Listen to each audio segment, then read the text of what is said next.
bum bum bum bum bow bow bow bum bum bum bum bum bum.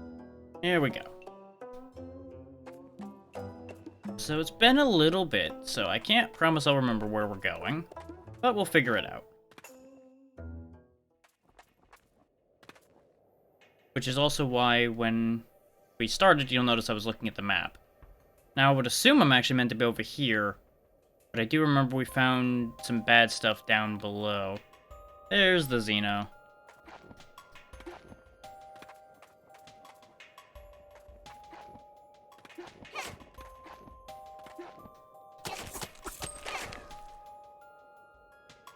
Oh, I see. These are all places we've been, but we don't have a map. That's why that's not showing those. Okay. Hindsight being 2020, I should have either looked back at the VOD or replayed this or something to figure out where we were going. But we'll work it out. We'll get there.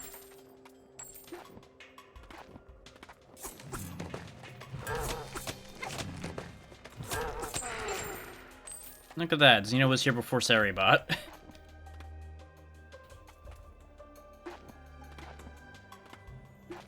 Saribot be slacking.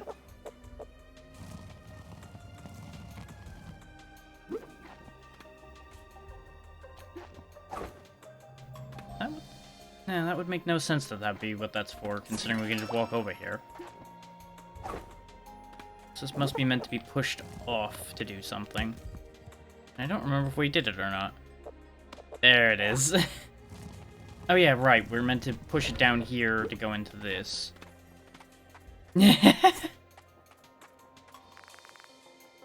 Voluntary Traveler of Death. 1. The land of the living and the purgatory used to be interconnected, and people could freely move between the two realms. But greed from the people of the land of the living blocked the pathway to the purgatory, and nobody could freely come to the purgatory anymore. The realms were divided, and for a long time no one came to the purgatory. Time passed, and came people that could travel to the purgatory. Only a few qualified people were able to do so. The souls of the purgatory called them voluntary travelers of death. He's got a great design. Even if I'm still very suspicious of him, considering. So we can either go down this sewer hole, which, as we discovered last time, was full of bad.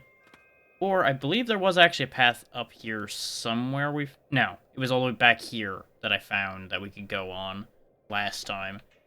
I'm inclined to think going down the sewer hole is probably where we're meant to be, but I get the feeling this is going to go poorly.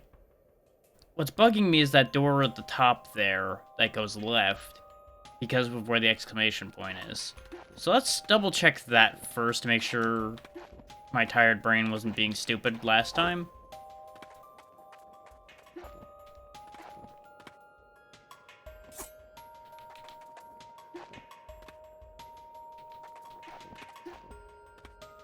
There we go.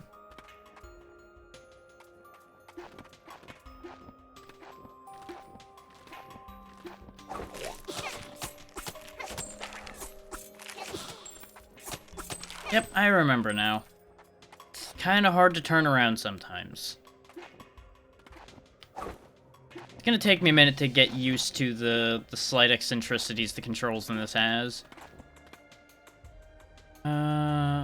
Right. I remember what we were doing last time as well. Did we? Yes, we did drop all those off. Okay. That was what we finished off last time with, which was getting rid of those harvested souls. Yeah. As I mentioned when I was playing Monster Boy, I'm very guilty of constantly judging myself.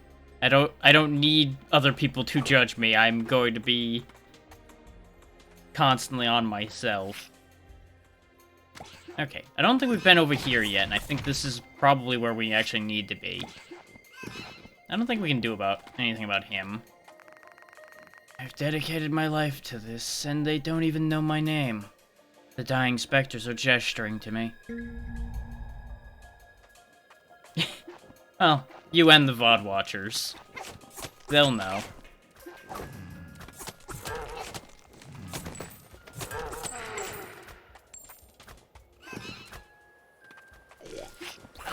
I'm just not gonna deal with that.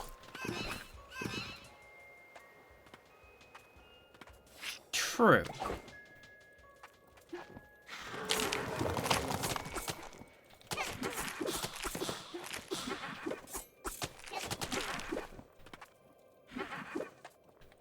One of these buttons heals.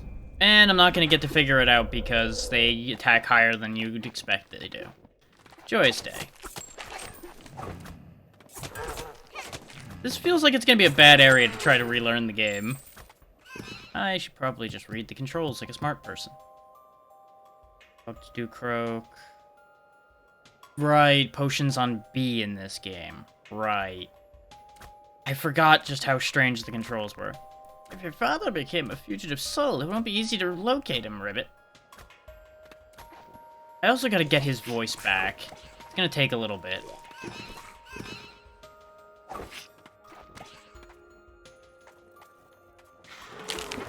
Which is also why there's a ribbit in the title. Because of course I had to.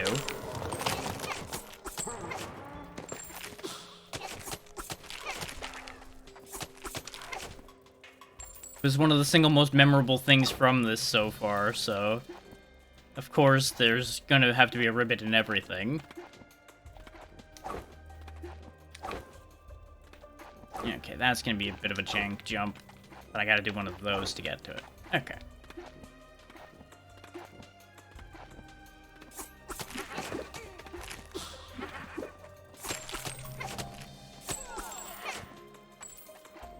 Like, there's a blessing and a curse to the way you can stun lock almost everything in this game. And that's you don't learn how to fight them. So if you end up in a position where you can't hit them, it's a bit of a problem.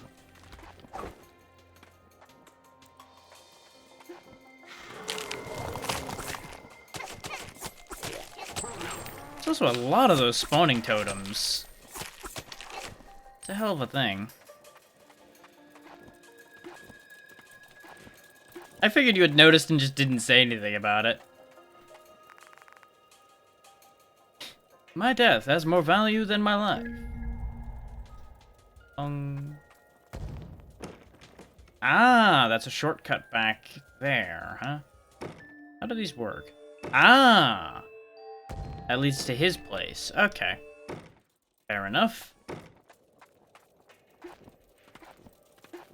I thought I remembered seeing a gate like that somewhere. That's fair.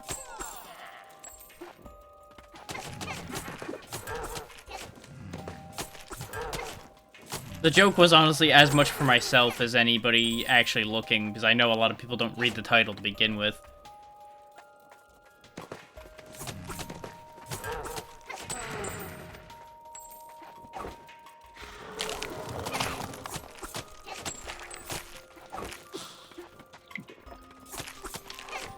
God, I forgot that these potions do, like, no healing.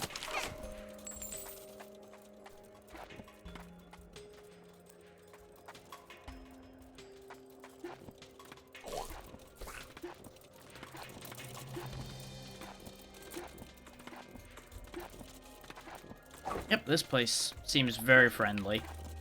Only positive things happening here.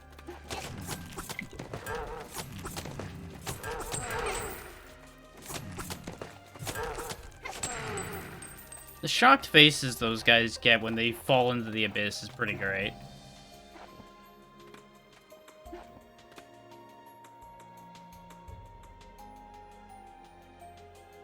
Huh. Good to know Twitch is continuing to not do its job at all.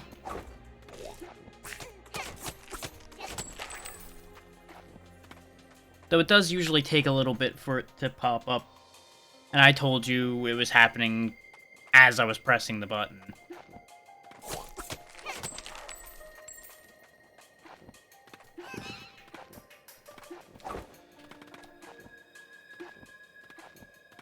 Gee, I wonder why there's spikes over here. Could there be a secret? What do you know? There's a secret. I always wanted to be human, so I lived my life as such. Painted Dawn of Death Guardian. Okay.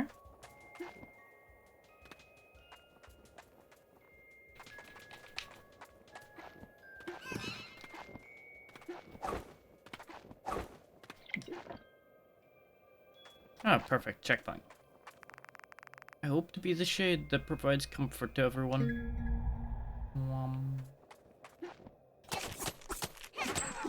No, no stabbing. Only I may stab.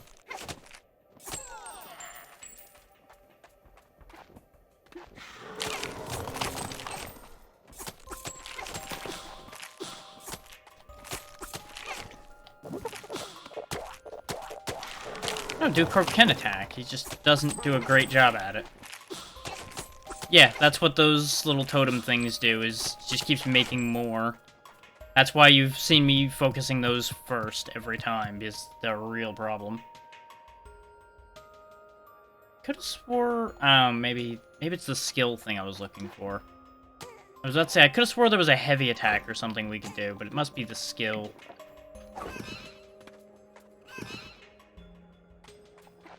Right.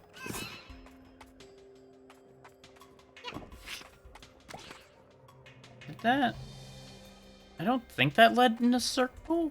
Oh, no, it led to this guy. What? That's a huge specter, Ribbit. Be careful, Ribbit.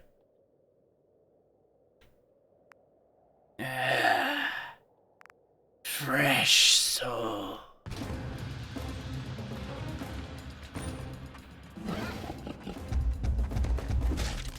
You running?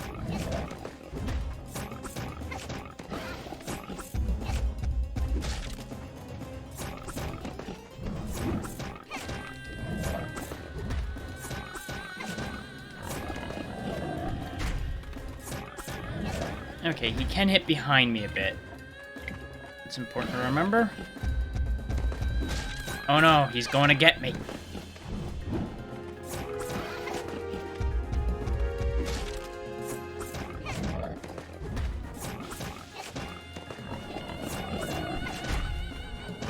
Yeah, that's the move I've got to watch out for, is the stomp.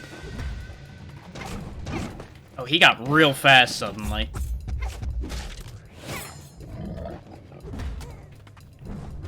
We're gonna lose this first round because those AoEs of his come out so damn fast.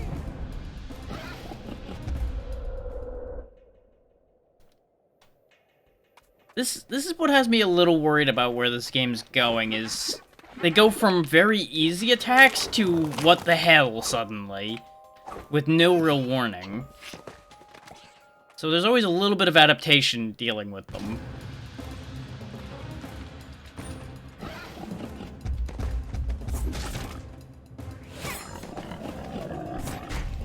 Okay, he had that the whole time, he just happened not to be using it. Okay.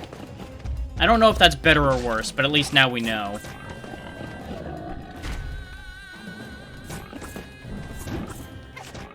Still having a hell of a time reading when he's gonna do it, though. Seems like when he sniffs is when I need to watch out for the stomp. And it doesn't care about direction. He uses it no matter which way you are on him.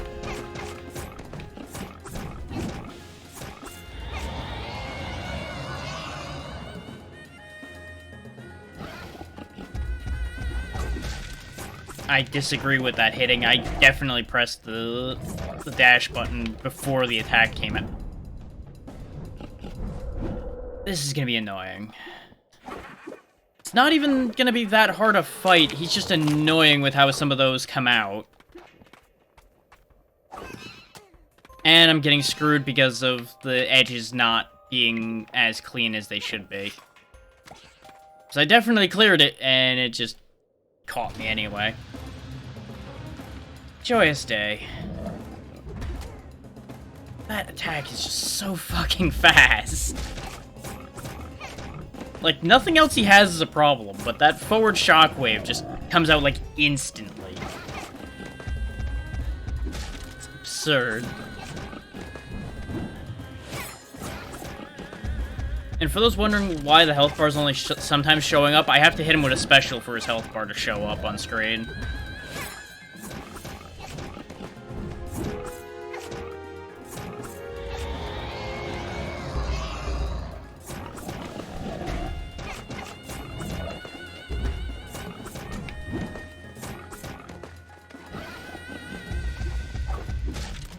It's an interesting idea that I'm not sure I entirely agree with, but, you know, the game's gonna work or the game works. There's no changing that.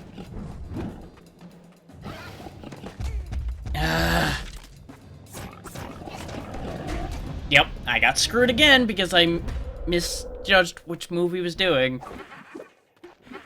And I'm getting impatient trying to get back to this fight because they decided to put the checkpoint on the wrong end of... You know what? Just kill me. This is not worth getting there with.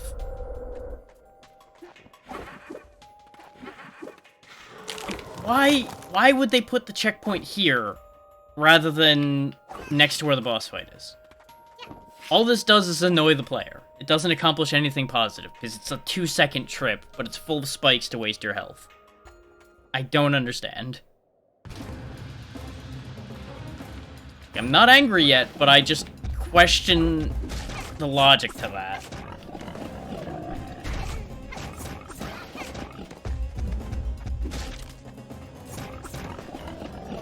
The corner is a problem, but not as much as just the sheer speed that shockwave comes out. Oh, and sometimes you don't pass through him for reasons.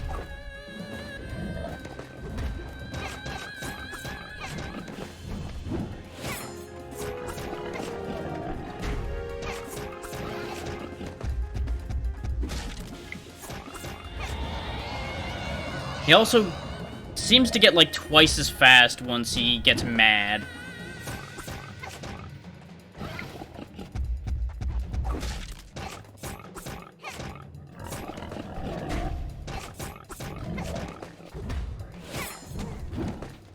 Joke's on you, Piggy. You're not the only one who's mad. Go ahead. Why does that have priority over my dodge? That's not how that's supposed to work. Just die. Christ.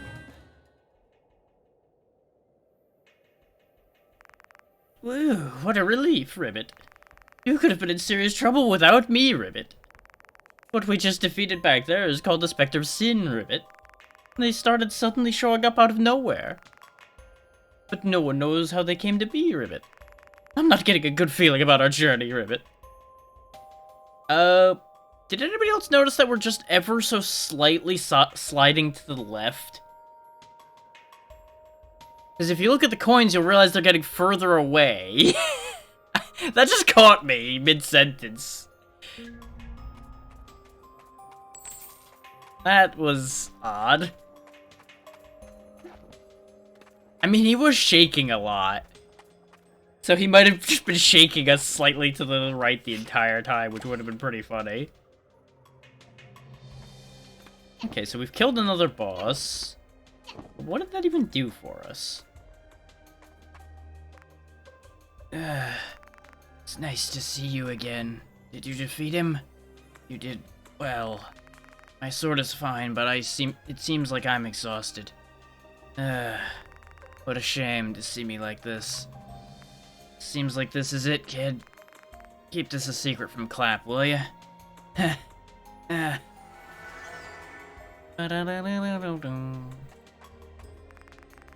No one will be able to block your way.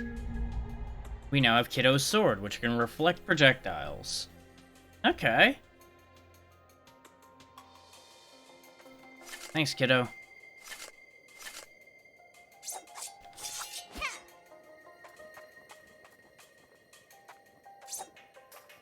I mean, technically he was already dead, considering we're in purgatory.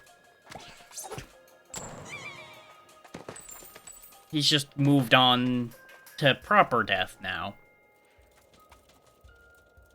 Yeah. He can rest now.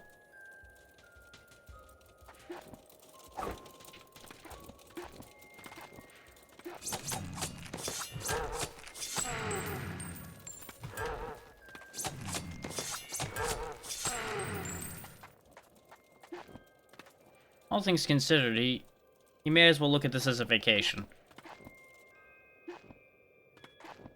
Because he doesn't have to fight specters anymore.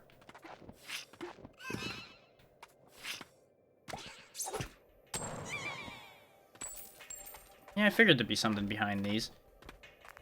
I want it. I invade your soul. Can you give me your soul? I'll give you a sword. Missed. I'm gonna guess I have to use the scythe. And now I don't have enough energy. You win this round. I'll be back for you.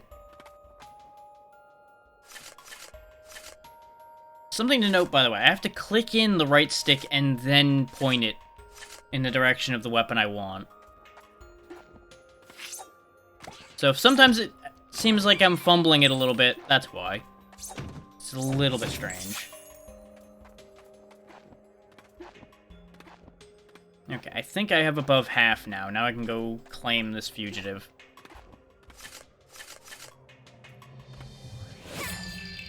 Get in the bucket.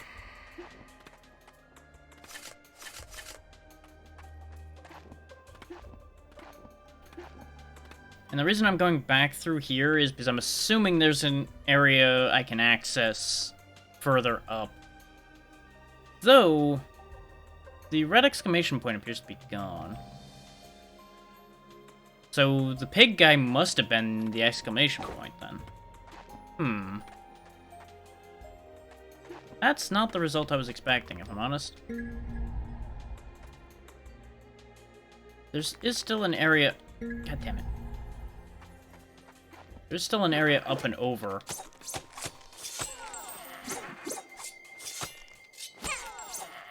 I like the sword, but the reach difference is gonna be a little bit of a thing to get used to.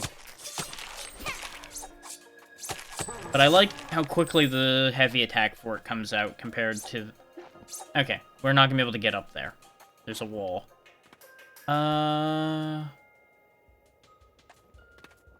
Apparently a map listed on the map. I probably should have grabbed that at some point.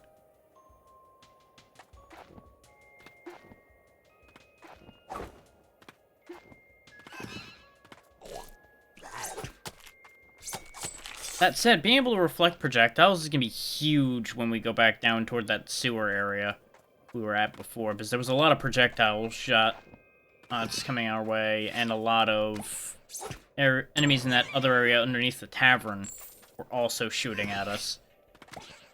So we definitely were meant to come here and get the projectile deflecting before going to those areas. And there's a map around here somewhere.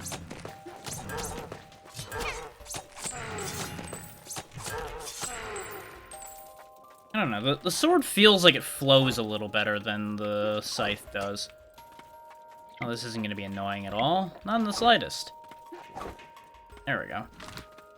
Yep, there's the map guy. Oh ho ho! Exploring is exciting! Oh ho ho! You need a map? Probably should have bought this before, but didn't realize he was There's a thing down there. So wait, that's where we were before. If you look closely, you'll see that that's where the scanning place is.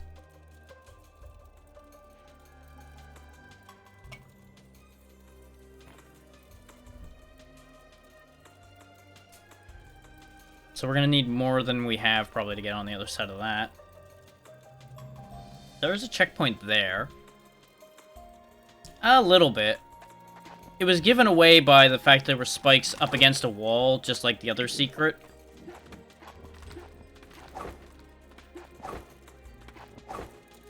Because why would there be spikes right up against a random wall like that? There's no reason for it. Other than if there was something there. Now, the fact that this area is literally just coated in spikes is what's getting kind of annoying. Because you just can't land anywhere without landing on spikes, it feels, sometimes, in this place.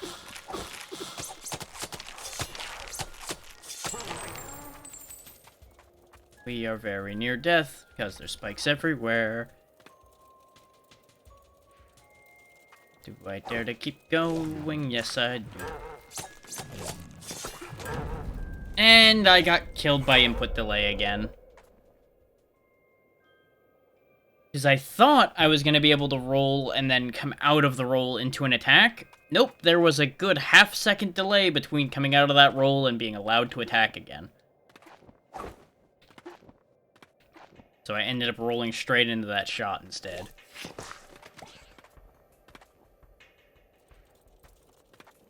It's little things like that that it's going to take a bit of getting used to. And it's going to be a real issue for a while.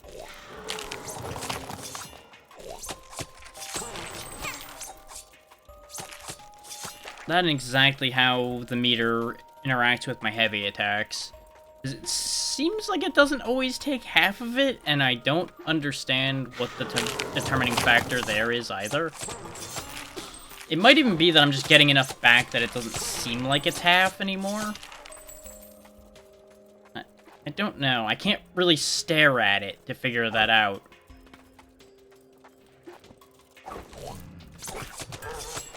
That's how I should have handled that. But we fixed it, so it's fine. I long for a double jump in this game. 'Cause it really feels like it needs one. Especially if they expect you to make these kind of jumps. I'm gonna go out on a limb here and think I'm not supposed to be going this way right now. Because, this seems physically impossible. Because I can't jump on the spike ball. I know that much for sure. So, we died for nothing coming over here is what that means. Which also, once again, leads me to question... Where am I going? Because this is then a dead end. I can't go over here. So I'm either intended to go up there, or go down there.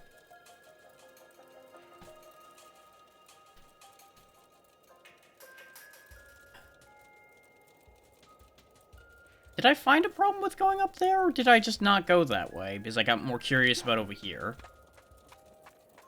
I've already lost track, if I'm honest. Well, that's likely, if I'm honest. There's a forest up there. But for a fugitive soul to go to the sea urchin flower garden, it's very odd, Ribbit. Okay. He's just commenting on what we were told last time, because I think we were told that our father's soul went to the flower garden.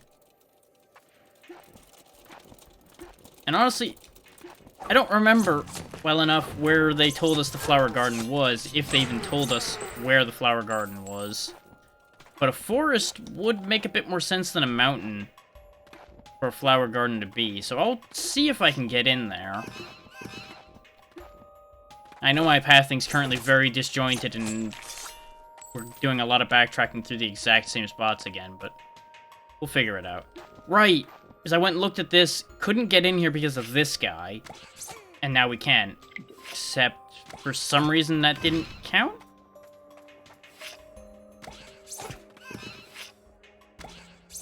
So there's a certain point past your sword swing where even though you swing, it doesn't count. I don't know if I can swim. Well, nothing ventured, nothing gained. Okay, good. Dewcroak takes care of that for me. Look at his little whistling animation. Look at this shit.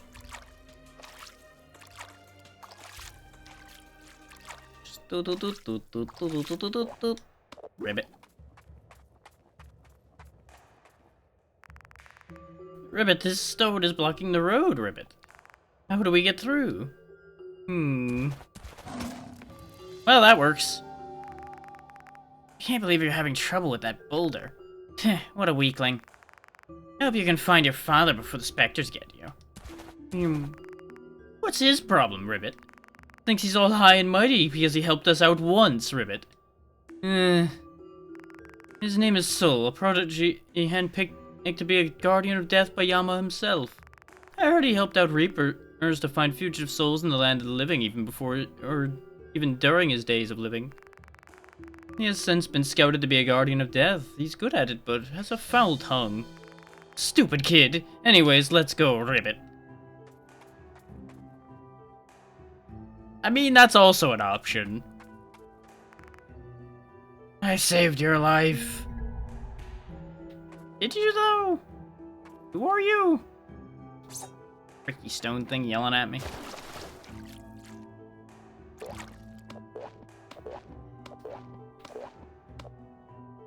Hi. I kind of expected this to... There it goes. I was gonna say I expected this to do something.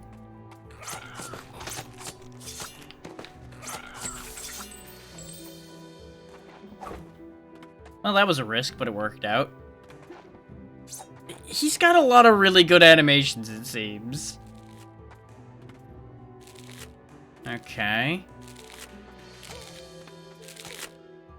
The jank with falling through platforms is also going to be an issue here, huh? Okay.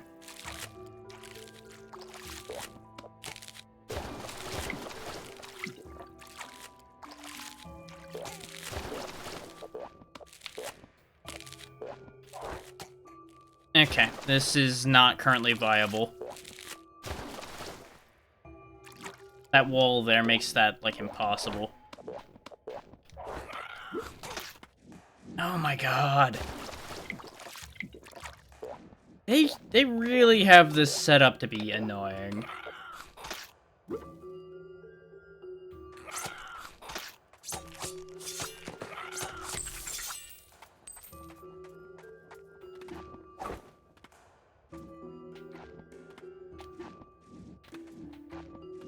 Okay, they're not disappearing and appearing, they're appearing only based on distance.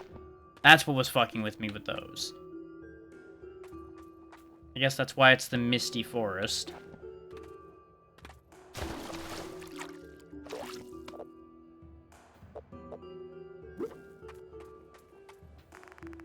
How dare you come to this place? Seems like you don't know who I am. Who are you? You're headed to the Sea Urchin Flower Garden to find your father's lost soul? Well, follow the path upwards. The Sea Urchin Flower Garden is on the highest point of the forest. You'll be needing this. There we go. The imprint of the Mystery Forest Keeper. Press A wall close to a wall to perform a wall jump. The imprint of the enables jumping from a wall. It seems your fate is full of hardships. We now have wall jumping. I accidentally went the right way first.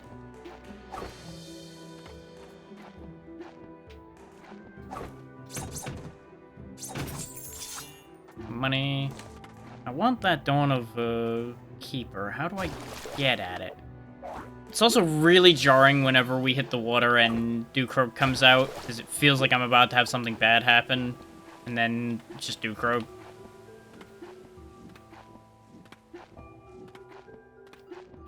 There we go. Did you know Guardians of the Death also hate working overtime? Doesn't everybody? I feel like everybody hates overtime. That's why it's overtime. Otherwise, it would just be regular time. Aha! Oh, there's a moving platform. God damn it. Well, I can't get it right every time, eh? But I'm assuming I'm just gonna bounce off the waterfall riding on this. Ah! If I pushed forward there, I think we would have made it through that. So, hang on. This, I assume, leads to something useful. Or at least something we wouldn't get otherwise. Nope. I think I'm not meant to get through that right now. Oh wait, hang on. He belly slides when we do our dodge. Look at this. She's got such determination.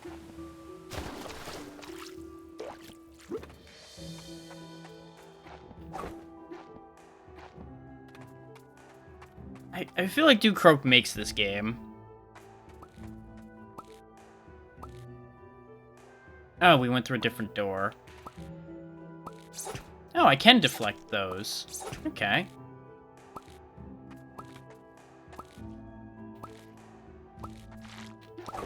Yeah, I figured you were gonna be a pro- Son of a bitch.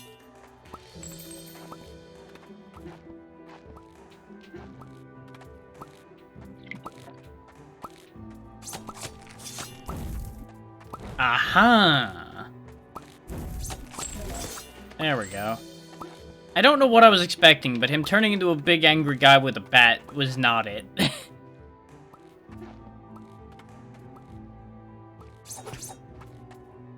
Batter up.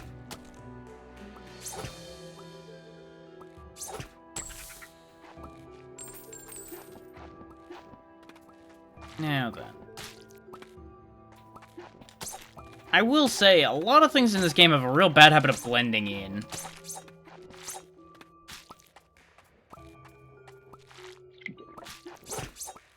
Nope, that doesn't help. How about you come on down here where I can actually hit you and stop wasting everybody's time? Thank you.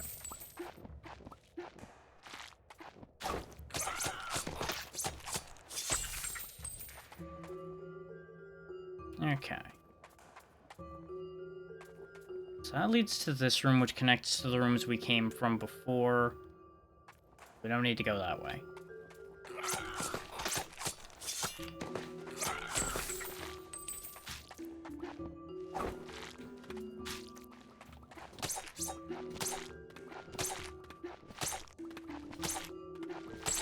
He was desperately trying to climb up high enough not to be in range again.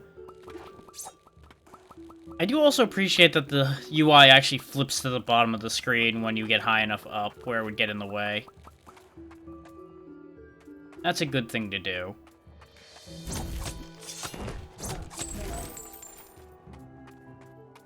They easily could have left it and it would have been very frustrating. But they at least fixed that one point of frustration that would happen. And the wall jumping is pretty consistent and satisfying, so credit where credit's due for that as well. Alright. When this game works, it works very well. Just when it stops working as it's supposed to, it gets a bit upsetting. And hopefully everything's alright with Sander.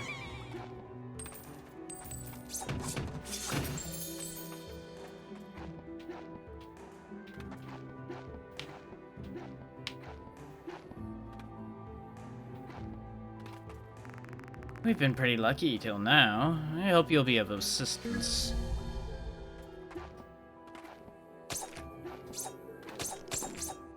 Okay, that's just a thing.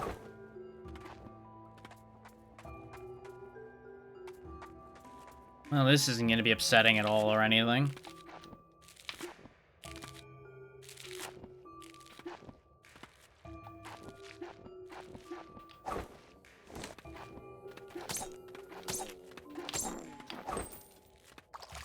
God damn it.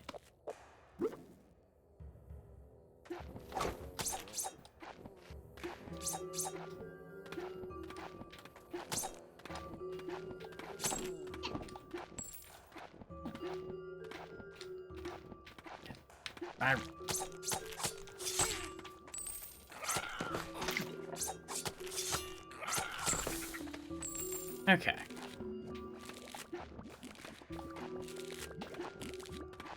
The timing on those is a little weird, so that keeps catching me as well, as I'm sure everybody's noticed by now.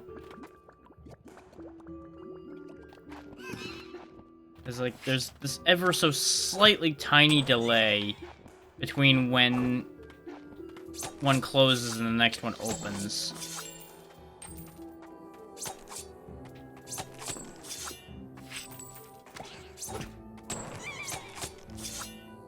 Now, I don't know if killing that one mattered. No, it did. But killing it was there, so it happened.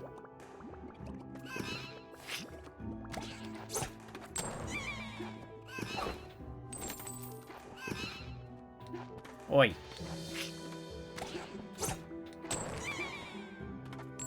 Yeah, I figured there'd be stuff behind him. He was at the right angle for it.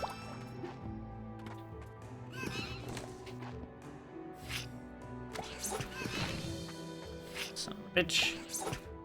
There we go.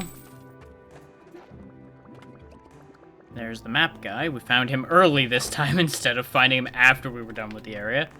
Yo, exploring is exciting. You need a map? You forgot to buy your map, stupid. Don't make fun of the mat and buying your maps. Oh ho ho, smells like fresh flowers. The forest is full of mysterious things. Do you know that there's a place called Sea Urchin Flower Garden on top of this forest? Yes, I was just told that about 2 minutes ago, and I was also told to come over here to get to the garden. Well, aren't you a smartass? It's a place where a rare breed of flowers in the Purgatory bloom. If you're traveling the Purgatory, why don't you go over there and check it out? Instead of being a smartass to me, you little bastard.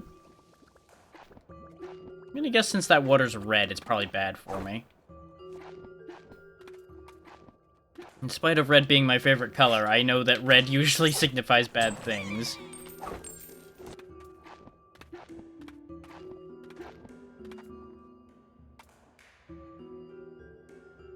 Okay, the other door to get back here conveniently is over this way, so let's both touch this checkpoint to get our stuff recharged and touch this door to make sure it works. I assume this means there's probably a boss fight over here? No. There's an unbreakable wall here instead. So I suspect we're gonna have to get a hold of either that thing that Soul was riding on, or get something else in order to gain the capacity to deal with that.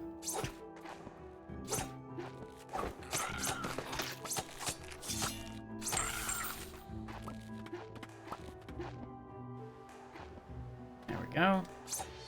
This too is impassable. We have to hit that lever that's on the other side, presumably, to make that one work.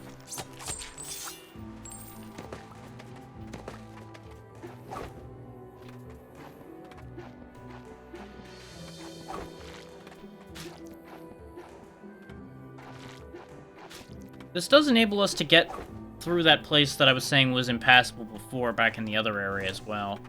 But I'm assuming we need to deal with this area before we go back for that.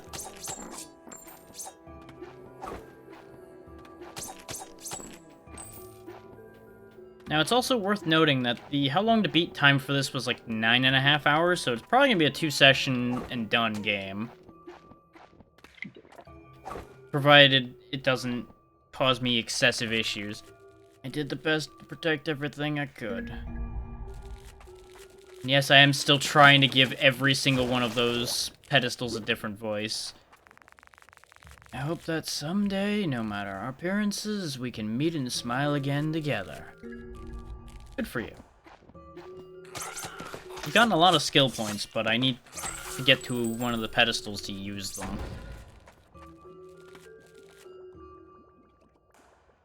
I believe, anyway. Or can I just... No, I think I can just use them. I'm being stupid.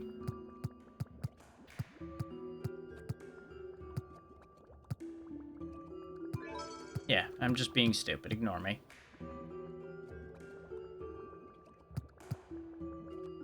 And sin when hit. It's tempting to go for requisition so I can get more money. But I don't really know if I need money badly enough for that to matter? Question mark?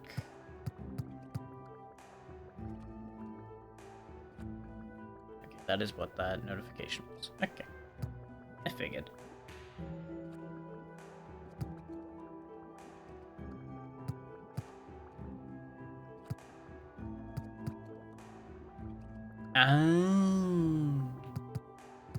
So there is poison.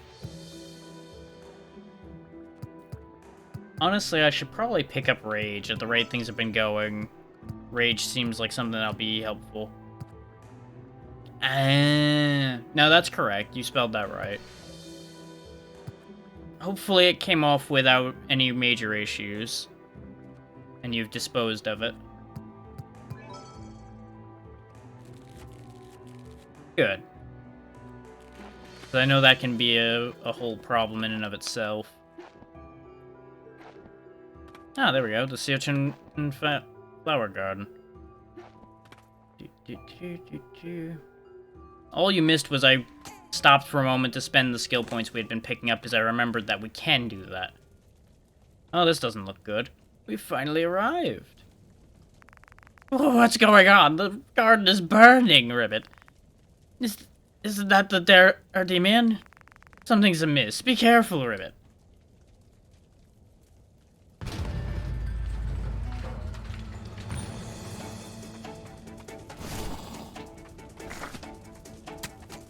Oh, I don't like that. Yikes. Now that I know how that works, I know how to avoid it, but Jesus. I thought that last fight was upsetting. This one's gonna be worse. It also doesn't help that he's solid.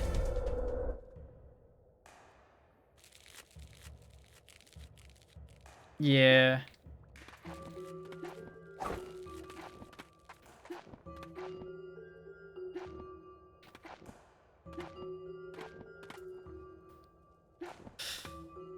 This is taking a turn. Multiple turns, honestly. Because first the flower garden's getting burnt to the ground, and there's a crazy tree demon. And the crazy tree demon's also just a goddamn walking bullet hell. Oh, he also flips to the other side sometimes, okay. Which he did again.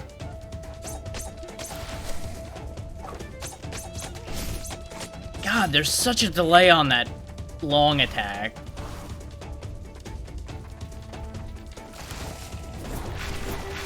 This is the attack I was waiting for. That's why I wasn't acting yet.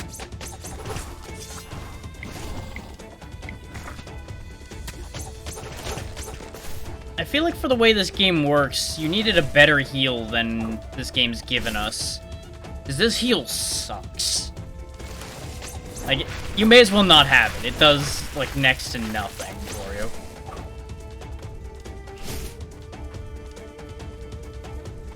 This doesn't seem like it's actually that bad a fight once you understand it, though. I certainly hope it will, because right now, it may as well not exist. Like, I feel like I would have been happier if they'd given me half the charges and had those charges actually amount to something, so I'm not sitting here mashing the heal button to get 1 health bar back.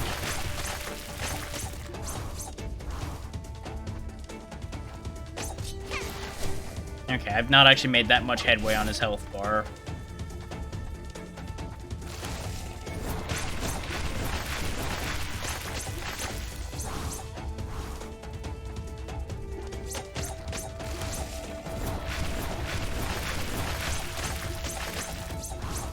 Just keep doing that attack. I'm starting to like you doing that attack. Mostly because I can hit you while that attack's happening, as long as I don't get too greedy. There we go. He's at half now.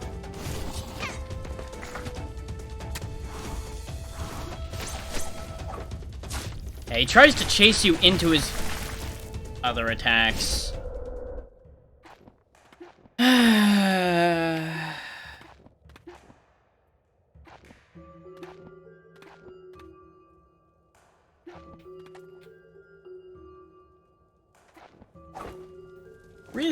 Really seems to get excessive. Yeah, I'm just worried how many tries it's gonna take to learn that second phase, enough for it to not be a whole ordeal to deal with.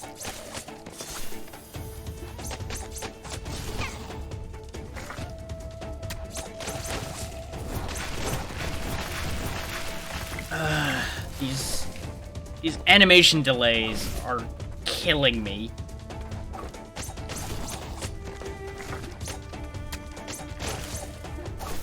God damn it. I thought he was doing the reach, that's why I jumped. Yeah, this is what I thought he was doing. And the problem is, the more attempts this takes, the more impatient I'm gonna get, because I don't want to sit here for an hour fighting one boss fight. Especially not when we've already seen what he does, and I understand what to do. I just do a bad job of executing.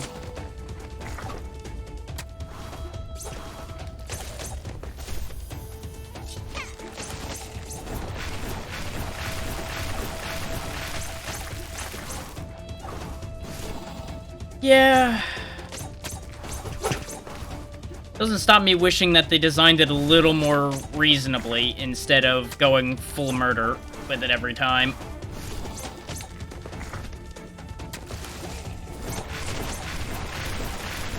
Because, you know, I would like to keep things moving for sake of people watching.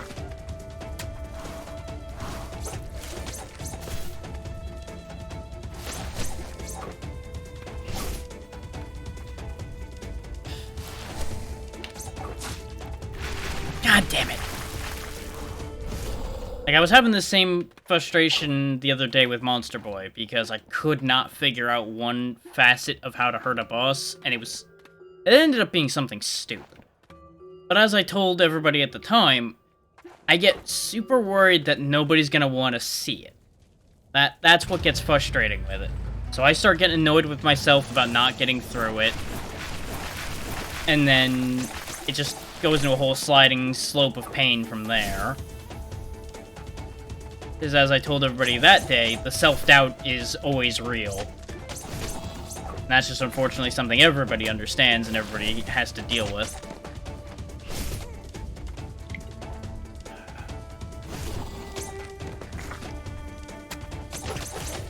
There's also a very real concern that it will genuinely take hours to get just the right lineup to finish this.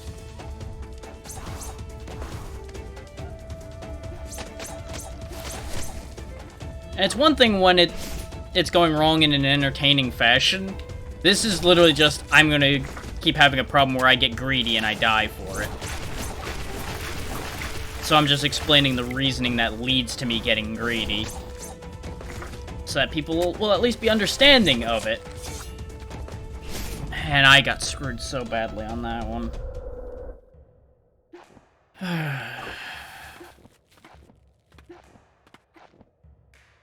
It also doesn't help that we're not even an hour in and I've already hit back-to-back really nasty boss fights.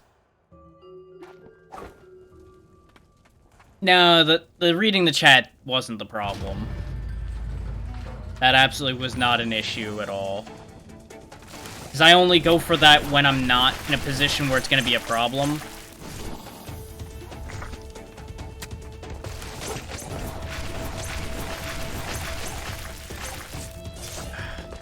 I am my own problem with this, as I was explaining.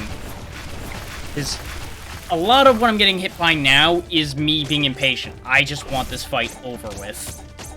But I can't end the fight this way because this game does not allow for that kind of thing. So it's just gonna get worse until I get tired of trying to race him through and start playing smart again. And it's gonna take an attempt or two before it really hits me that that's not working. I have the presence of mind to tell you all that, and yet not do any better about it. So just take that for what you will.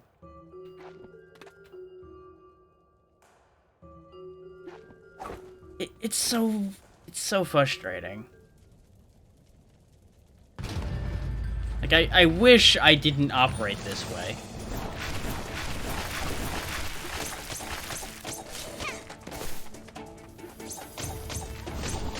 This is genuinely not that hard a fight, aside from the fact that it is a lot of spam.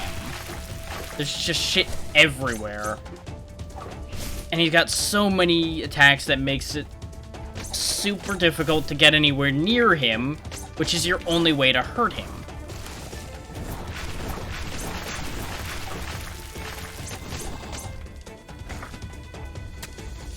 Like, I could try deflecting projectiles at him, but there's so many of them coming from so many different angles that it's basically pointless to even try.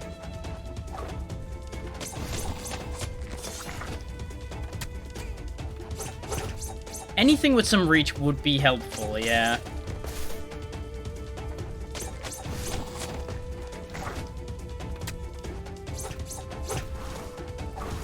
Though this would also be compensated for just fine if I had the better healing we discussed before.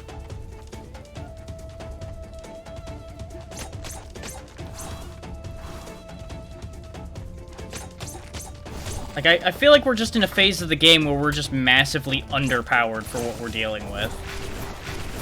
But I don't really have a solution for it at all, because the upgrade tree's not got anything in it that's powerful enough that I feel it would make a difference in these situations.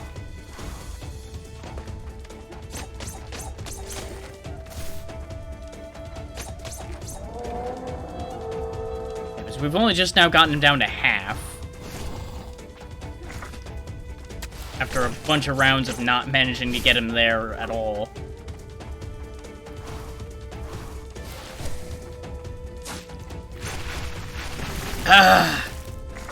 It also doesn't help that I keep forgetting that he does that ground wave off of that shot.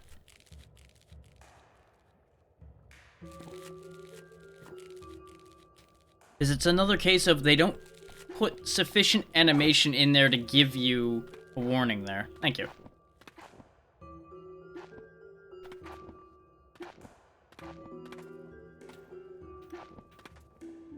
Like, just suddenly there's spikes coming up out of the ground, and you're just supposed to remember that when he does that spread shot, those spikes show up.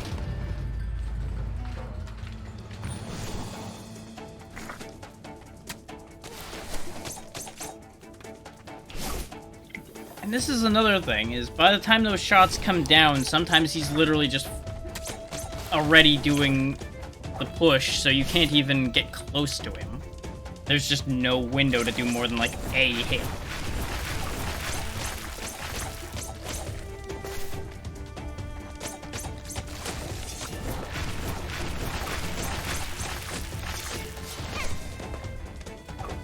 All of that, and we only moved him down to like a quarter, I would like to point out.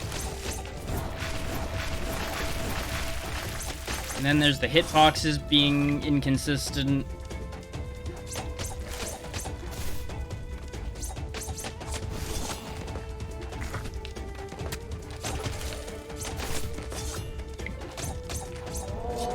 There's the half, okay.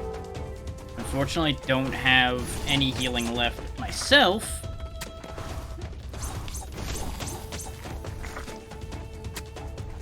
That's the thing, yeah. I like the idea behind these. Again, I just feel like we're underpowered for dealing with them, and stylistically, they're very interesting. Just, I feel like maybe they should have given the player just a little bit more before setting them up against these. Just to make these fights not take forever. That's more my issue with these. Is they're difficult to do reasonably quickly. If I wanted to sit here for a very long time, I could do this hitless. This would not actually be that hard to do without getting hit. It just would take a very long time to do so. Especially with our damage output.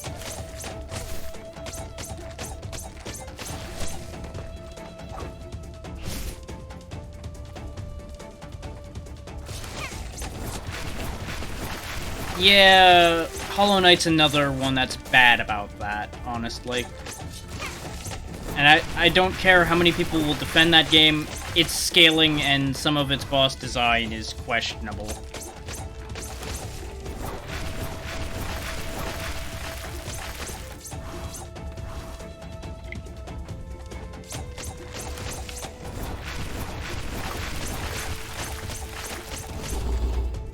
Oh yeah, no. I think I was actually there that day. And I'm pretty sure I was one of the ones saying, close the damn thing and leave that alone for now. Because it's not healthy.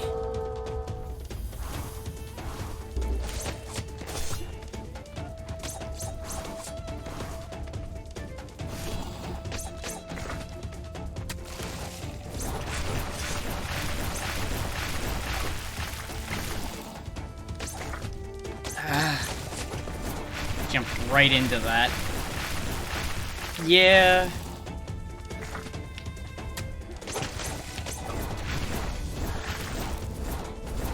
Don't get me wrong. I get low-key annoyed very lightly, even now. Though this is getting me past that point rather swiftly.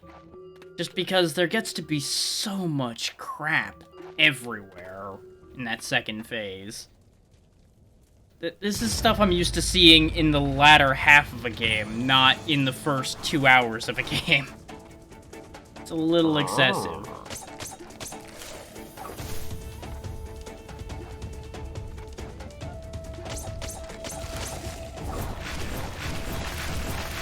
Is it time for what, Zeno?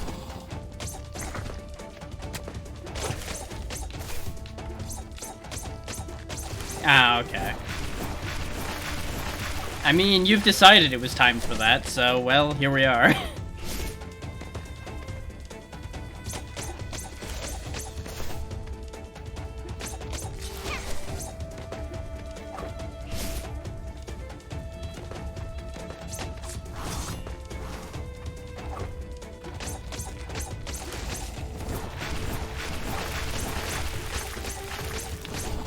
I mean, you easily could.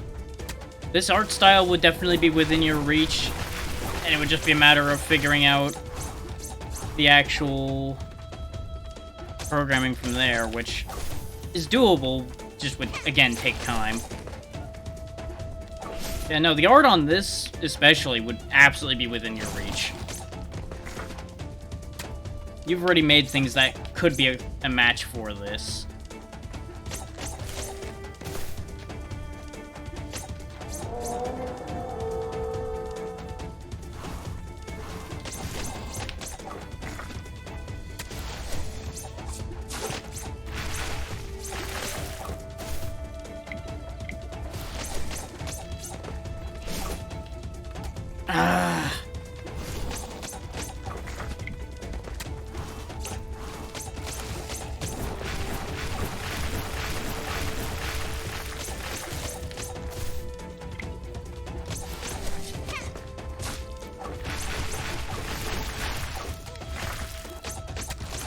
I don't know what hit me that...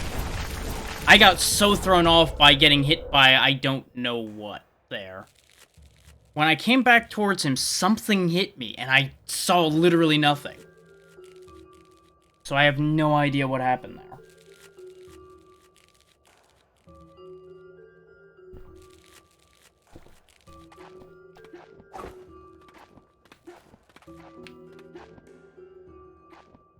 I think we could have had that if I just hadn't gotten so lost in what hit me there. But I also have to figure that out, because there's nothing saying that I'm not just gonna get hit by that again.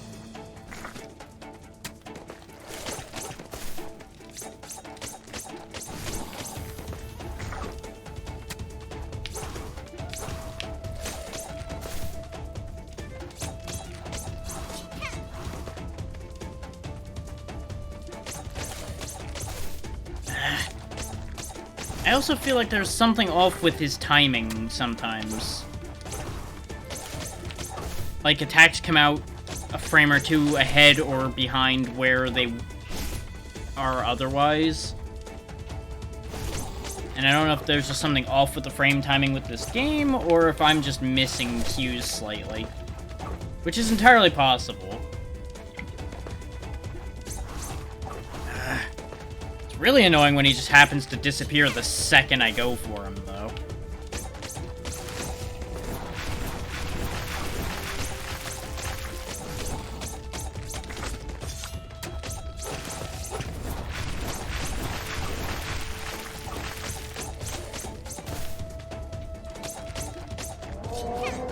Well, that answers the question I was about to ask of where his health was at. Let's switch over here.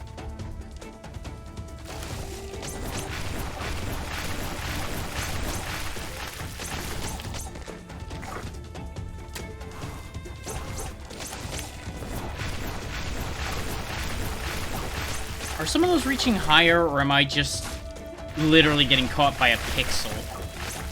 I'm gonna go out on a limb and assume the pixel. And here's where everything starts going wrong, because he starts getting so fucking spammy that I can't even touch the ground for a second and do anything.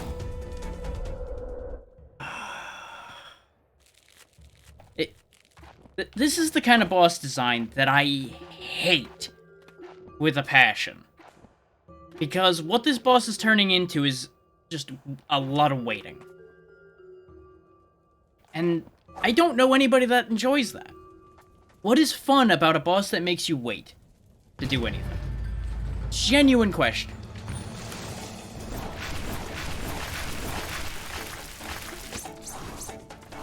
So I can't even say, oh yeah, with enough skill you could wend your way through that. No. There's enough there that no amount of dodging is going to get you through that. In a way that'll actually hit him.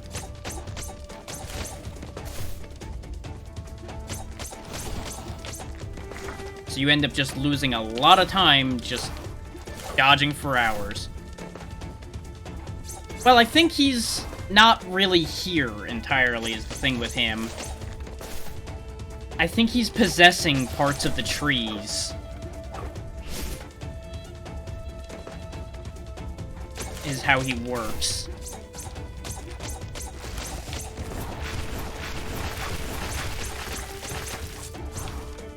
Like, he's some kind of crazy nature demon thing that's animating sections of the tree.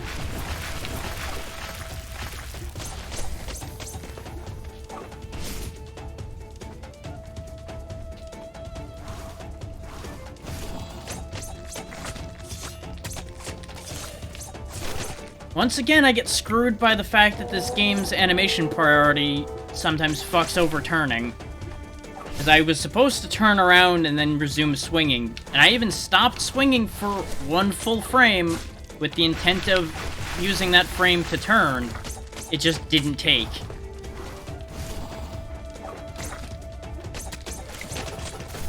Which, that's another thing, is I feel like the way they designed this game and the way they design the bosses kind of don't cooperate with each other, if that makes sense. I feel like they're conflicting designs.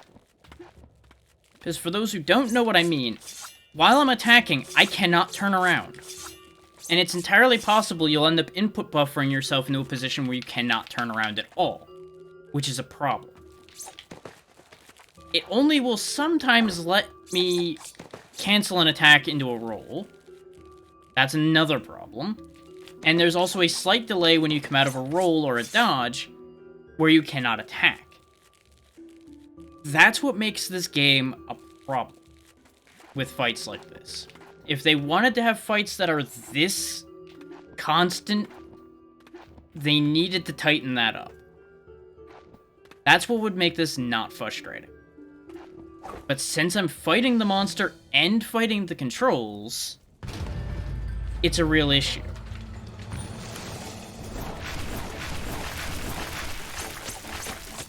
Now, I will say, for most of the time, it's fine. Just fights like this are where it really starts to become an issue. And this is not the only game to have this problem, and there will always be issues like this. And I'm not even blaming the developers, necessarily, that this is a problem, because it's a very tight thing to get just right. And they probably didn't have the dev time to make that happen.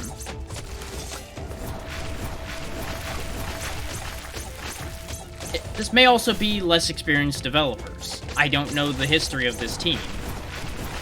I don't even know what team this was off the top of my head. Yeah, exactly.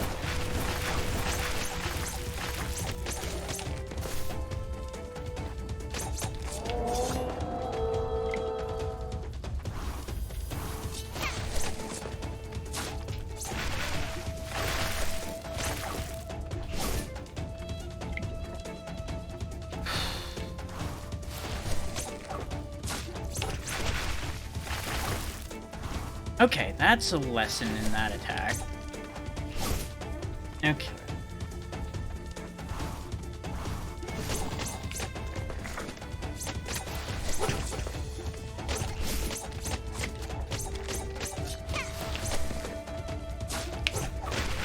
Because that attack only goes as far as you were, I think.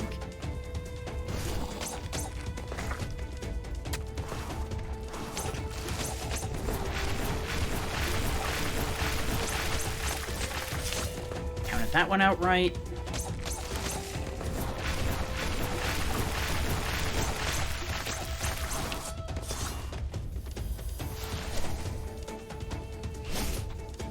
Nah, you ain't fooling me that time. Son of a bitch. Got him.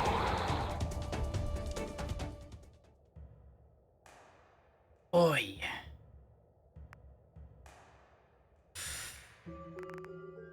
I am the daredemon. Are you a living guardian of death?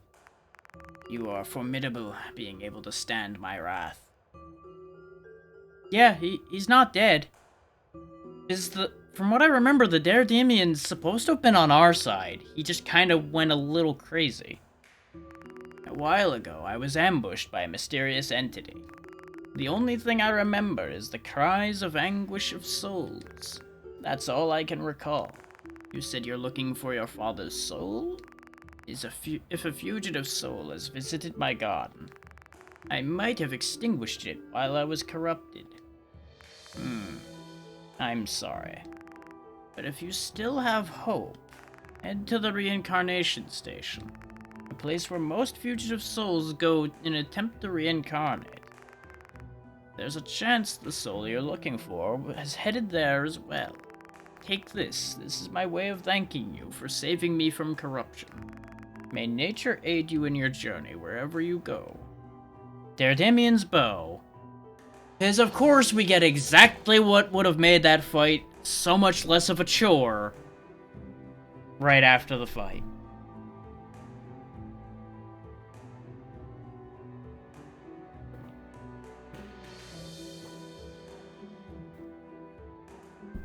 A bow received in return for saving Daredemon from sin enables the firing of purified sins. Only I can create a bow that can use purified sin projectiles. This has always been the case. This is a constant in game design from the word go. You need it? Okay, you'll get it after. Almost every fucking time. Only some games get it right where they give you something that's helpful before you need it.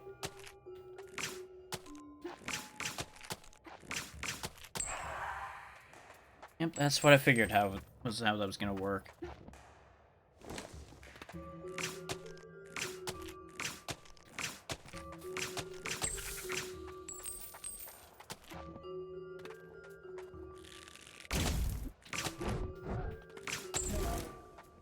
Uh-huh.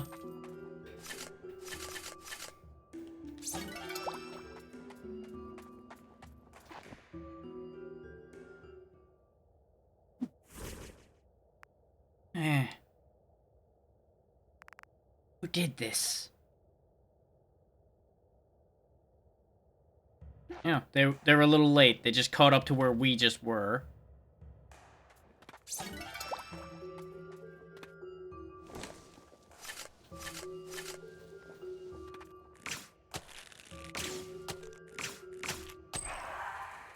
There we go.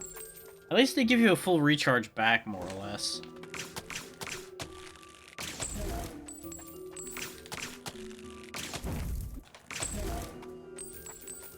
This bow is very helpful. I just wish, now that I'll be swapping a lot more because I want to actually make use of that bow, that the weapon swapping was a little bit better. Because this takes you way out of your flow to have to switch to like that, instead of having it be like on the bumpers or the triggers or such, like most games do. In fact, let's go back to the controls again for a second so I can explain a thing or two that might be confusing to people. Your dodge and your transformation are on triggers. Now hang on, it is saying that weapons are on bumpers. You know what didn't do anything when I tried it just moments ago? Again? Those very buttons.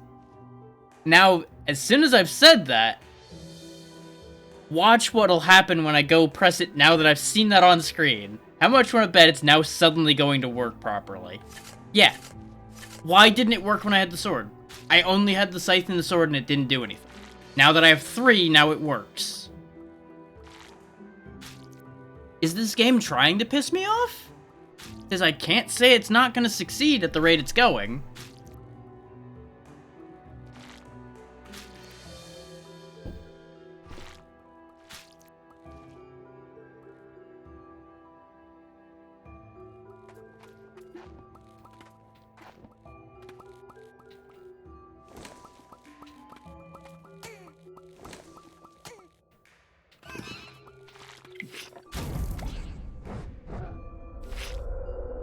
Oh, I know what happened.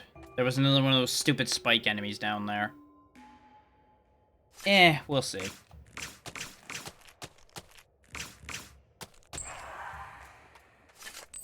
Usually it takes a good 2 or 3 hours in before people start showing up.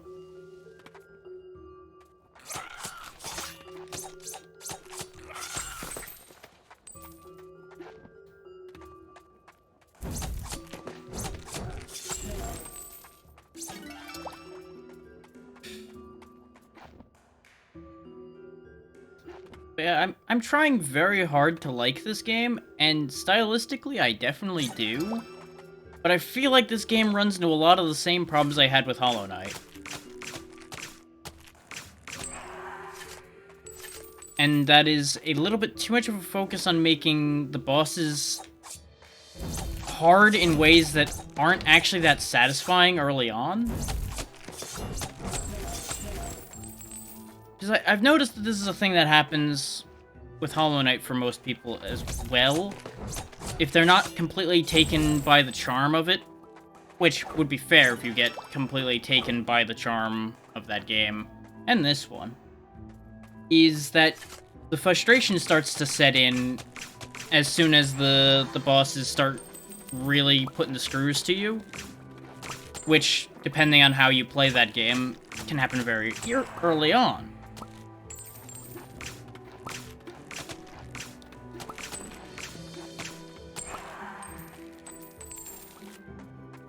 See, that one's kind of a genre issue, not a Hollow Knight specific issue. So I can't really say that I blame Hollow Knight on that part. I agree that it's a problem, but I also acknowledge that that's this genre in general. Having at least one moment where it tells you, like, nothing. I did my best. Okay, I think we saw that message before. Yeah, we did, because we were here before.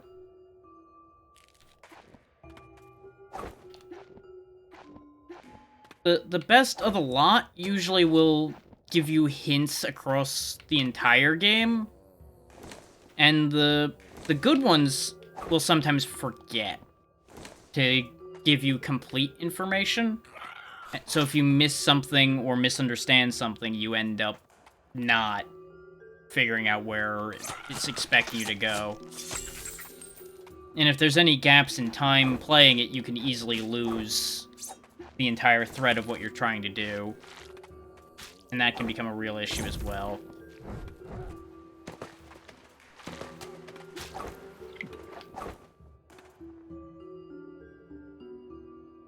Okay, that would have just led me to this lever. So I don't know if there was any point to going down that hole over there.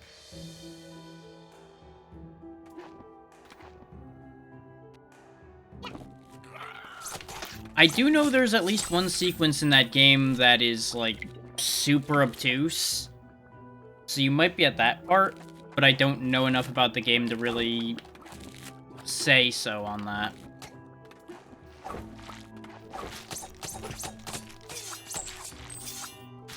But to get back on track for what my point about that was, let me see if I can put this in words that make sense to people.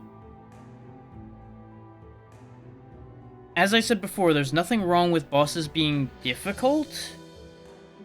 The problem with them making certain types of fights and certain types of difficulty is you need to properly equip your players to be able to fight the challenge you present to them.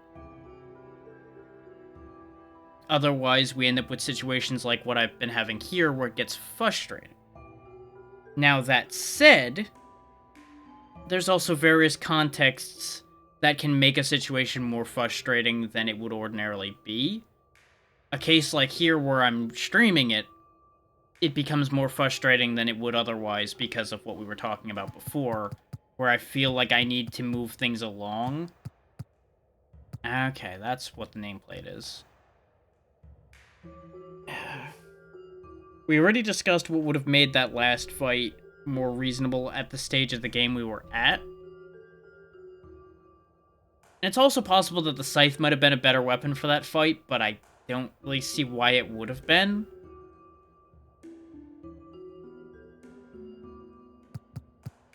And let's just take another look through the perks and make sure I'm not being stupid in regard to that as well. There might be something in here that I was supposed to, that they may have expected the player to have.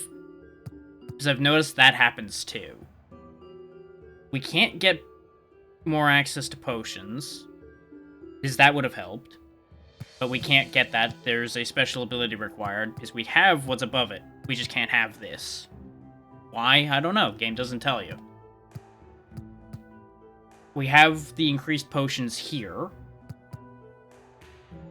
Maybe the attack speed would have helped, but I doubt that. I think this would have applied to his attacks, so that might have helped a bit. But mixed results on that one.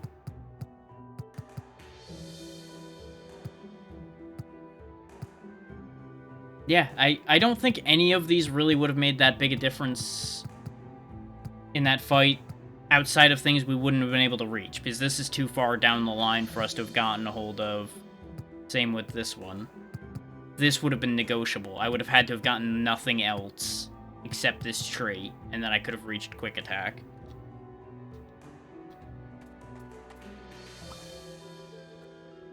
Now, there is one other thing I am going to say, and I'm betting I'm going to be annoyed when I realize the truth of what I'm thinking here.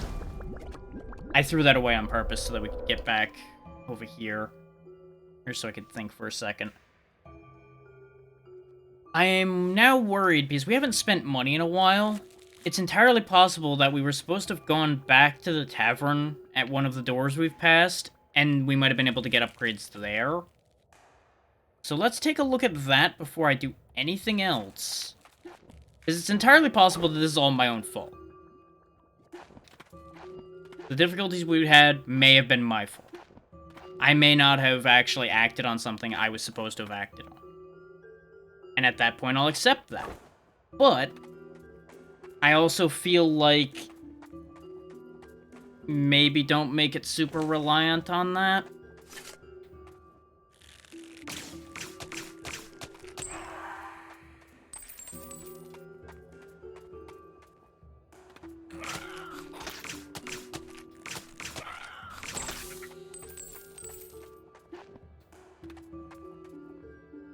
Though I will also say, as I said during the fight, that I was definitely making the fight harder than it needed to be on myself for sake of expediting it. So take some of my arguments there with a little bit of a grain of salt.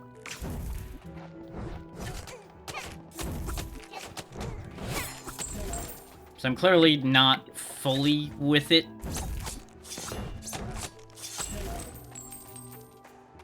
So just bear that in mind as well.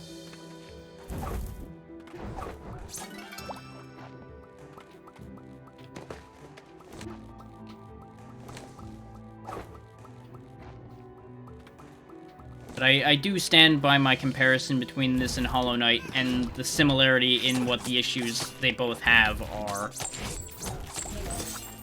Because they feel like they come from very similar design philosophies.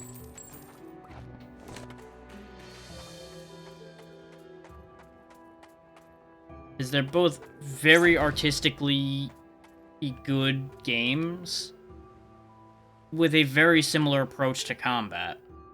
Except this game, you have a finite amount of healing, whereas Hollow Knight you can at least compensate by recharging.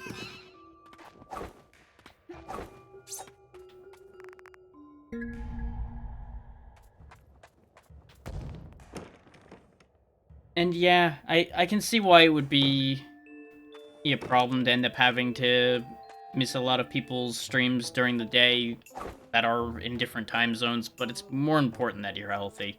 I think we both can agree on that. Rumor has it that Daredemon's been corrupted by sin? Yes, as you figured, it's very important to be able to control sin. That's why these Kama Jades are popular commodities. You never know when and where you might be attacked by sin energy. With these rare white Kama Jade that I sell, you'll be able to withstand sin better. Yeah, because there's these hot potions, which I'm assuming are a replacement for my potions. Yeah, that's it. That's a straight up upgrade. So this is my failing point here. This not purchasing these was my fault. So the fights were harder than they needed to be. And I just want to make that clear because I realized that as I was coming back. But I do still disagree with the overall design. And okay, Xeno, when you're ready to sleep, you sleep. But I'm glad you're gonna hang out.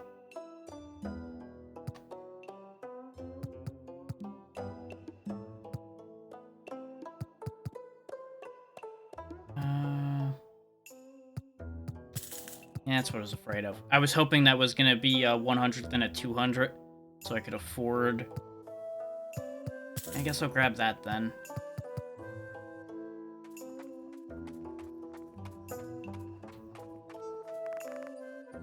I heard you ends the sea urchin flower garden of corruption. That's amazing!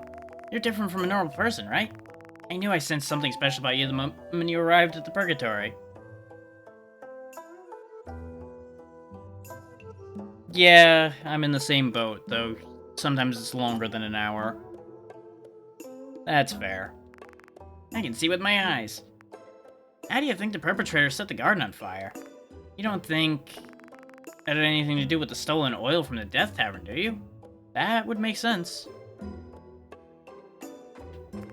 I can't believe it! You're back from the Sea Urchin Flower Garden! Are you alright? Any injuries? I was worried sick about you! To think that you were able to come back safe after meeting the corrupted Daredemon. You're one lucky girl, aren't you? It's a big relief that you came back safe and sound to the Death Tavern. But I think it's no longer safe for you to venture around the Purgatory anymore. It's too dangerous for you, so why don't you just leave it up to the Guardians of Death and wait here at the Death Tavern for news of your father's whereabouts? No. Somebody set fire to the Sea Urchin Flower Garden. Who would have done such a thing? Are they intent to disrupt the cycle of life? Why? Huh? You! If you witness something big like the fire at the Sea Urchin Flower Garden, don't wander around and come straight here to report to me. You understand? What are you still dawdling about here for? Get out of my sight! No. You're headed to the reincarnation station? That's where some fugitive souls go. Some fool accidentally reincarnated a fugitive soul a while back. Rumors about this spread through the fugitive souls. Now you think they can go back to the land of the living if they make it there. Of course, none of this is true, but, you know, they're stupid that way sometimes. Since you're looking for a fugitive soul, it's worth a shot going there. Okay. So we learned a little bit, but not a lot of it. Aside from learning that I'm a bit of an idiot. But we knew that already. Ugh. And I think if I was playing this all in one sitting, one session straight through, I probably would have remembered about buying those things at the shop before it got this bad. So that's on me for having split that the way I did. But let's just move on from that and get on with the game here. Now that we are stronger. Are you aware of the metaverse? The world is like a painting on a huge white canvas. Oh, that was helpful. Now, I don't know if I actually need to be up here still. Because I don't actually know where the reincarnation station is. That's actually kind of why I was asking her, because I was hoping she would tell me where it is. To corrupt the guardian of soul, the guardian of the sea urchin flower garden, the perpetrator must have been very powerful, Ribbit. Your father wasn't at the sea urchin flower garden, but it's too early to be disappointed. Chin up, kid. Ribbit. I'm sure he passed by the sea urchin flower garden and headed to the reincarnation station, Ribbit. Yeah. I just did ask them at the tavern there, buddy. I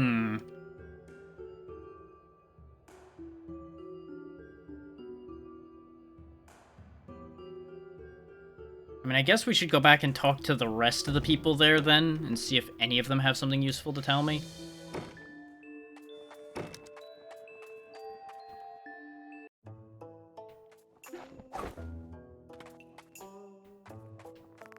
I heard that the sea urchin flower garden was burned by fire. Also that the daredemon was corrupted. Reckless fool. You could have vanished out there. Be more careful next time. Purgatory is becoming more disrupted. Now that the sea urchin flower garden is burnt, there's gonna be problems in the process of reincarnating life. All the flowers of life that are needed for the process of reincarnation have been burnt to ashes. This will bring chaos not only to the purgatory, but to the land of the living as well. Yeah, that's incredibly helpful and unhelpful at the same time. The sea urchin flower garden, who would have done such a thing? You're going to the reincarnation station to find your father? Oh, that makes sense. Since the reincarnation station is famous among fugitive souls. Who knows, your father might just be there. I hope you find him. That's, again, not helpful. You, what are you doing there? You almost got yourself killed out there by the daredemon. And what if you ran into the one that corrupted it? It's dangerous out there. For the time being, just stay put at the Death Tavern.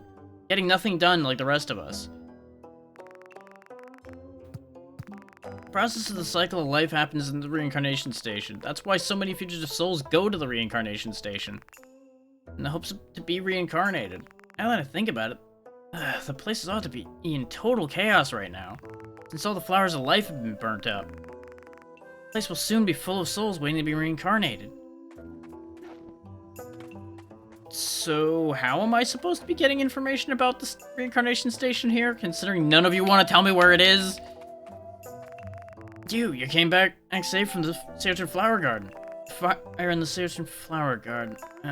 This news has everyone in shock. You look like you have some questions. I'll tell you some of the things I know.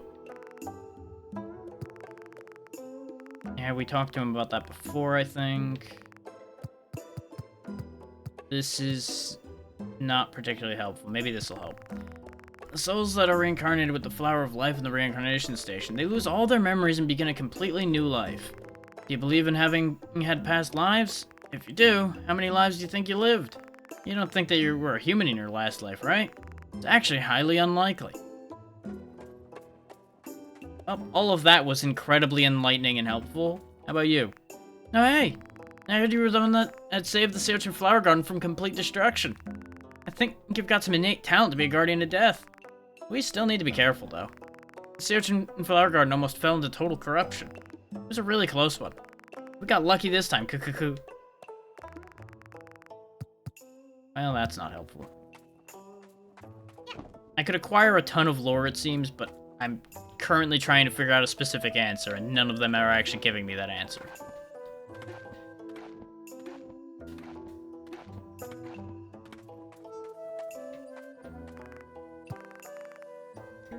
Save. Anywho, this is a big deal. I can't believe the sea urchin flower garden was burnt. I hope we can restore it back quickly. King Yama has not yet announced a plan. But I do really respect him. Although, he has changed a lot after that day. What hardships he must have gone through. Well, that's concerning. But yeah. I think we've talked to basically everybody here, and no one has had anything useful to say about what direction the reincarnation station is in. You don't have anything to say about that, do you? My plan is to connect these multiple universes that exist on that canvas. I rule time and space. What powers do you possess? Yeah, he's looping now.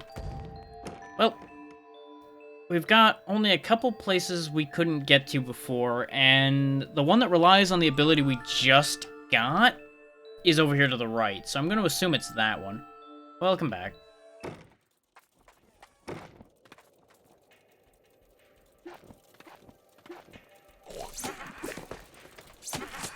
Well, yeah. I know what you meant.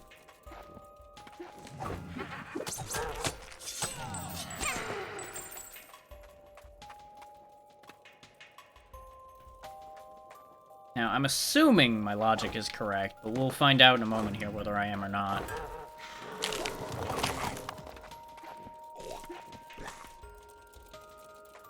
I'm currently playing the genre savvy card and hoping it works. Not sure either of those will help you fall asleep, but it is important that you make sure to eat and drink, so it works out.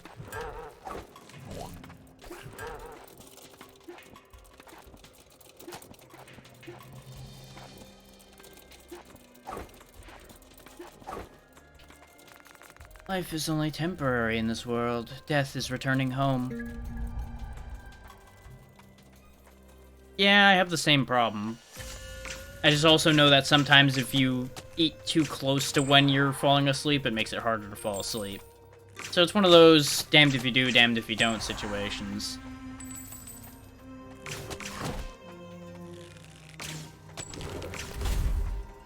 Well, that was surprising. He exploded. Get the feeling, yep, that's a monster.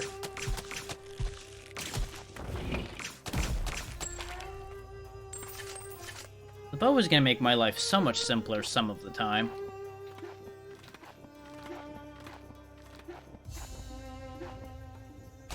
Of course there's hidden spikes now. Hooray! Here's another checkpoint. Death while risking your life for change. Okay, that's just gonna get really annoying now. You can tell where they are because of where those weird rocks are. But I feel like that just doesn't need to be a thing. So this is where the tracks end. They pass through here. Could it be... Are they headed to the Crimson Mines? Huh? So you've managed to make it all this way. You still looking for your father? You're heading to the reincarnation station. Follow the path on the right. Oh, and try not to stick out. Don't get wrapped up in anything you don't need to. Yeah, that's fair. Good luck. Well, at least now we know that going to the right is correct. These are just hazards, okay.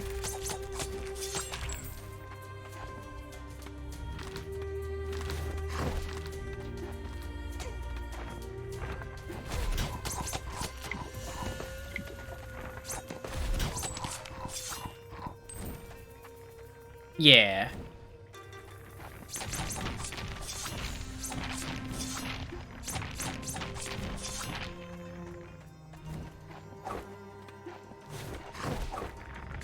Nothing with much caffeine in it at that point, otherwise you're definitely not getting anywhere. Which I've been guilty of that one a lot. Okay, I'm gonna have to shoot it. That's what I figured, but I was hoping it was just gonna be an auto-timer thing. Oh, we already got to the reincarnation station. That was quicker than expected. I can't focus because of all these souls. I don't know who burned down the sea urchin flower garden, but they're in big trouble once I find them. Well, I've got good news and bad news. I know who did it, but you're not... Well, I know how it happened, sort of. Eh? You're talking to me? You got some guts. You better be prepared for the consequences if you're wasting my time. So, you came all this way to the reincarnation station to find your father. I've seen all sorts of people in Purgatory, but you're definitely a first. Okay, I'll make an exception and look into it for you. He's so funny to me. Tell me what you know about the soul you're looking for. Here it is. Unfortunately, it seems like the soul you were looking for didn't pass through here. Could they become a specter already? Maybe he just ceased to exist.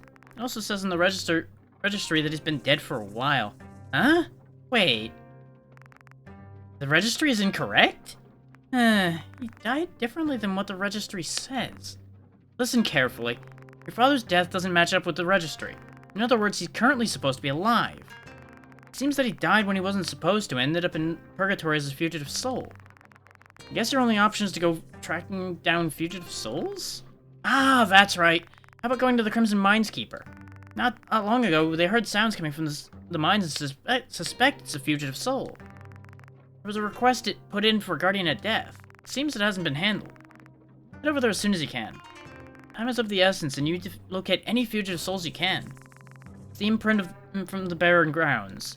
It'll help you on your way to the Crimson Mines. Okay, now we've got a charge attack for Dukroak. That's what breaks the big rocks. Okay. Someone as reckless as you is always welcome. Yeah, if somebody reckless would probably need to be reincarnated multiple times, wouldn't they? I certainly have needed to come back to life a few times already.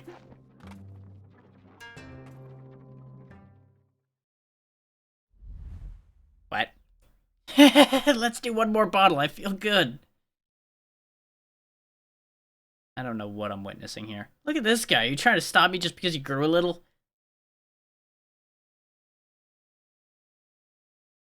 When would I ever get to drink like this again? Alright, fine. Since today is special, I'll even resurrect all of the fugitive souls that come here today. Well, that seems like it'd be a problem. That explains how this whole thing came to be in the first place. They got drunk one day and revived all the people that were there.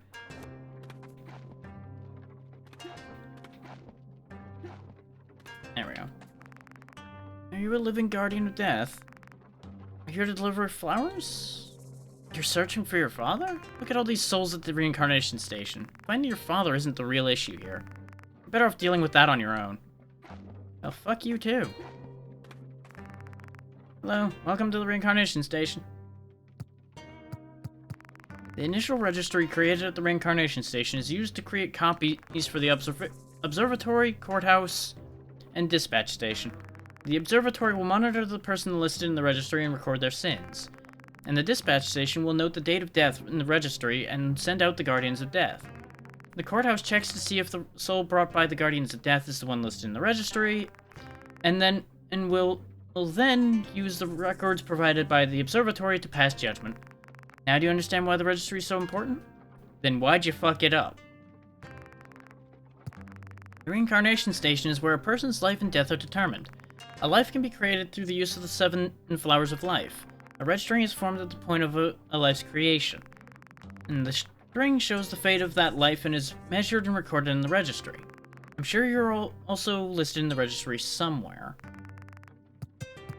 Because of the Seochin Flower Garden was burned down, we don't have the flowers needed for reincarnation. There are a great number of souls waiting to be reincarnated. If we don't hurry and restore the Seochin Flower Garden, we'll be overflowing with souls waiting to be reincarnated. And then we're fucked. Yeah, actually thinking about it, if all these guys are hanging around in here waiting to be reincarnated, if they all start turning into specters, this place is gonna get torn to the ground in seconds. So that could be an issue. Yep. More suspicious activity. What? Have you come here to report? Seems there's someone performing suspicious activities in the purgatory. Suspicious activities? They've burned down the Seochin Flower Garden and corrupted the Daredemon. I followed their tracks, but they ended in the Barren Lands. Judging by how they managed to corrupt the Daredemon, they're well versed in the use of sin. If they're after sin, they might be headed for the purification station in the Crimson Mines. Yeah. Guardian of Death's... Oh, whether it's sin or specters, the state of things is proceeding favorably for me. Everyone has been critical of King Yama's inaction. Isn't this the perfect justification needed for me to rule over the purgatory? But the current afterlife is becoming more chaotic every day. We should track down whoever's responsible and get to the source. Hey! You think I don't already know that? How dare you treat me like I'm some idiot?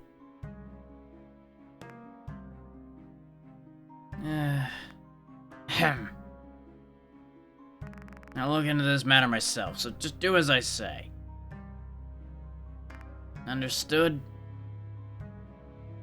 I'm pretty sure I changed his voice, like I've changed a couple of these because I forgot.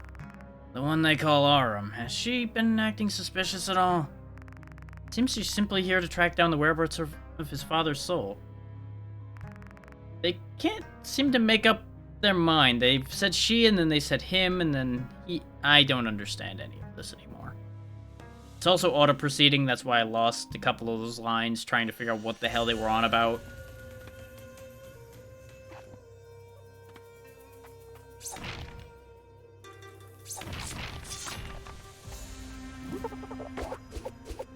Spinning punch!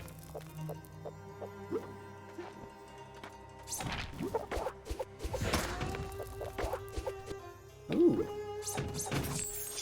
Okay, it's just a bigger, better box. I was kind of hoping it would also be a shortcut back over there. No such luck, though. Oh! That's what the ability was that we needed for Groundbreaker. But we need to get 2 Dawn before we can down smash to get access to these, which means those must be extra, then. I can assume that they wouldn't need skill points for something that would be required.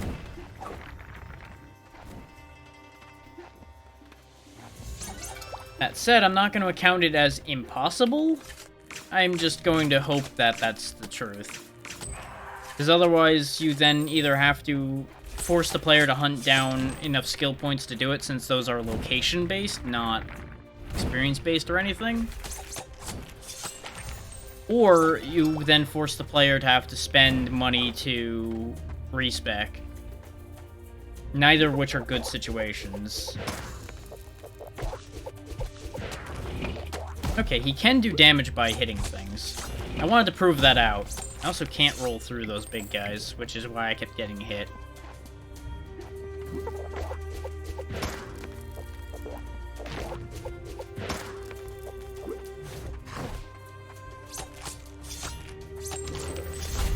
Okay, that explosion does hurt. I stood there on purpose to find out whether it hurt or not. Also, I upgraded these potions, and I feel like I need the other upgrade, because they don't seem to be that much better. They're a bit better, don't get me wrong. They're just not massively better. Which I guess makes sense, because it was only a 100 coin upgrade.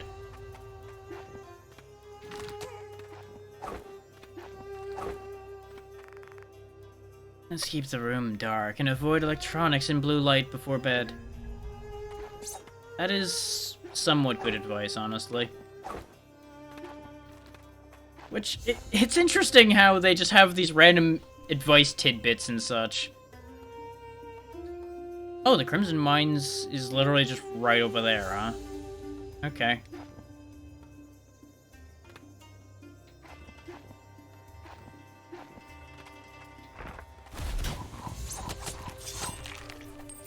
He really is good. He is good frog. I'm almost dead. This is sad. I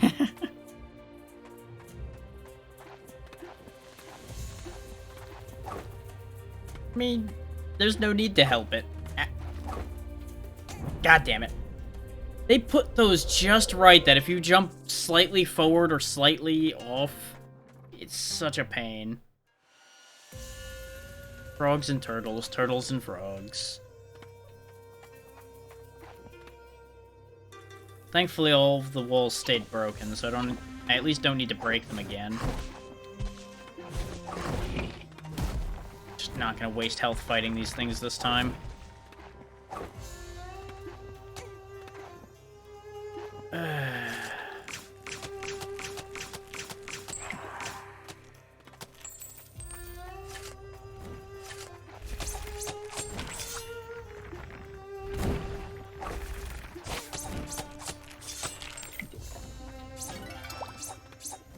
For the amount of damage you take, I still feel like I probably need that other heal upgrade before it feels like the heals are worth anything.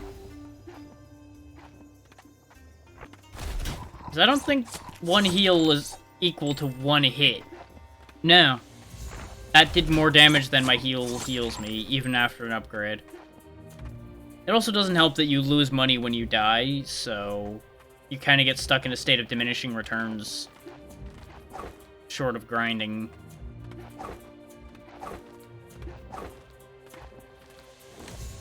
Which, if they're intending on encouraging grinding, that's a whole other issue. And I don't know if I would recommend that as a means of expanding your gameplay time.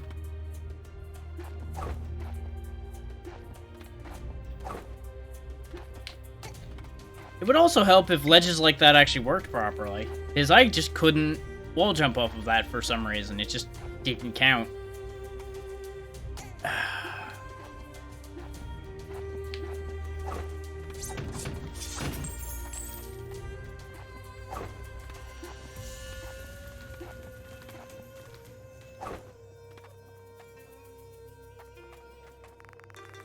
I thought death would bring freedom, but who would have thought I would still be working after death?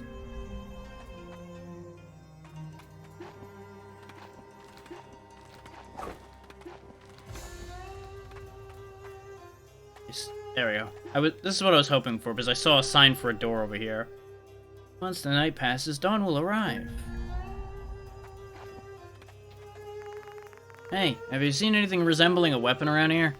You haven't? Okay. If you see a long, shiny weapon, bring it back to me. Please. Where could it be? This isn't good. I can't remember where I put my weapon. I remember using it in the underground waterway. I don't remember if I used it anywhere else after that. If the dispatch manager finds out, I'm dead for sure. Again. There's no point in going back right now, because we don't have enough money for the upgrade I want.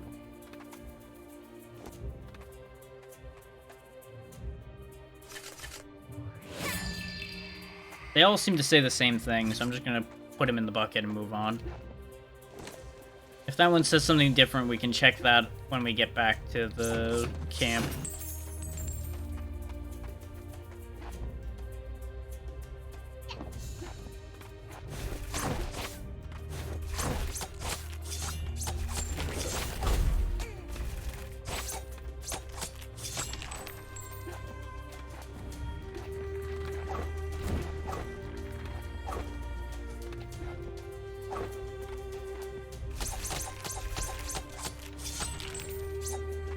Okay.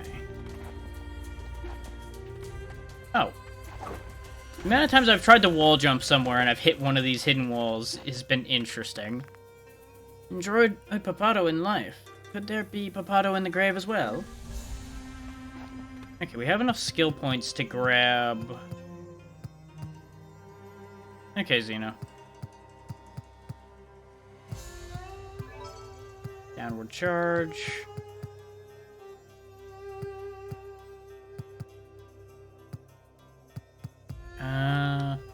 Since we're now understanding that we need coins, I'm gonna grab magnetic just so I can reach requisition when we get a couple more points.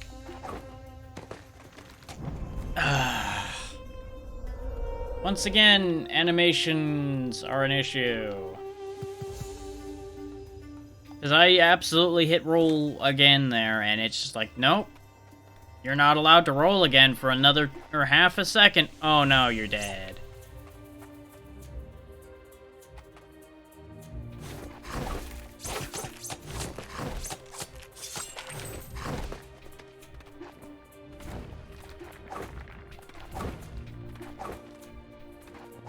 Like, I don't want to be bitter and grumpy through this, but there's gonna be times already, it seems, where I'm gonna have a bit of grump going on.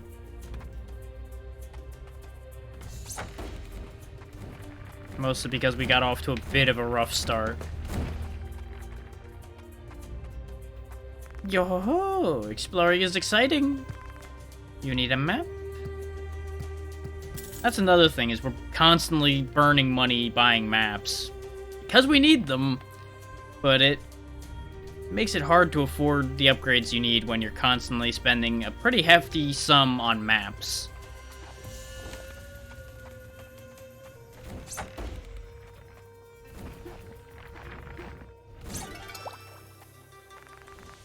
I've seen an escaping soul go crazy, but will I go crazy as well? Go crazy in the bucket.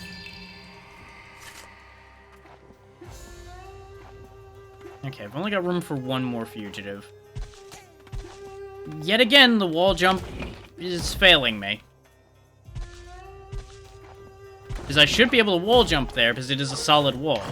But for some reason, if it's not big enough for your character to fully adhere to, you just can't wall jump there.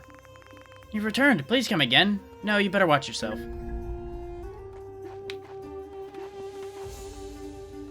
Whee! Okay, I feel like this is a loop.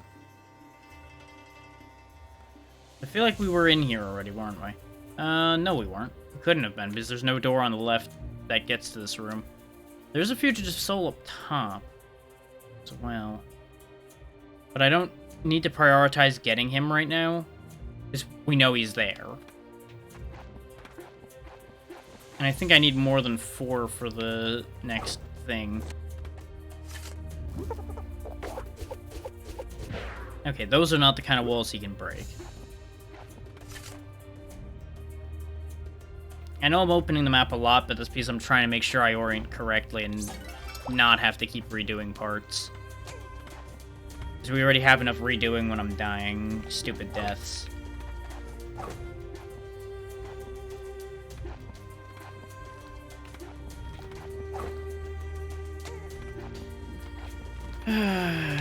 This is why set dash length is annoying. Especially when they build their platforming around using your dash.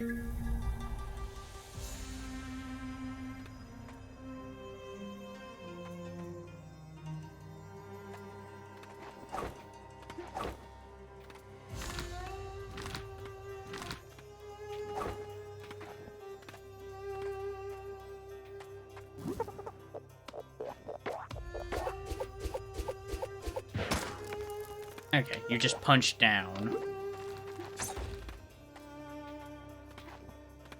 I also should have checked that spot that we passed earlier, but we can come back for that later.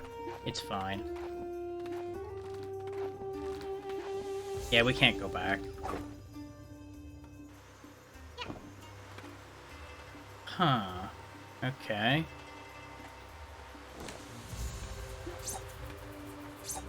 I'm not sure why this exists.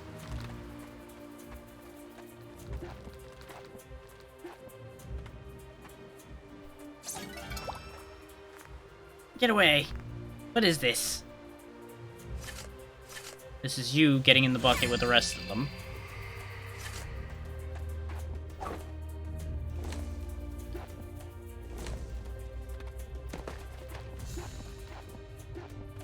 Okay.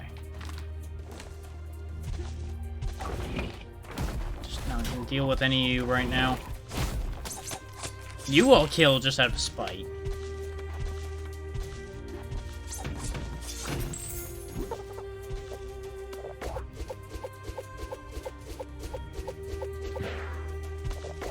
Okay, we can't jump and punch. So we can't get in there from this angle. We either need to get in there from the other side, or he gains a jumping punch or something at some point.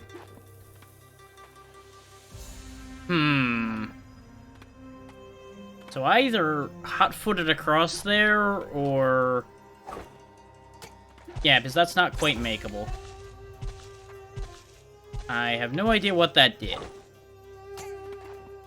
Oh. I probably was meant to just shoot that, wasn't I? I assumed there was going to be more behind it, is why I did that. But I'm just on a roll for bad decisions today, too. So I suppose that's just going to color this whole experience, isn't it?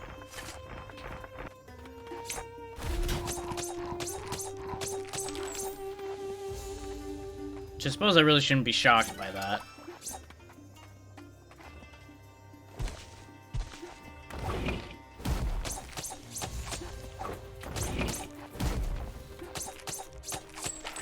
call cheats on him just immediately rotating right back like that. He should have at least had to animate turning. More or less, yeah. Also, welcome in, Zero. How you been?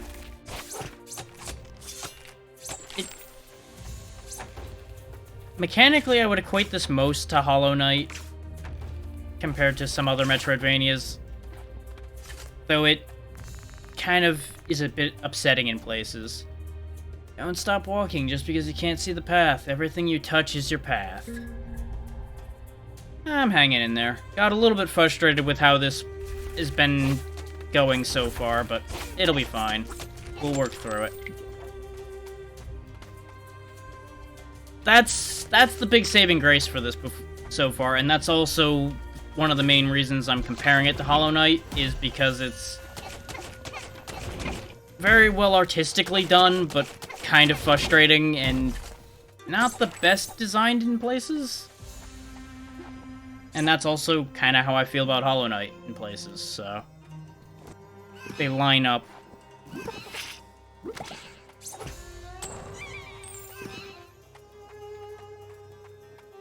Like, these are both games that are carried by their artistic decisions rather than the majority of the game. And I know that that's not exactly a popular opinion, because a lot of people love Hollow Knight, and I've got nothing significantly against it, but it does have its problems.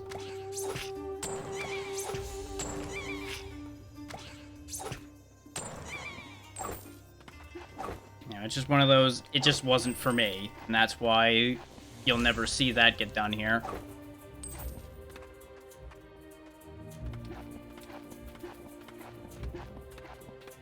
Situations exactly like this are kind of what I'm talking about with it. Like, this is unnecessary.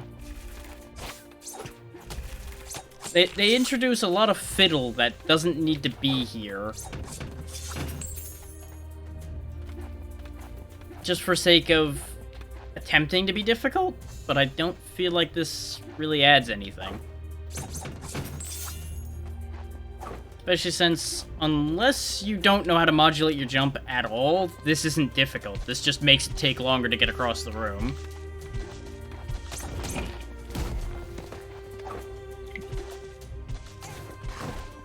Oh, and there's also that problem where the sides of the spikes count, so sometimes when you just walk ever so slightly too close, you're gonna take stupid damage as well if they set this up like this. Like, I'm almost reminded of player-made content instead of actual game developer content.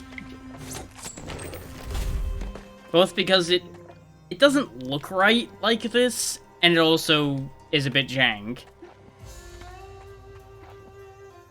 And I don't want to be harsh, but that's the mood I've gotten into because of the aggravation we had earlier with back-to-back bosses that gave me trouble. So I'm gonna be a bit extra critical for a bit. This is gonna go poorly, because we have no healing left, and I assume this is gonna be a boss fight. There's a lot of money down here. Or there's nothing here?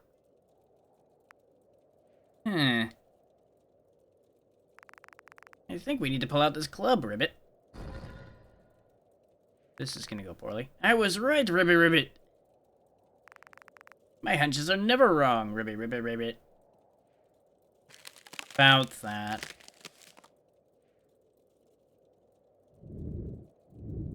Yeah. The difficulty curve is definitely one of the things I was talking about.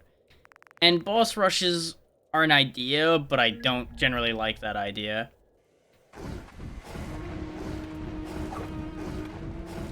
Like, I've got no problem with the idea of a boss rush, but so many of them are exactly like what you're talking about there, with no checkpoints, no recovery, no anything. And that just becomes grueling and annoying. I don't know very many people that actually actively like that design. There's plenty of people out there that accept it. But I wouldn't say it's good design. I just noticed that the game was kind enough to give me a recharge of potions for this, so I appreciate that. Yep, we're dead because of the fact that the charge punch didn't go off when I started it. Well.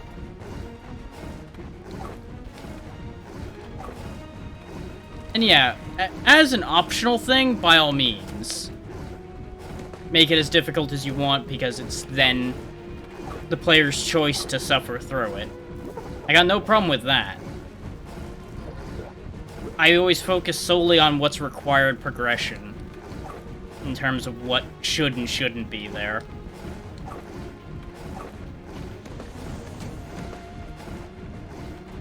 I'm gonna keep hitting that second one because of that stupid delay they put on rolling.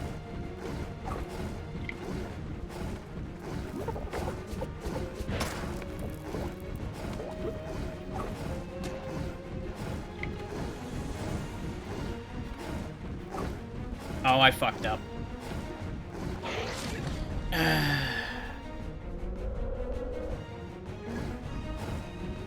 This is actually another sequence that's a problem. Because this is just going to be one long string of newbie traps. It's designed to kill you the first time you do this, and then it's meaningless anytime after it. And having these sequences exist is fine, but having them be instant kills is always a little eh.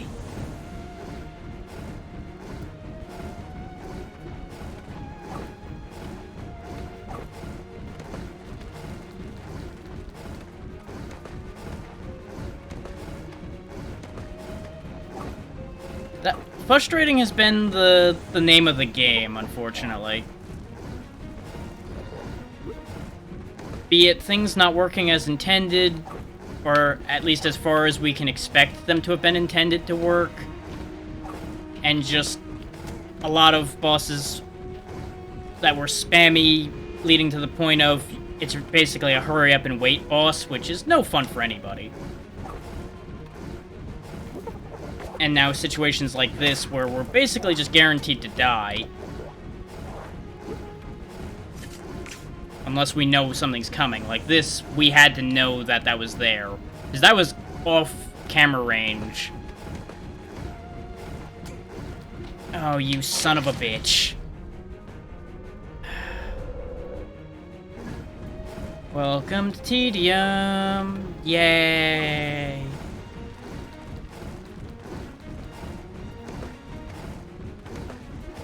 Like, this sequence has already outstayed its welcome. They could have just had this be this section and the segment coming up here, and it would have been fine. But they've decided it needed to be twice as long as that for some reason.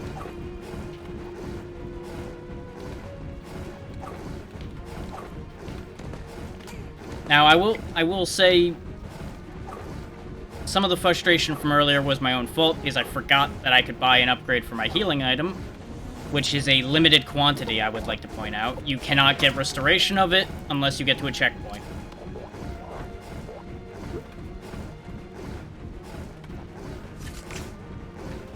I think we're screwed here. Yep. And you'll notice it can get you if you're above it. It doesn't have to actually make contact, which is the part that's making me angry about it. If it charged forward when you got close, and if you were above it, it missed and gave you more time, that would be fair. The fact that if it just passes a certain side of the screen just far enough, you auto-lose, that's not okay. Especially with the speed this thing moves, and the fact that I have no means of going any faster, really. I'm at the mercy of making, like, 2 mistakes, and I'm fucked, basically. Is what this boils down to.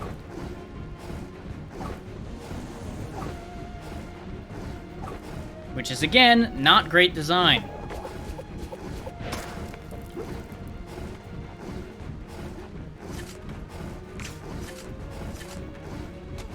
Are you fucking kidding me, game? I landed on the platform and it said, no you didn't, and I died. I haven't died yet, but you know what I mean? Yep, because I knew I was basically dead at that point.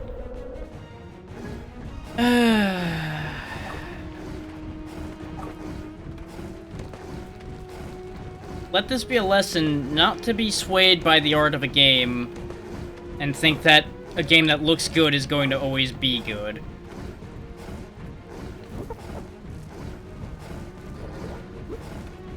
This is definitely proving to be a very good example of a game that looks great and is definitely not as good.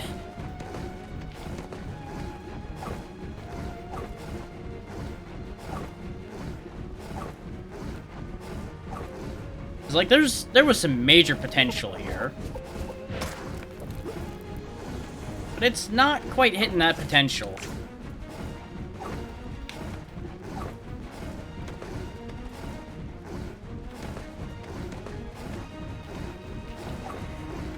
Because look at how close he is, even with me doing this basically perfectly.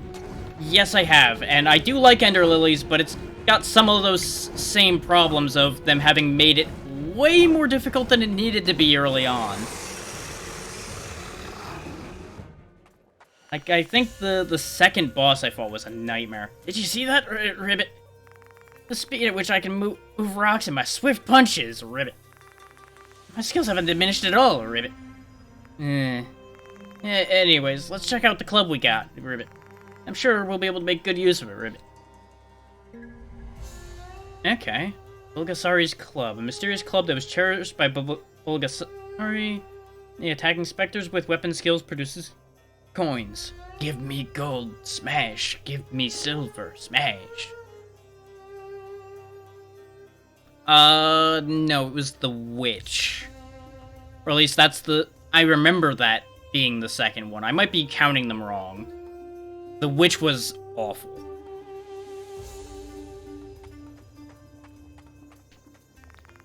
The moon is very bright. And but the thing is, that's another example of a boss that is spammy, and that's why it's tough. If they slowed it down even slightly, that fight would be a cakewalk. And that's what frustrates me with bosses like that, is they're not tough for a good reason. Yeah. You heading to the Crimson Mines? Made it all this way. How impressive. Take care not to ruin the reputation of the Guardian's death. That's basically the same issue we just had with a boss earlier here today. His whole thing was he was constantly throwing attacks at you. Oh, more or less. Half of which taking up a good chunk of the screen. Basically meaning you're wasting a lot of time just trying to survive and not getting anything done with the fight. You're just wasting your time dodging. Which, some dodging being necessary is fine, but there's a tipping point where it crosses over into being pointless.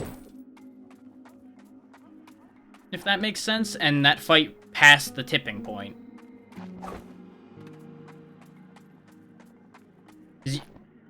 For a fight to be balanced, you need to be able to get a word in edgewise, if you are able to dodge reasonably well. But I was staying ahead of it pretty well, and no amount of movement was giving me a word in edgewise unless I basically sat there and accepted hits. I have some real concerns about what we're getting into down there, too. Those do a lot of damage. I'm starting to worry that this game might be designed for you to do a bit of grinding to get the upgrades that are available for money.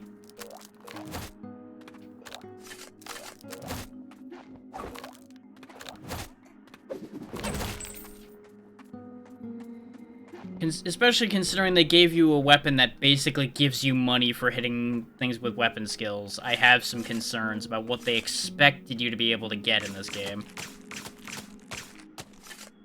You're a tough son of a bitch, aren't you? Okay, he was one hit away from dying before, too, then. Good. Now, that said, there's also a favorable thing in Ender Lilies that balances out fights like that this game doesn't have, and that's the fact that you can stagger bosses. This game, you can't. You just have to eventually manage to either suck it up and take the hits, or find that one perfect pixel spot you can get through. As you might imagine, I'm not exactly a fan of that design choice.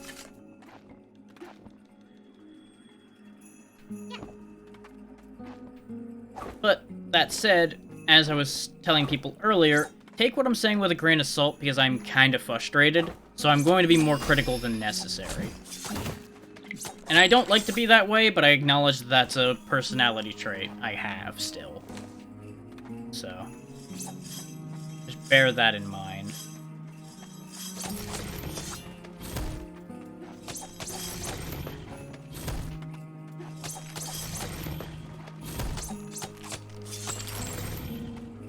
Well, that was weird.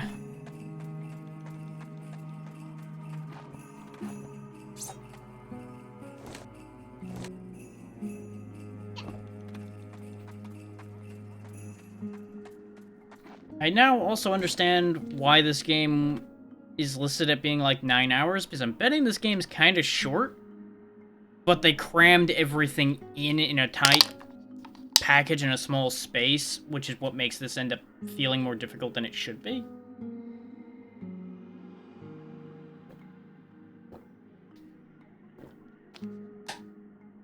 Because I've noticed that about a fair few short games, is they end up being difficulty cliffs instead of curves.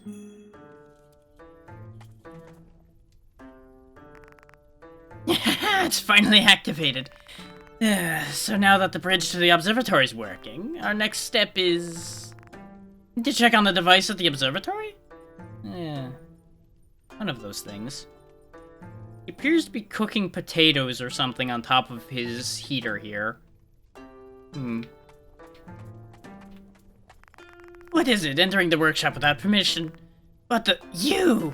How long has it been? Show me your face. I'm gonna forget at this rate. But your name is... Oh my, it's our first time meeting each other. I've mistaken you for someone I know. I've been working non-stop lately, so my mind's a bit scrambled. You said you're looking for a fugitive soul? I heard some strange noises near the purification station. I've asked for a messenger to be dispatched there, but it seems they still have their hands full.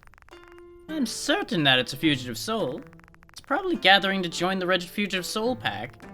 I don't know if the fugitive soul you're looking for is at the purification station, but I'll give you the clearance needed to enter the Crimson Mines. Go check them out for me. This is gonna change this whole damn game. This right here is gonna change everything. The imprint of the Crimson Mines Keeper enables double jump. There's nothing more fun than creating something out of nothing.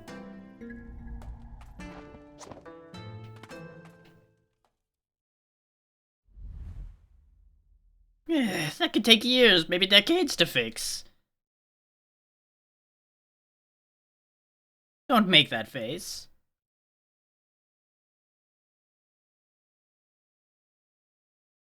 Once this is done, I have to go over to the blueprints for the observation machine and the switch. So someone came here and fucked with that, I guess. And he didn't stop them.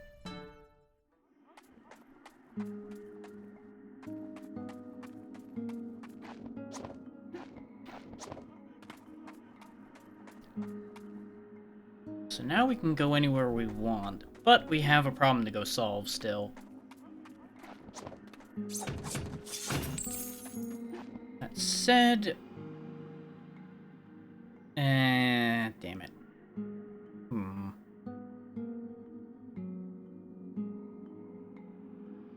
Now, he mentioned something about that bridge potentially being fixed, though, so let's check on that before I go fight that fugitive soul.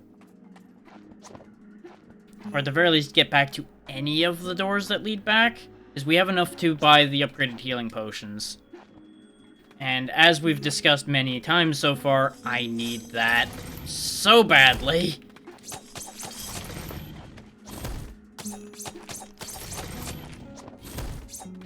There's another thing that games of this type do that usually make them a lot more reasonable to deal with, is they give you options for defending yourself. This game has one option for defending yourself, and it's the dodge. You can't block, you can't parry, you can't any of that. There's just kill the thing before it kills you and dodging. Unless I've missed buttons again. No, that is all there is. There is only dodging. Now, mind you, I usually only end up using the dodge in most of these games anyway, so that's not a major deal breaker for me. But I will say, in the way these are designed, that it's usually wise to have multiple options. It's also usually wise to have your wall jumping work properly.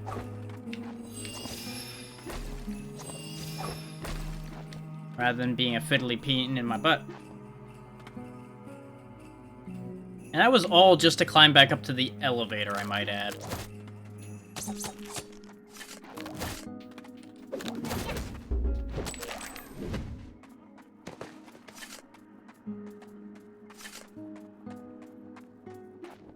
And I'm betting the bridge is probably not even going to be in place, so I'm going to have to go back through a bunch of shit in order to go get that healing upgrade. But if we're going to be fighting another boss, I want better healing. Because otherwise this is going to turn into a whole other issue again, and I'm going to get mad again. I really just don't want to inflict that on everybody listening. So I'm going to be sensible this time and go backwards for a change. Instead of just stubbornly pushing forward and forward and forward and forward and forward and forward and forward. Yes, the bridge is down now. Excellent. So this won't be too far a trip back.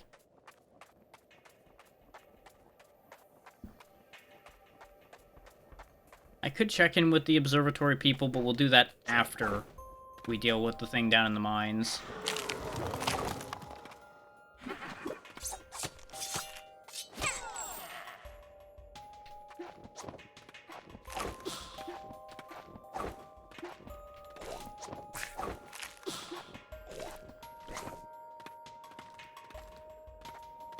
There we go. We're almost back to the Death Tavern.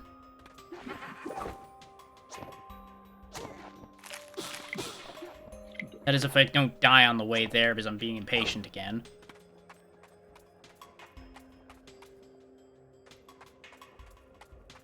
It's gonna suck a little bit walking all the way back, I'm not gonna lie. But this is a better idea, I still say. Hey, if you see someone wearing a red mask, tell him to settle his tab. When I first started selling things in the Purgatory, fugitive souls kept taking advantage of me. They say they'd pay me half now and the rest later. Not one of them has ever come back. Dang it, I'm sure I've been played for a fool. Have you considered the fact that they're all specters now, and that's why they're not paying you back? They might be dead now. There we go. Let's get another healing upgrade. And it can even go higher.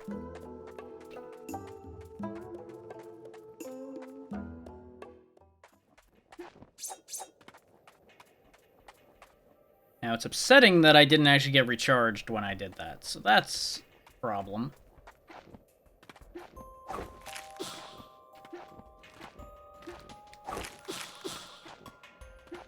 Though, there's a certain temptation in my mind to do a bit of science here and see if it would work in my favor.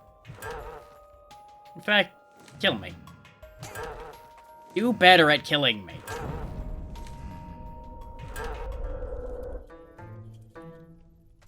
Now let's see if this worked the way I wanted it to. Yes! Shortcut! We still have the upgraded potions, and now we're back down in the mines, so I didn't have to go all the way back. Ta-da!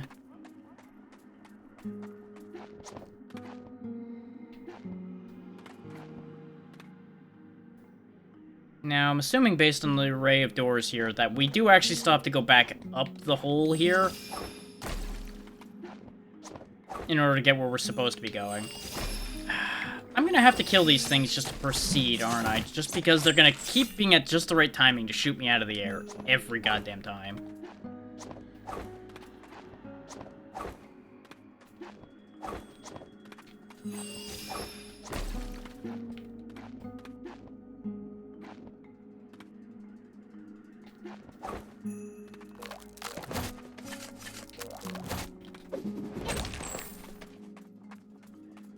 Just trying to grind out as much money as I can get, since it's proving necessary. I also can't help but notice that even that upgrade isn't giving us that much more health per potion. So these potions still kind of suck. And only having 4 of them just makes that problem worse.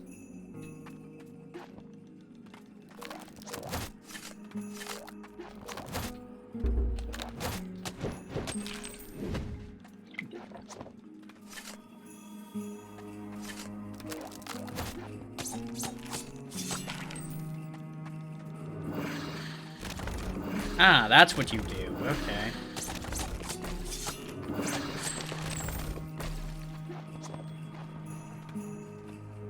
Okay, so there's just spinning death on here. Good to know. Thankfully, not so bad to deal with. Okay, checkpoint. Don't ask, are they dead after you defeated an opponent? I don't know. Seems worth checking. Well, this seems upsetting. Thankfully, easily dealt with. Speaking of upsetting, though...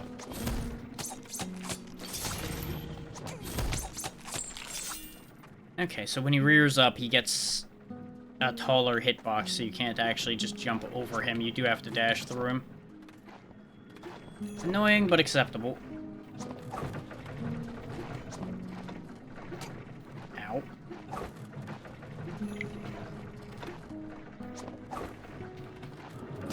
Ah, I did press the jump button, you stupid game. Like, that's been the primary bone of contention, is a disagreement between my input and the results in this game. That's the simplest way to put the problems that have been fairly consistent with this.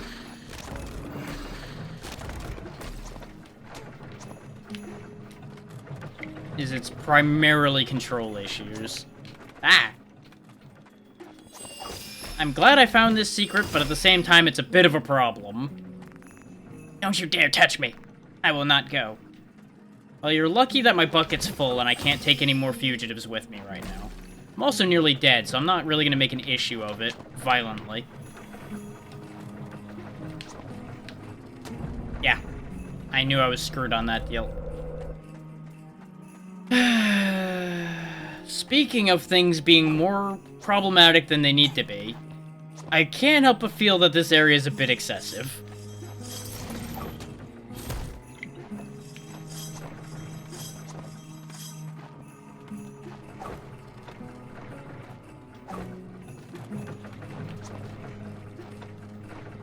Like, don't get me wrong, it's handleable, but this is a little overkill. But again, this is why I'm suspecting they made the game shorter than they may have necessarily should have.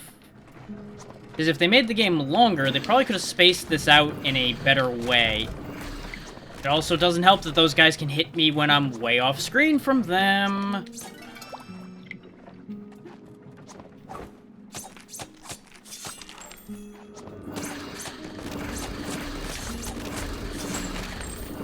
So I'll give you a hint what's good design. It ain't that.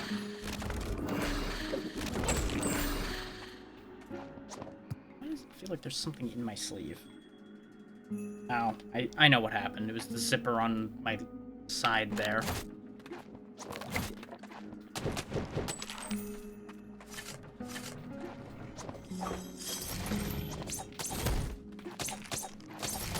Why must you take 1,000 hours to do your move?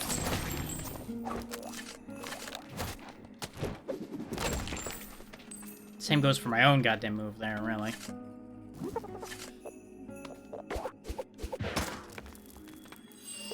Oh yeah, that's what I wanted. Yeah, sure. Good to know there's a fugitive soul there, but honestly, to hell with that room. That room is awful. We're going a different direction.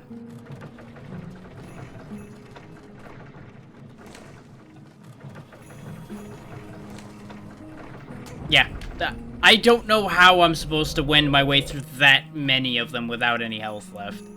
That just seems physically impossible at that point. Well, not impossible. Reasonable, absolutely not. Oh my god. Yay for hitboxes! Yay!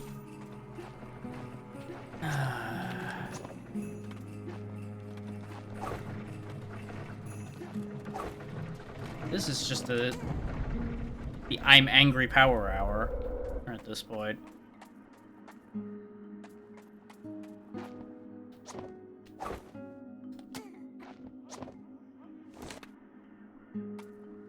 Now, for those wondering why I got hit by the spikes that time, I was mashing jump once I saw the wall jump animation. You know what didn't happen? Any wall jumping.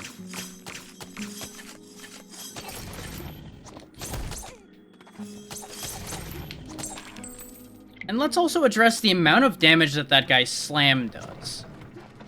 That was a good, what, half a health bar or something along those lines? Because that's another thing that feels kind of out of whack in this game. I have yet to see any means of increasing my defense, which is ordinarily not something I particularly care about anyway, but it's a problem here because everything in this game does so much damage.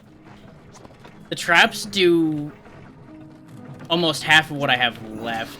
Yeah, no, it actually does do half of what I had at that time. As you can see there, the crystal summoning guy does more than that. What's the point of having a health bar if you die in like 3 hits from almost anything? I don't understand.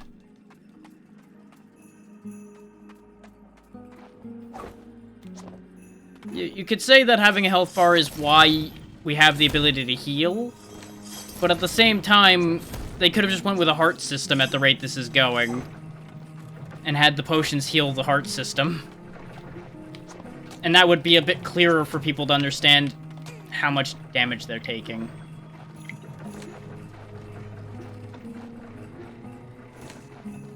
There's also the amount of times where knockback just happens to just casually bump you into like 3 more hits with zero control on the part of the player to fix that.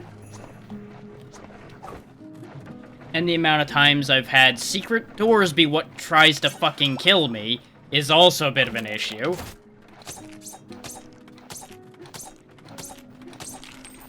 Like, I know I'm on a tear of negativity right now, but I'm just so frustrated with how this game is playing as a whole.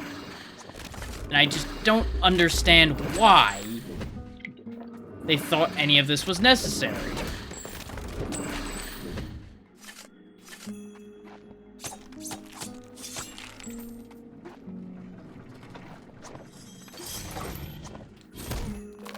I would also like to clarify that in spite of my aggravation so far, I am still mostly enjoying this game. I want to point that out.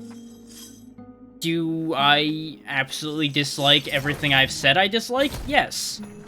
Does that make this a bad game? No. Does it make it a frustrating game? Yes. There's a difference between a bad game and a game that's frustrating to play, and a game that is difficult. A game that is difficult doesn't necessarily have to be frustrating, and a game that's frustrating doesn't necessarily have to be difficult to play, either. There can be games that are frustrating for different reasons. This game, however, is managing to hit both the beats of being difficult to play and frustrating, because the difficulty is for reasons that are frustrating. I want it. I envy your soul. Give me your soul. Your dialogue is useless. Perish. And now we've got conveyor belts, which I'm sure are going to feed me to death, aren't they? No? Nothing.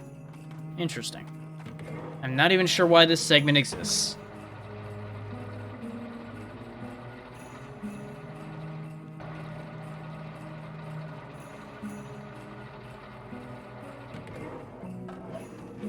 I'm not gonna lie, if there wasn't a checkpoint here, preparing to respawn in 10, 9, 8, 7... Yeah, if there wasn't a checkpoint here, I was going to scream. It's just looking at this with the health we had, atrocious. As it stands, still atrocious.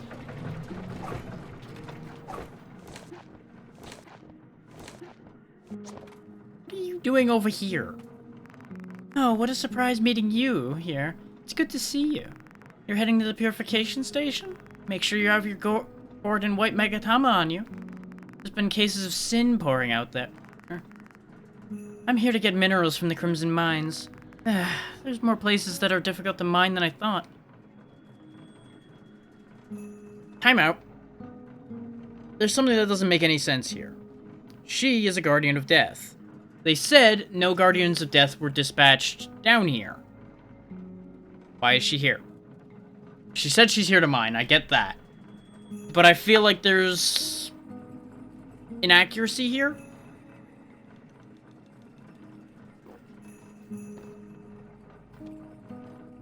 That said, it's probably a matter of she's not here in an official capacity, and that's why that actually works.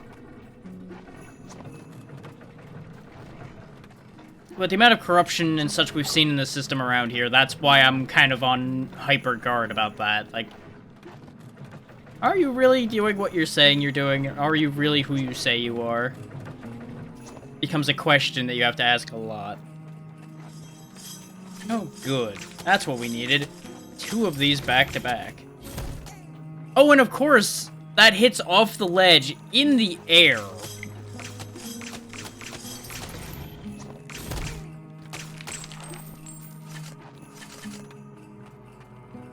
I definitely hit weapon swap and nothing happened there. In case anybody's wondering why I kind of stopped for a second and got hit again. So I was trying to figure out why there was still a bow in my hands and not a sword.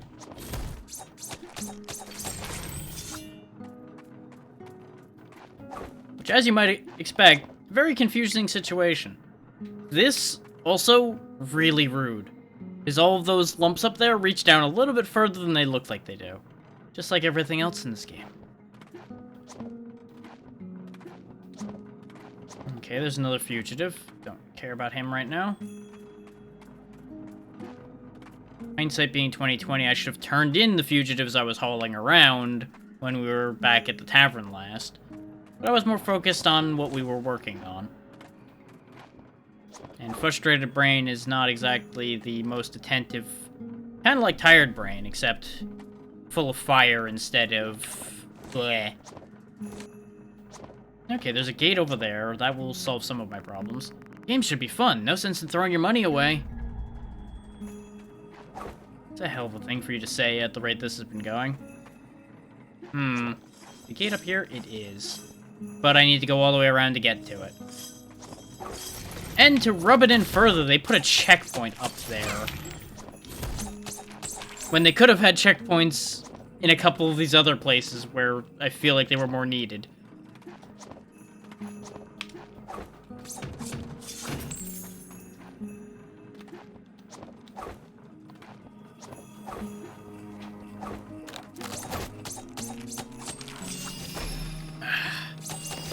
Animations taking priority over function.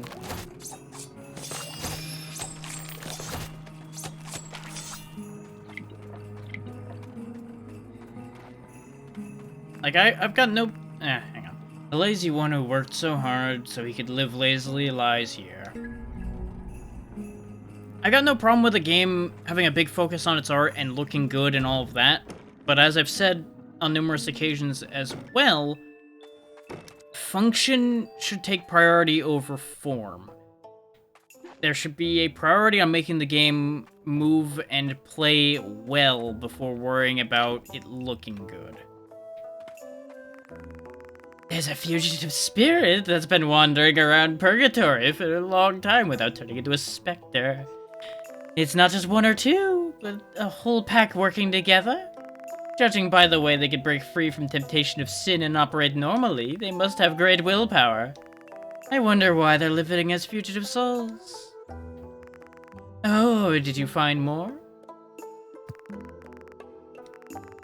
I think you have a knack for pathfinding, but we still have a lot more fugitive souls to harvest. This is a little present for you, an incentive for you to work harder and harvest them all. Ooh. Very good.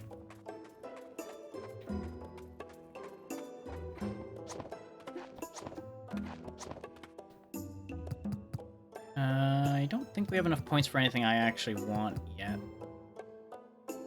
Reduced charge time would have been great earlier, but I don't think we need it. Faster dash, I don't think I need either. This one confuses me.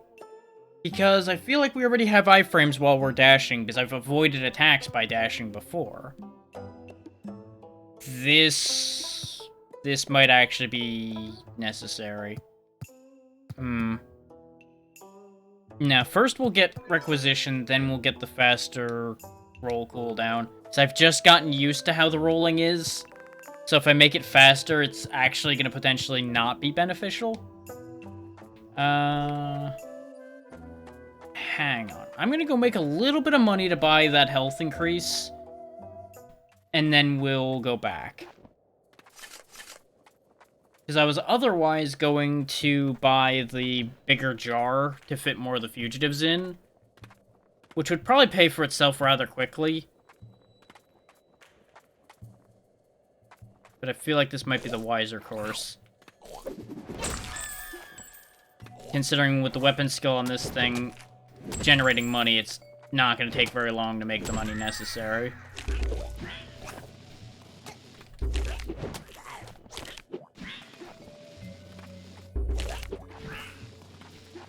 I do really dislike how deceptive that meter is, though. I kept feeling like I had half a meter to use my weapon skill, but apparently it's not half a meter? I don't understand.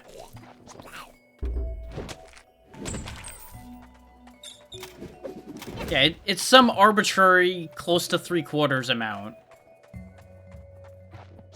Which is kind of upsetting. We also haven't gone that way, but since it's got the trap laying guys that are down in the underground waterway, I'm assuming we're not meant to be there yet. Or, there's another option. That area and the underground waterway might both be optional. And I'm just currently following the plot path, which might also be why we feel a little underpowered half the time. I will acknowledge that that is a possibility. Have you heard about the Red Fugitive Souls? They're a pack of fugitive souls that defy the laws of Purgatory. It's a place where fugitive souls that have been on the run for a long time gather. Their skills rival those of the Guardians of Death. If you run into them, be careful. They're not enemies, but they're not allies either. I wanted to save. Just to make certain that we don't lose anything like in a crash or something. Now we need to go back upstairs to warp back to where we're meant to be.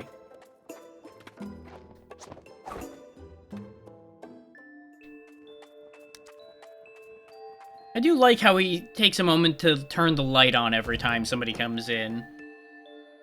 Very conscious of power, that one. Touch that just to make sure we respawn here. Because otherwise we'll respawn all the way back at the Death Tavern, and that's going to get annoying. Smash. Good thing we went this way first, though. Up we go. Son of a bitch.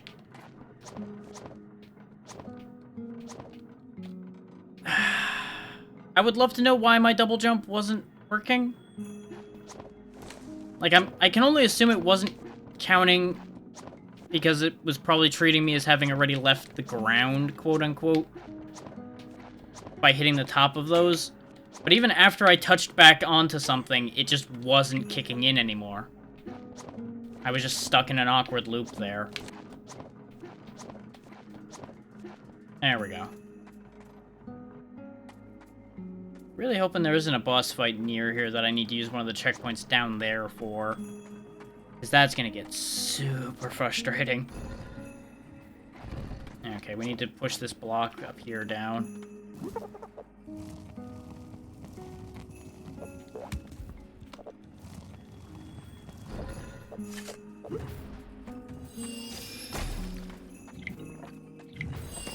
It also doesn't help that I'm not the biggest believer in having my dodge be on a trigger. I feel like potion and dodge should be flipped. But I'm also getting used to it to a point where I don't want to change it. Because if I change it, it's just going to fuck me up all over again.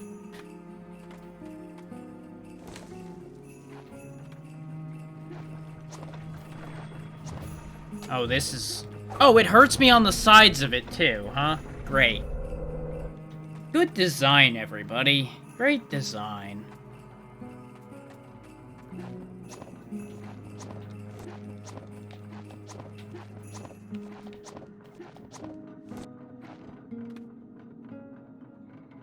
Like, as everyone knows, I don't want to sit here and be salty the whole time, but I don't know how else to be when I'm playing this game right now. Because it is giving me no reason to be positive other than the dialogue's pretty fun some of the time.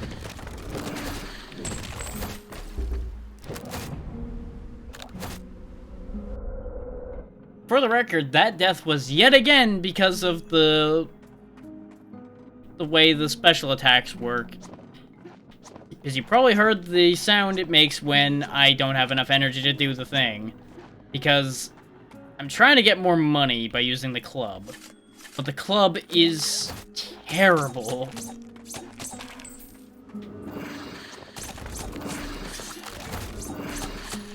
But I also feel like I need the money in order to progress through this game at the rate it's going.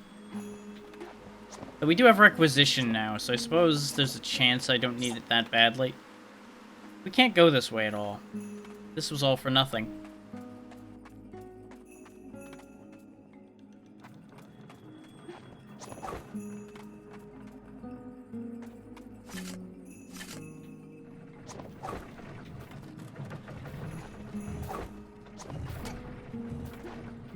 Fuck it.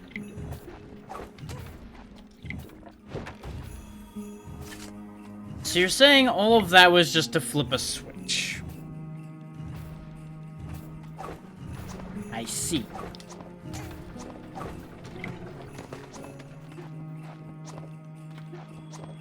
That was all just to open this up here. Which gets us another block. Oh, you can shoot through things, huh? Good for you. Good for you. Piece of shit. Ah. Oh, of course there was another one of them waiting down there. Of course there was.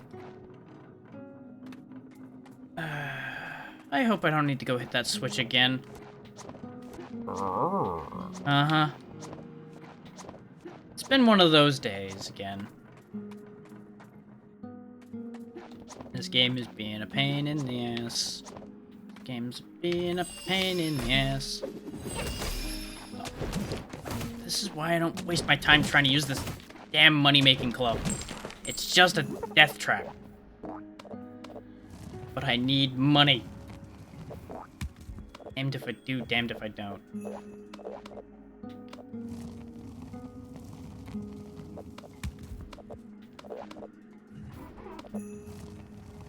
Worried for a second there that he wasn't gonna fit there.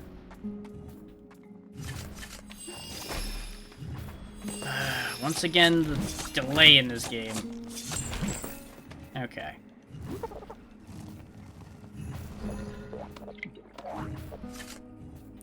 All of that for a book. Son of a bitch. Path to Kurkuku. There's a place that exists is between the purgatory and the land of the living. It's an unstable and mystical place. This place exists right on the thin line between purgatory and the land of living. The only way to get there is to reach the highest point at the earliest time, and entering the thin line between purgatory and the land of the living. The place between the land of the living and purgatory is referred to as the Kutukuko. Or however the fuck you pronounce 3 Ks, an O, and a D, and a U.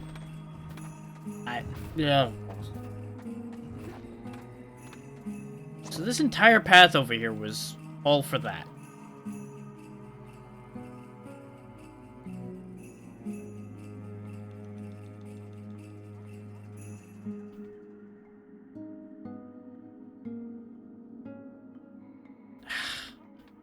Okay, no, the target is down there. That's what I thought. So I didn't need to be up here at all. But when we were down there before, it didn't seem like we could go anywhere.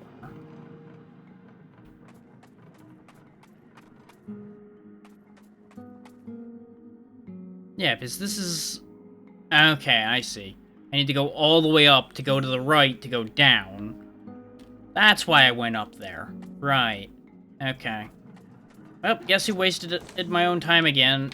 Give you a hint, it's this guy. The one who's very annoyed at himself right now.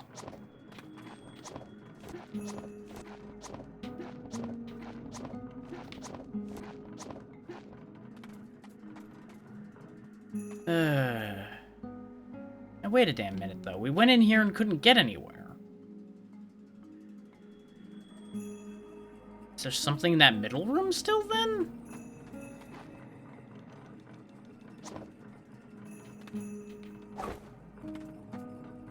But I feel like there's apparently a door in here, but I didn't... Oh, we didn't go higher up.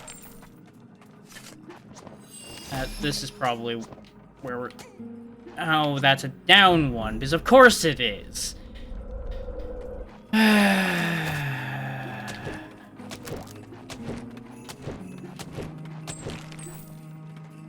Isn't this fun?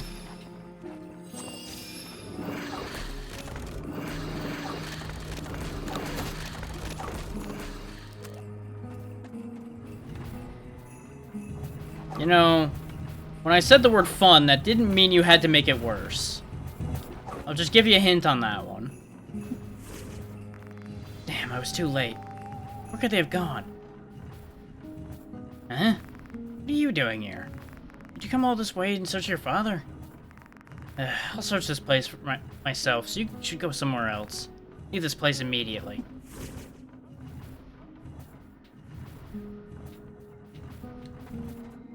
For some reason, had a real long delay on that with nobody saying anything. And I'm not gonna lie, I would happily agree to not searching this place, but I'm getting the feeling we have to.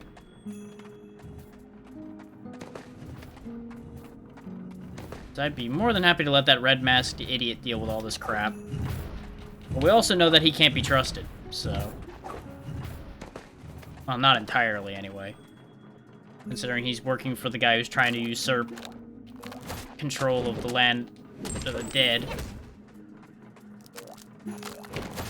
Not that the politics of that are necessarily our problem, considering we're just here looking for somebody. But, you know. Yeah, exploring is exciting. 200 coins for that map. Fuck you. I'm starting to wonder if I should just stop buying these maps. It's honestly very tempting. Because we're just losing a ton of money for not really much gain buying those maps.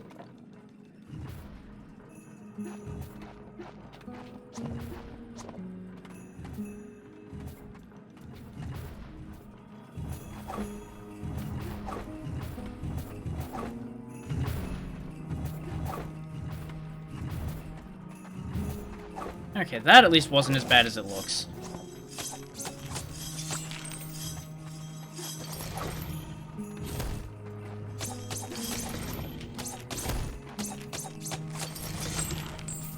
I took a risk on that one. Look at that. 2 potions and we don't even get to 3/4 health, really. And that's with 3 upgrades to the potions, I might add. And that's supposed to be our main way of staying alive. I just don't understand.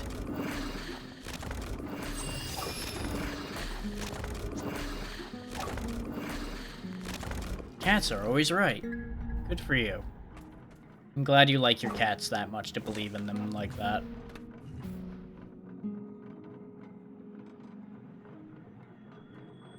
This is a closed loop? What?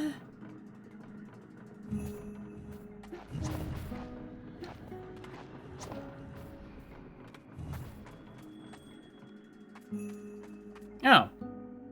Was I being steered wrong by that exclamation point this entire time? Because our goal was the purification station, and we're there. Then again, we were told it was something near the purification station. No, there he is. The red fugitive soul? I only heard rumors of such a fugitive soul. That shape. It looks like a specter, Croak. Hey, you're pretty fearless for some fugitive soul. Look at the stones on this guy, Croak. Kneel. It's too late. What are you doing here? This isn't the time for casual conversation. All of you. I'm gonna eat every last one of you, even your souls. Red fugitive soul.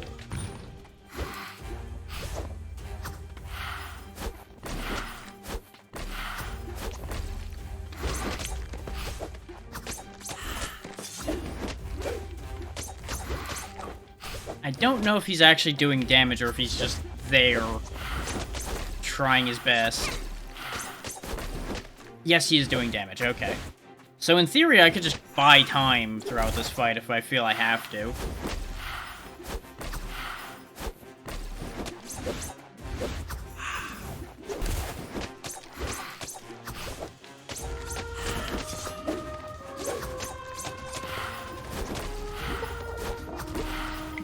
This definitely proves my worry about where the design for boss fights is going with this game, though. To steadily spammier and spammier nasty nonsense.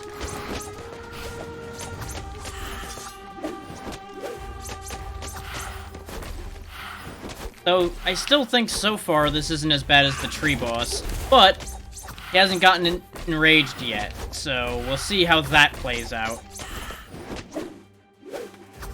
We're also nearly dead anyway, so... Well, I hate that. Definitely hate that. I don't have any pork points left now. I don't.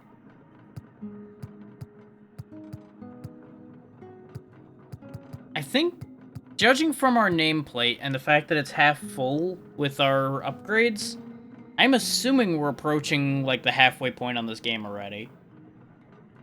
Which would also explain why things are getting as nasty as they are.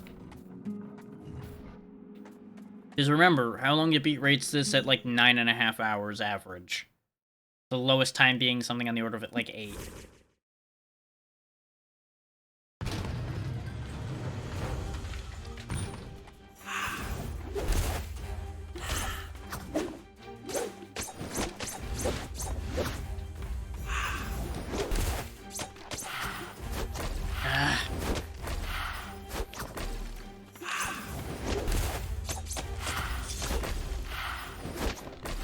Remember what I was talking about before with not being able to get a word in edgewise? Yeah, this is another fight that really feels like you don't get much opening to do anything. Which is gonna make this fight take like 3 times as long as it needs to.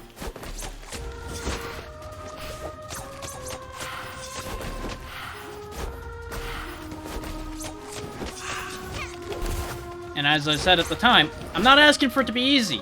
I'm just asking for it not to feel longer than it needs to be.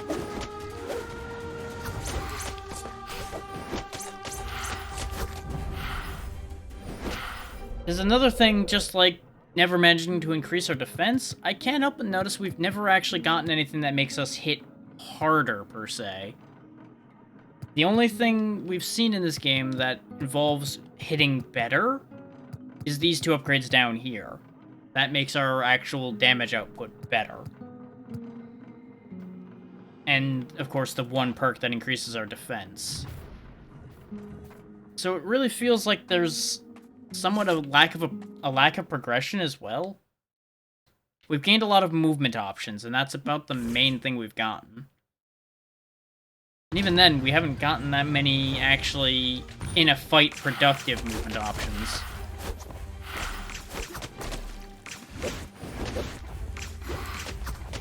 This is what I should be doing, though, is probably just shooting the shit out of him and then switching back to the sword once I've run out of meter. That'll expedite this immensely. Because that's also exactly what I said I needed in the tree fight. But it's easy in the moment to forget you have other weapons.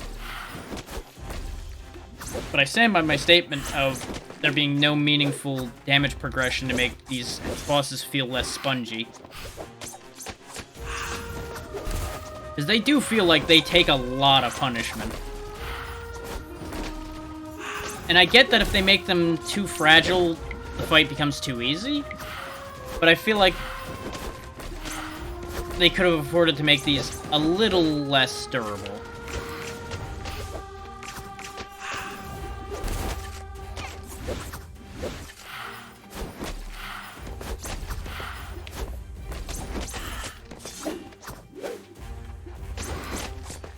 Especially since they get enraged at half health.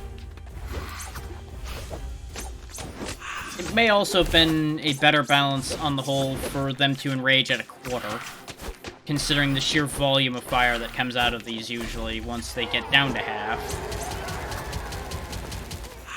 And the fact that some of them have attacks like that that are just crazy when they get to half. And I don't know if they're going to do that again. Oh, I already don't like that.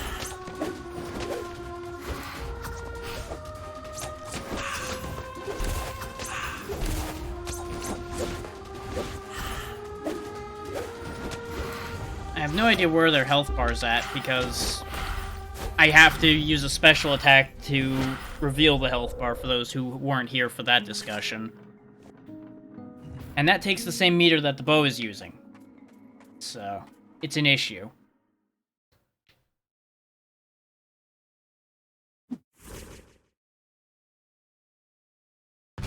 Also, for all that Soul's supposed to be helping, it really doesn't feel like I'm being helped very much.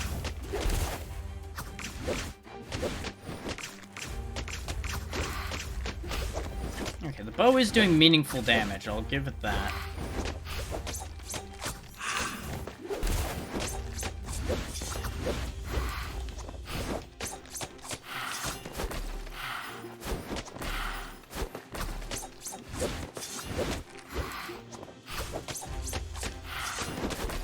The same topic of discussion comes up here as during the tree fight. Most of the fact that I'm losing is coming from once we get past the halfway mark and towards like the last quarter of health, my patience has run out for the fight. And I start making stupid mistakes trying to expedite it.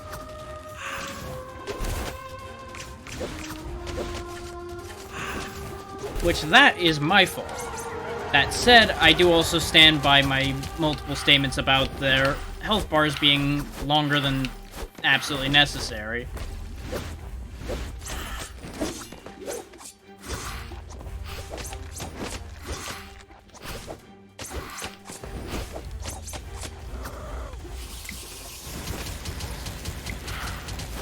Good news, they can do that attack and go right into something else before all the shots have hit the ground.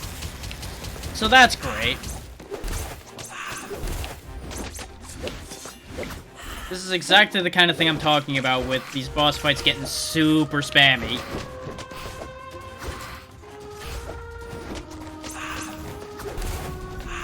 And I was off the ground, but apparently not good enough for that. So hooray there. Discord, what the hell do you want? Is it important? Do I care?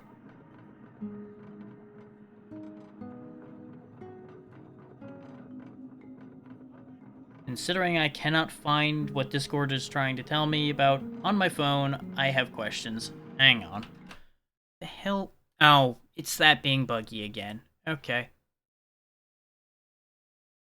So I've noticed something. Mobile Discord has a very bad habit of not showing notifications from things like announcements and such, even though they flag up as a 1 on the PC side. They won't flag it properly on the list on the side in mobile. It's a weird one. I don't know if that's just my phone being terrible, the mobile app being terrible, what have you, but it's something I've noticed.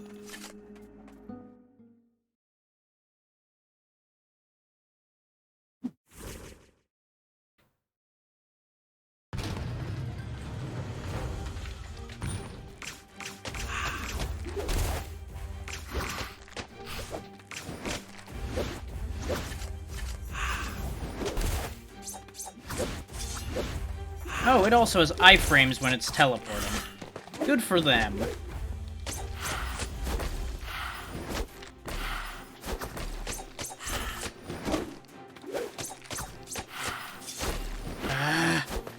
Animation priority!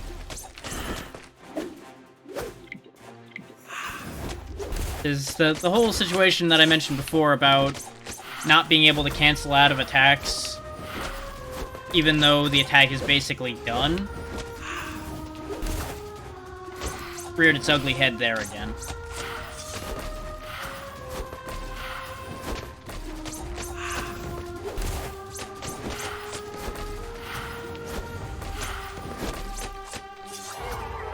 There's the halfway mark.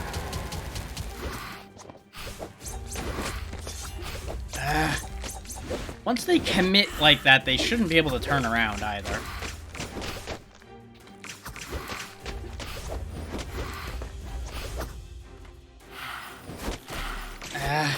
I just need to know how much health you have left, you bastard.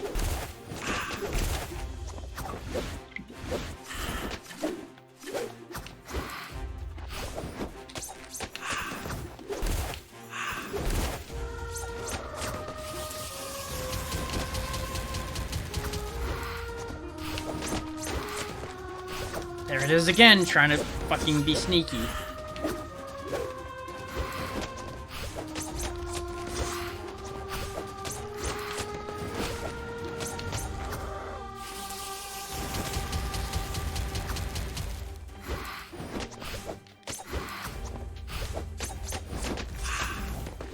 Yep.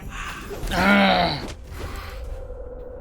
Once again, can't cancel animations, so if you hit the wrong thing for a millisecond, you lose. Haha.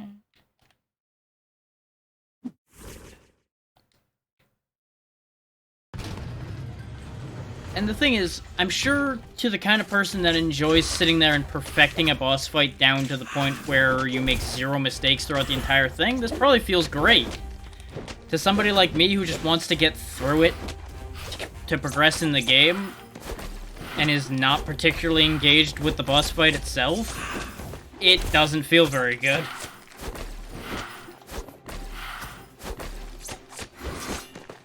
Because I can see the potential here for those who are that kind of person that want to perfect something like that, for this to be perfected. But that kind of perfection would also make this fight last a lot longer.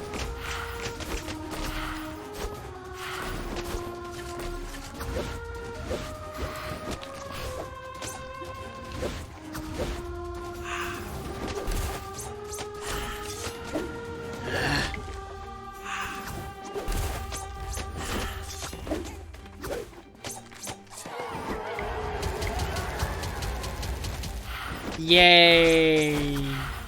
Lost all that health I had. Yay! Just kill me.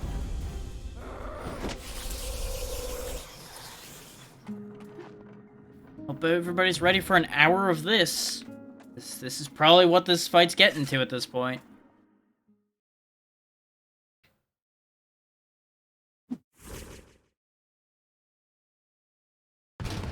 I wonder if the faces on its back are actually a weak point, or if they're just there.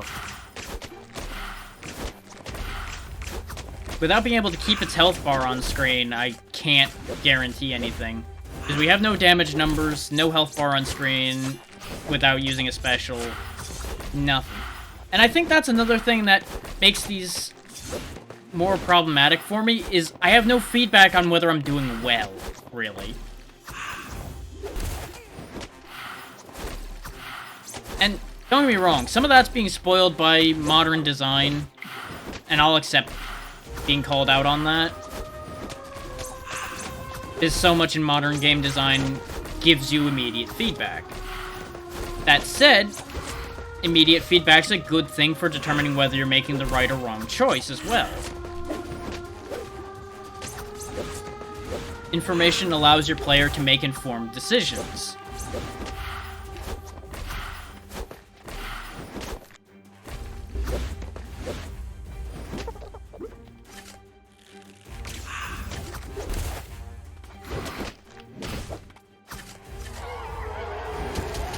And don't get me wrong, we have the easy-to-determine marker of they enrage at half health, so you can tell that it got down to half.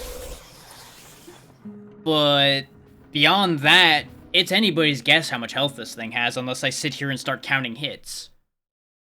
And that's going to take enough attention away from me that I'm not going to be able to keep ahead of this level of attack well enough to keep that kind of count. Like, can I tell you that I was very close at least once? Absolutely. One of the times where we were on that second phase for a while, we absolutely must have been close to killing it. Does that matter, really? No, not really. Is these become such a nightmarish spam fest of attacks that it's very pattern dependent whether you get a good run at a fight or not in any way that goes quickly.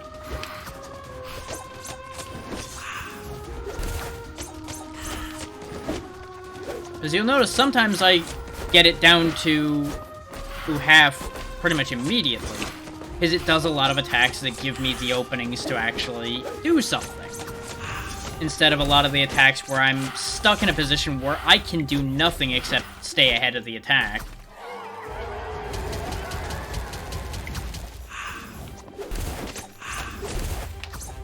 Which, genuine question to the floor, if anybody wants to answer this. Is there anyone that actually is satisfied when they have to spend half a boss fight dodging, and they can't do anything else? Like, you get no word in edgewise, you're just dodging constantly, and that's the whole fight. Like, is that actually a satisfying system for somebody? I guess. Like, I can kind of see where you're going with that. But yeah, that's the other side of that coin, as always, is mistakes happen and die. Hope you're doing well, Cece. As you can see, not exactly the best here. Beating my head against a wall.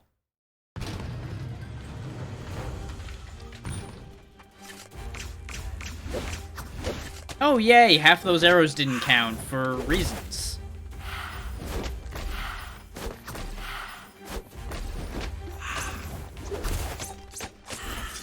Like, I keep feeling like I have to just do single hit and run moves here, and those are no fun. Because that's gonna make this take forever. If you want me to be real, I don't know what the hell the deal with this thing is. They specifically call it a red fugitive spirit, and apparently those are, like, super dangerous or something? So I guess it's been consuming other souls, and that's probably what's sticking out of its back.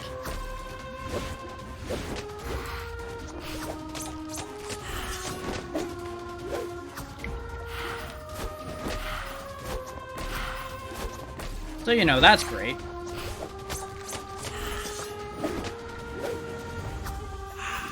Yeah.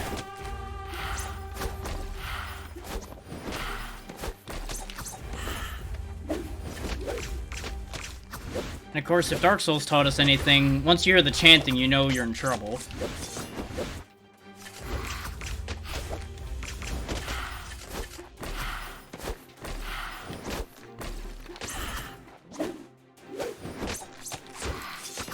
Curse you and your super delayed attacks!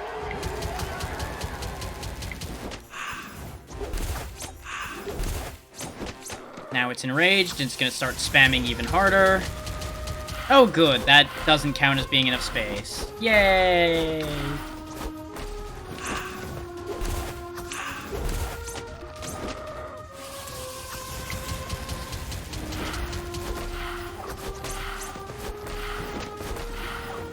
See, fights like this, where I feel like I can get nothing done because I'm constantly on the back foot, is exactly why I never finished Elden Ring or most of the Souls games either, actually. It's the same kind of boss design that's a problem for me, because my patience doesn't hold out for an hour-long goddamn boss fight. I want it done with sooner than that, and that usually gets me killed.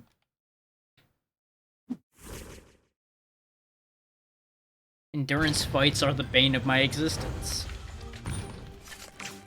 And almost every boss fight in this game feels designed to be an endurance fight.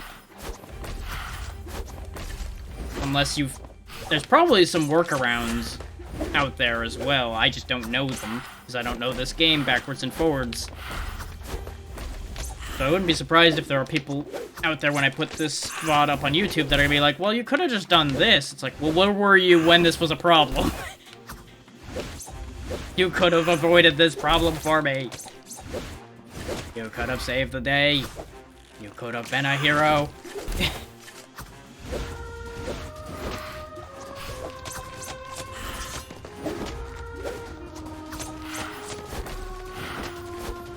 Like, we already learned after the last really bad fight I had that I forgot to buy better healing.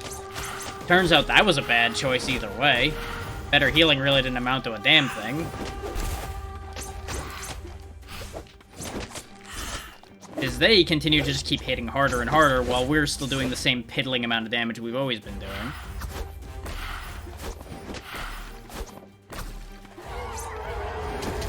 Which I think that might actually be the root of my bone of contention with this. Not in any meaningful way that I've been able to find. And we're like halfway through this, so if there were multiple ways of doing it, I feel like we would have found out by now. There's one perk in the perk tree that we have that can increase my damage, and I don't even know how much it increases it by.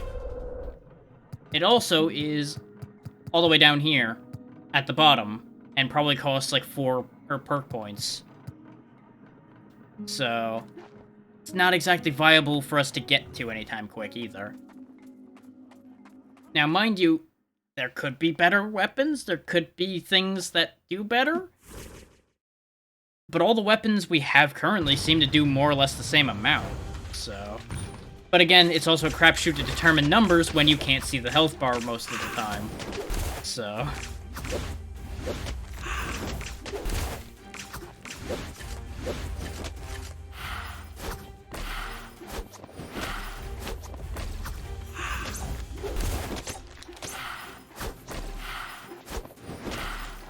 Which, the argument could be made where, say for example, Monster Hunter. That doesn't show you health bars either unless you have a mod in play, which at this point I do, but that's neither here nor there. The thing is, there are noticeable behavior changes and part breaks that give you hints along the way that the monster's taking damage. Here, the only indicator we have is at the halfway mark. You have no other feedback other than that. Barring risking your life to check with a special move how much health it has.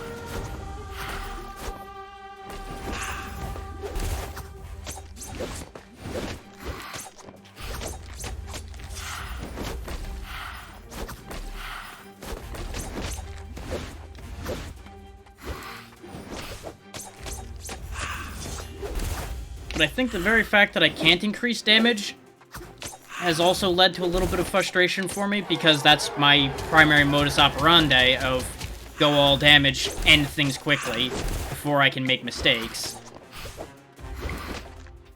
Because that's the other thing, is the longer a fight drags out, the more likely you are to make mistakes just due to fatigue, bad happenstance, etc.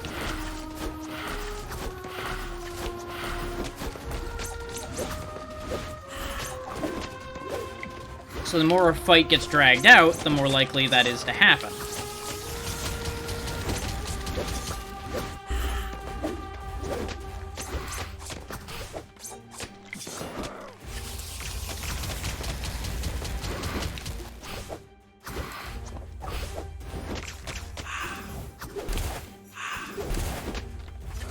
Out of shots, and we're probably screwed here. Yep. How much would I bet that last hit that missed would have been it? Because he should have been pretty close by then. But of course, that's when it starts going stupid and spamming even harder.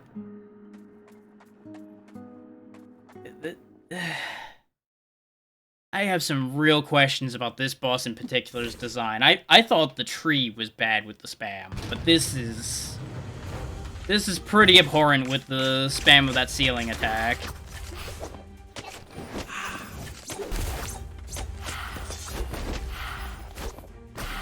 Because you also barely have room to be between two of them that are coming down. So it's not like I can be like, oh yeah, I'll just stand between them and be fine. I can't. And the fact that it can start attacking before it fully finishes dropping is also an issue, but we've discussed that already, so I'm not going to go back over that one any further than acknowledging that that exists.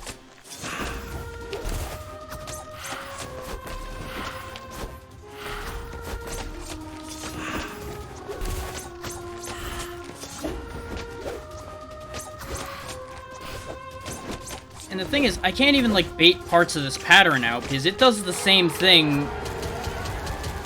You know, it has, like, 5 options at each range, just about, it seems. And then it just kind of picks out of the fucking hat from there.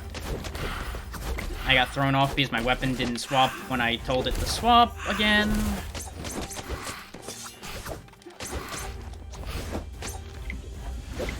And after those couple hits, the whole fucking movement pattern went to hell in a handbasket.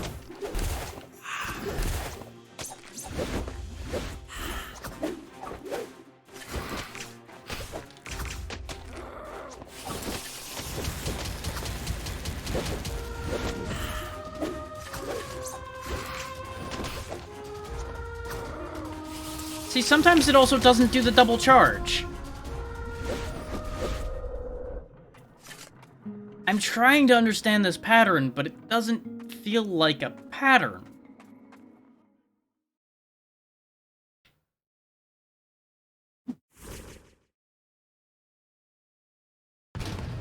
Which it... There's a blessing and a curse to it not feeling like a pattern. Because it makes a fight feel more organic when there isn't an obvious concrete pattern, but you also can't get better at a fight, really, if you don't know what the enemy's going to be doing.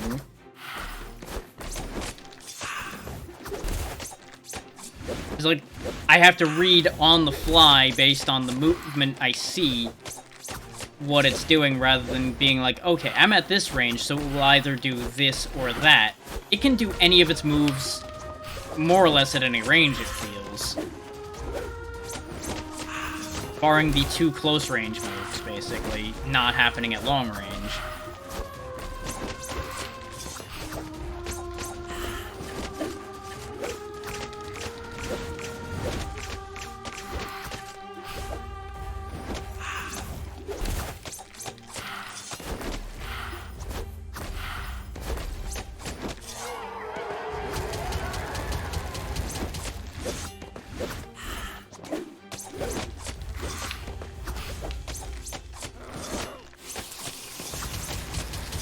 Is, to those who don't know, a lot of what makes people able to speedrun boss fight heavy games and able to control boss fights is being able to manipulate the pattern the boss is using.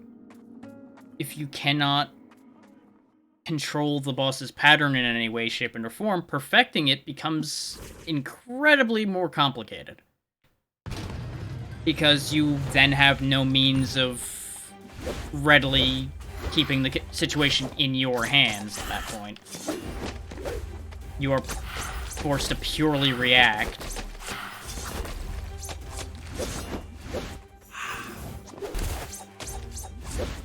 And I'm not explaining that entirely well,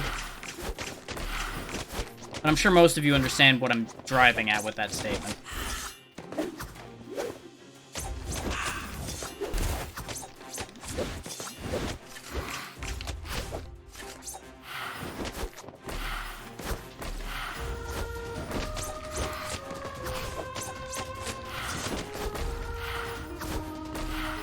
Now, that said, if they were actively trying to make fights feel more hopeless by making it hard to tell whether you're doing something, that's fair and valid. But it's never been presented that way.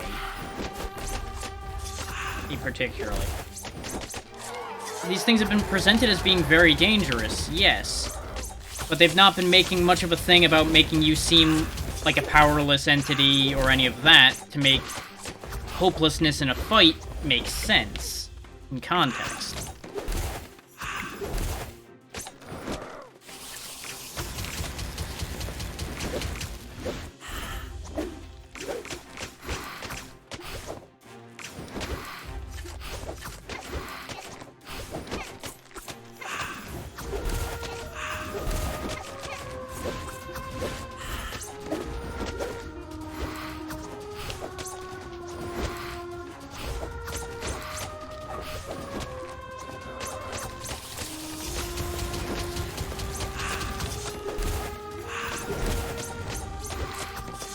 Nope. And this is what I mean. Look how many attacks I fit in there that time. And apparently it didn't matter. Do I know how much health I took off it? Nope. Do I know if I was close? I would certainly hope so. But, like, what do you do at that point, you know? It feels like I'm just hitting a wall and doing nothing to it. And when I get no feedback.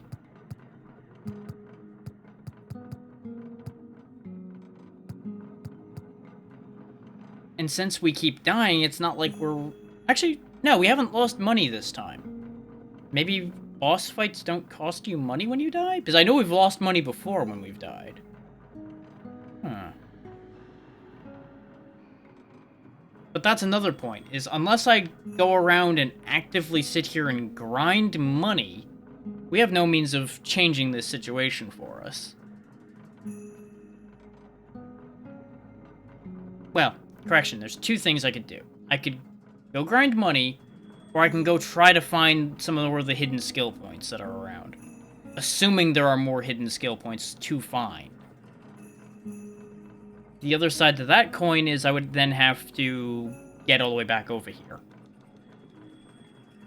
The good news about that is there is a door to go to other areas right there. So I could get back here easily-ish. So that's not exactly an active, serious issue. Aside from being frustrating.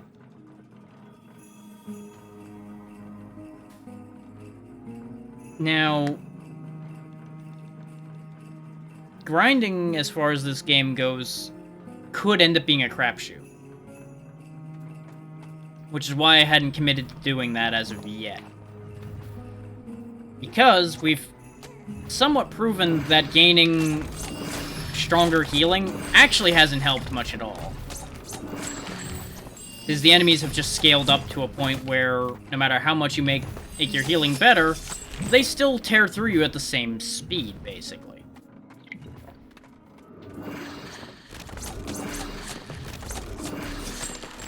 And we've also been gaining more max health at around the same time that we've been gaining increased healing, so it rarely ever feels like it actually increased at all.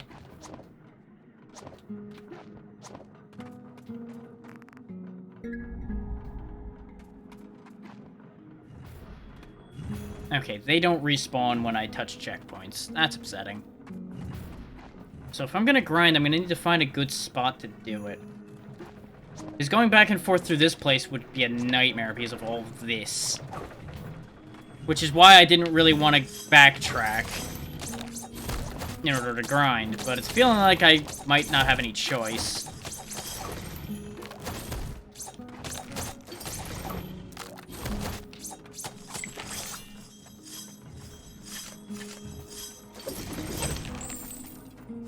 Now, on the bright side, we do have this club that makes money when I hit things with my weapon skill.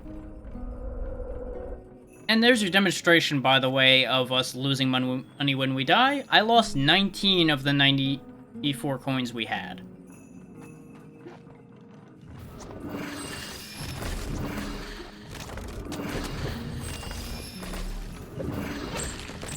I also can't cast my weapon skill in the air. So with the way I have to dodge most of these enemies, we can't really even weave it in there too well without risking taking even more damage. Which already puts us further into that hole of diminishing returns that we've been living in for a lot of this. Which brings me back to my point of feeling like this is a perfectionist's game. Is short of doing everything perfectly, or at the very least being super careful and efficient, you end up with some amount of diminishing returns in this game, no matter how you look at it. And that's not a good place to feel like you're stuck in either. Which is another similar loop that can lead to dissatisfaction, again, with the Souls game in comparison. Because that's...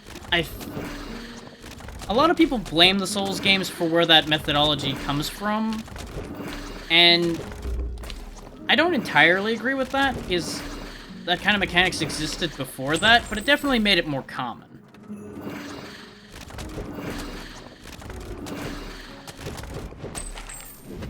And it is a middle ground between losing everything and losing nothing. I'll grant that. But I've also been a firm believer in giving your players the choice between whether they want to lose things on death or not. Since it is a game mechanic that can be very dissatisfying to a lot of people. So having losing things on death be an accessibility option of sorts, I think would be entirely valid. And I know there's people out there that disagree with me on that. And they're more than welcome to do so. I'm also more than welcome not to care what they think.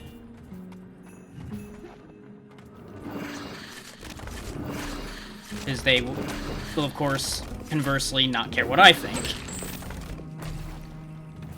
There might be a hard limit down to 75? Because we had more money that time and we still went back down to 75. That then begs the question of, well, why 75? Why is that where the pain stops?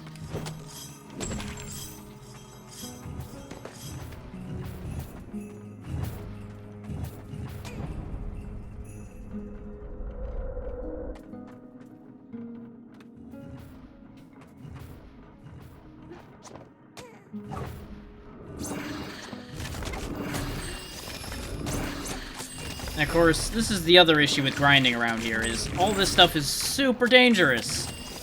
So it's kind of hard to grind when you're dying half the time.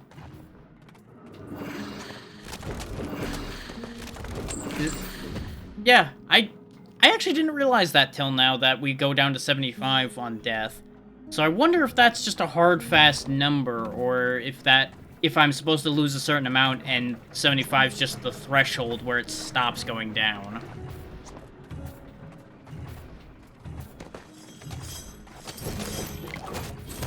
It's not like this game has any means of banking money either.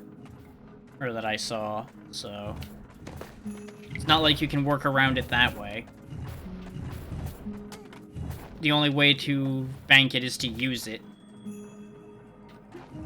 Which means saving up for things is kind of a problem.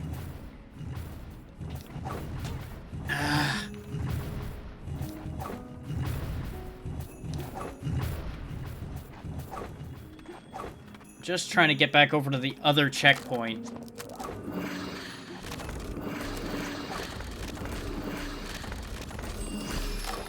Except, you're basically guaranteed to die if you don't have a certain amount of health when you get down there. Or, you have to hit him before he can hit you, which is a crapshoot.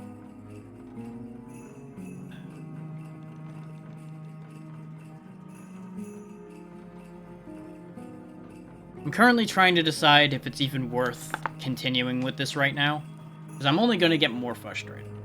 But, if I don't solve the problem now, I'm going to have to solve it next time, or you guys then don't see how I fix it.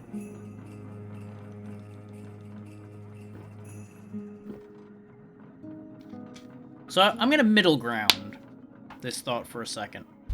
I'm going to step away to the restroom because I need to go there anyway. Run a tiny ad and decide where I'm going with this thought from here.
Okay, after a very brief delay, we're back.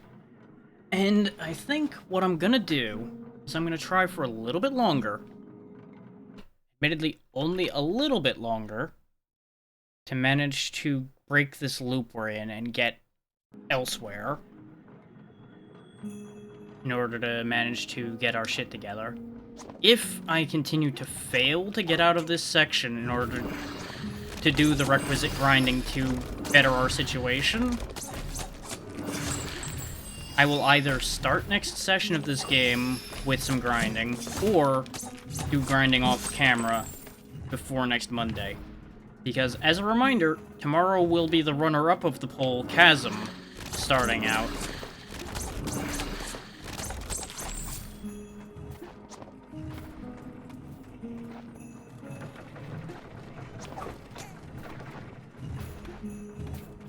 So, I have time to work on this, need be.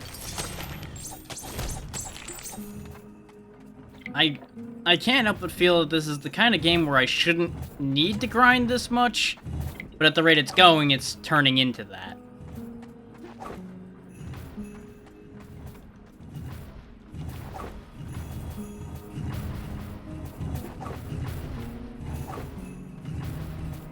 And I'm not saying I don't understand where the developers were thinking when they limited the healing you have, because, as I've discussed on numerous other occasions, unlimited healing can trivialize quite a few encounters.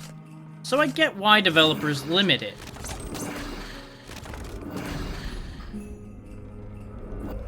But the other side to that coin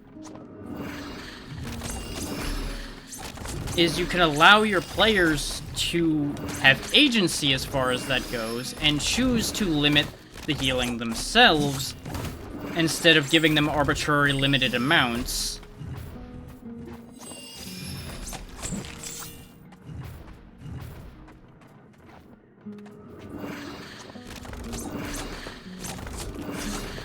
But again, I've always been a big believer in giving your players choices and player agency instead of, no, it must be the way the developers decided it must be.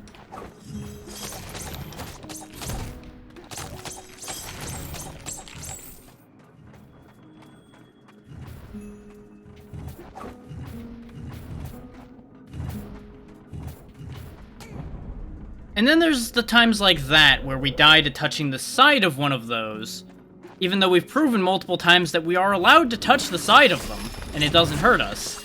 Except when the game forgets and decides it wants us dead under any means necessary. So yeah.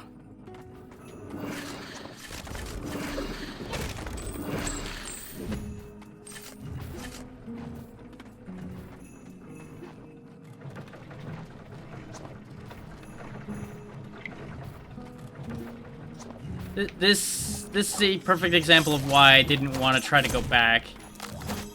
So it's also a very good argument for why I should have gone back sooner, instead of being stubborn like I frequently am. Like, I'm fully willing to accept blame for the situation we're in. This is my own fault. But there are also multiple game design factors that made this situation worse.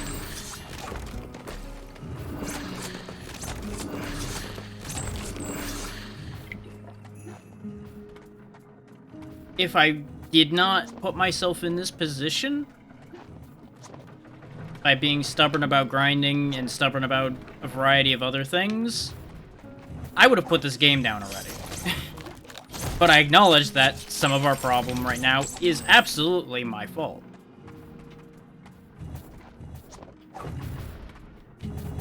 Some of it is definitely the game, like, for example, when we took damage from the side of one of those smashers. That absolutely was the game fucking up. There's nothing I could have done about that.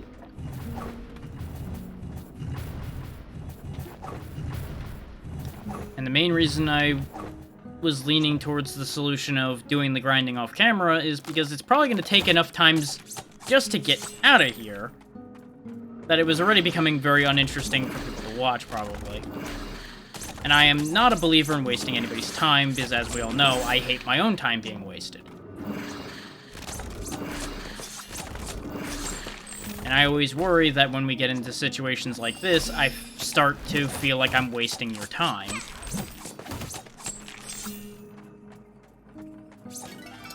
Which to some people is probably true, which is why in situations like this, the viewer numbers drop. And I fully accept that. I would honestly probably do the same thing, situation dependent.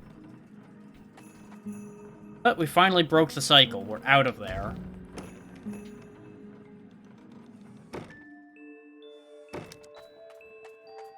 Do I still have any fugitive souls on hand? No, I do not. I did not actually pick any up. Okay. I did not actually want to go back here particularly then. Where would be a good place to grind? Because grinding down there would not help anything. Actually, we can do this without having to directly grind. What we can do, since we're here, is we can go check that other path underneath here, where there's more dangerous enemies than what we've been dealing with in a lot of places, but probably not as dangerous as what we're fighting now. And it'll give us new content to look at while we're getting the money we need to become stronger to deal with that fight. That might be the better play overall right now. We can also check out things like this that double jumping can get us to. Let's see if there's anything valuable. These flags have always been in front of boss fights. My liege for the Purgatory's glory. Oh, it's the courthouse. Okay. Let's not worry about going here right now. There's probably nothing we need to do here at the minute. I thought it was going to be a fight, which is the only reason I poked my nose further in there. That's probably where we go after we're done in the mines.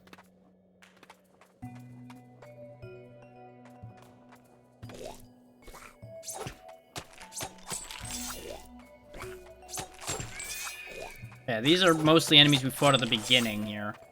So they'll be pretty easy to deal with. They're not worth as much money, but they're less likely to cause me to die and have to regain the money. And with the bow, we can deal with these trap-setting mice without having to walk through their traps. We also wouldn't have been able to climb this wall without either the wall jump or double jump anyway. Okay, so this is all about the underground waterway anyway, because this just leads back in there from a different angle. Okay. Which I hesitated going in here because it's, as you can see, we can barely goddamn see what we're doing. There's a mouse in front of us.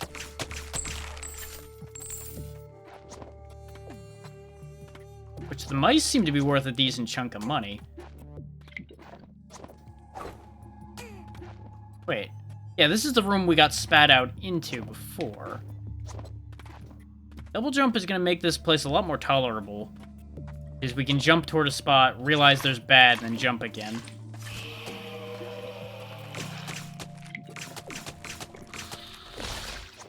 Well, these things are concerning. Whatever these spooky dark goop demons are. I appear to be unable to do anything about the weird twitchy void wall. It might be that we just hit a dead end here immediately, and this was a waste of my time.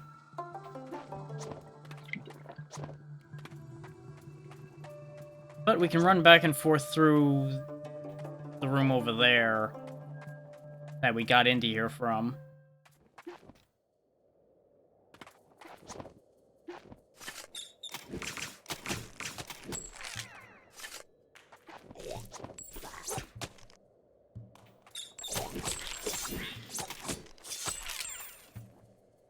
We won't make tons of money this way.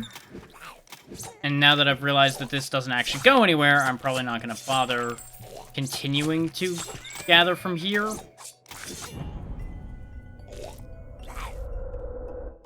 Especially since I died like an idiot. But now we have a little bit more knowledge, at least. So how much money do I have left now? Yeah, I lost, I think, half of what I had. Because even getting this increased max sin could help, because that'll give me more shots on the bow.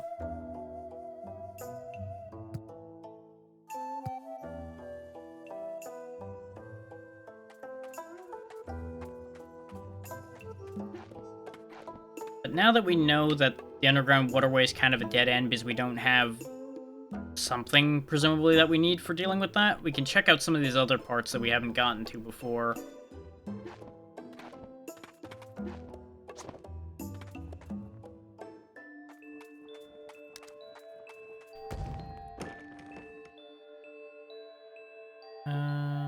Let's start here.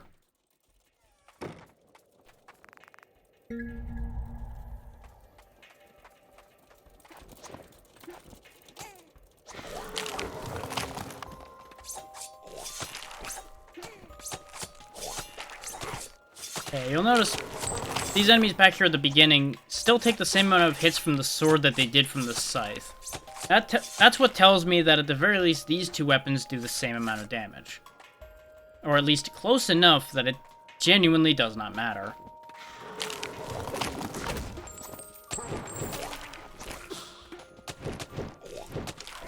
And the club also does the same amount of damage. The club's advantage is its special knocks extra coins out of enemies, which is going to be good for grinding money. Which I'm going to run back and forth in and out of this room a couple times, since it's got one of these spawners in it. Because it'll be a good way to get free and easy money. If I don't keep getting hit by the spitter in the process. Basically, I think while I recharge my sin, I'll kill them with the sword to protect myself against the spitter. And then once I have enough charge, I'll deal with the spitter, then start clubbing the other guys. See if that works out in my favor at all.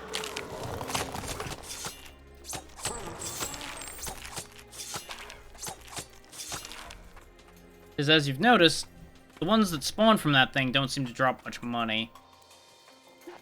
And these guys in general, of course, don't drop a lot of money.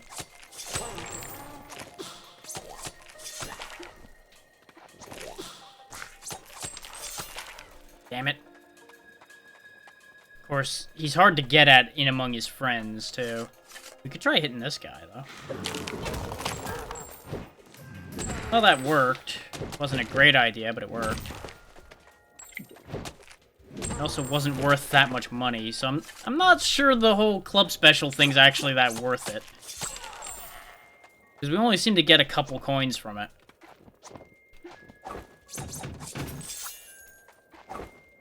Meanwhile, exploring new places in an attempt to find more coins from chests might be the play. Good thing we didn't go over here any earlier, eh? This would have sucked. Uh-oh. Hungry. Hungry. Still hungry even after eating everything. Yeah. I think I'll be full after eating your soul. Well, I accidentally another boss fight, huh? You've got dull seam arms, okay. You spin like Tasmanian Devil, okay. Landing on your arm also hurts. Okay.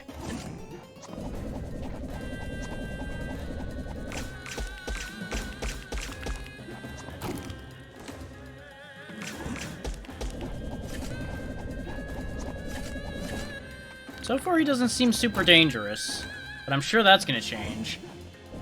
He is hard to get a hit at, though.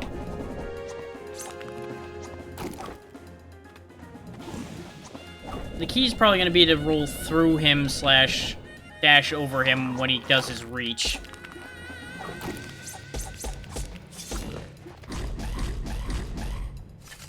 Alright, calm down, buddy. I know you're hungry and angry. Get that. That doesn't mean you can eat me. Or slap me, or do any of the things that you've been doing.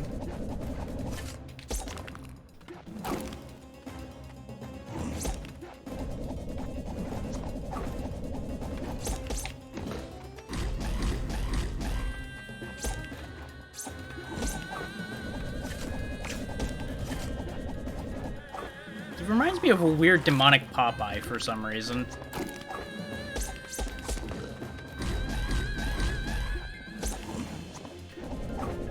Maybe this is what happens if Popeye's deprived of spinach long enough. It just goes insane.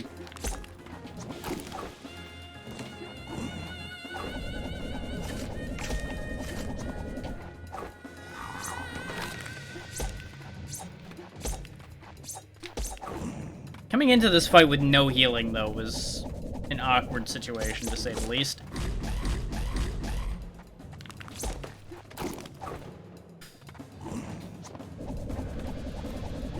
So speaking of hurry up and wait fights, this spin he's got is really hard to do anything about. Ah! I think we did pretty well for having nothing when we got into that fight, though. Now we know he's there.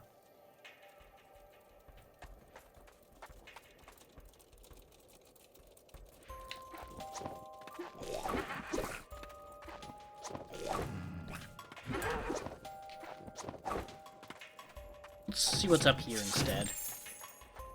I'll keep him in mind since he's marked on the map.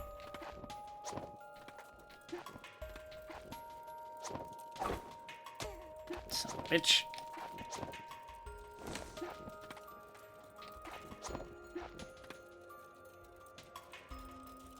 Wait a minute.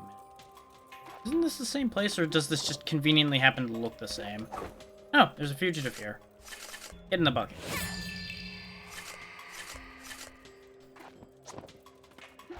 Because don't get me wrong, these games are designed for you to go explore from time to time, so it may just be that they meant for you to spend more time out in the world before actually proceeding with the main plot.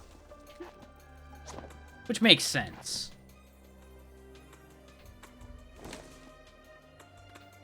It's just unfortunate for the purposes of me getting through this quickly.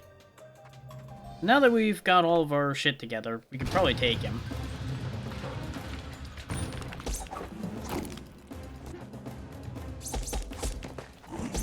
Especially knowing now a lot more about what he's capable of.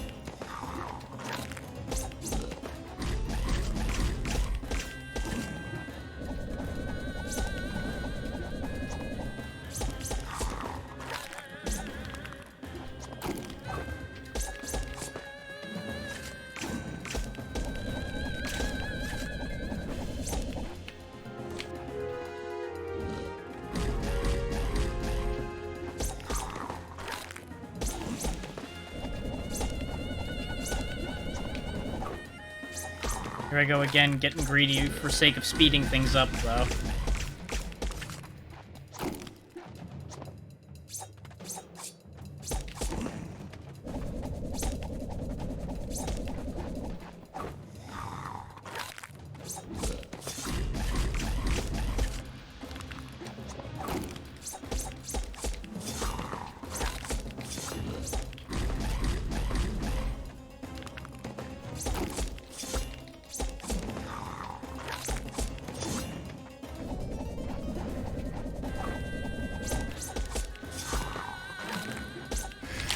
Oh, he's at half health.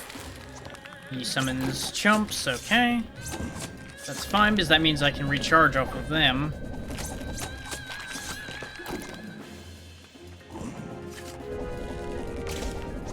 Yeah, he's at half. I don't know why I bothered checking. I already knew the answer to that question.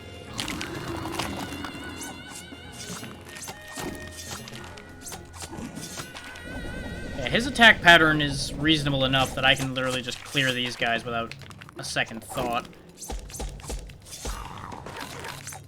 Oh, he double bites now. That's concerning. He spins faster. Okay.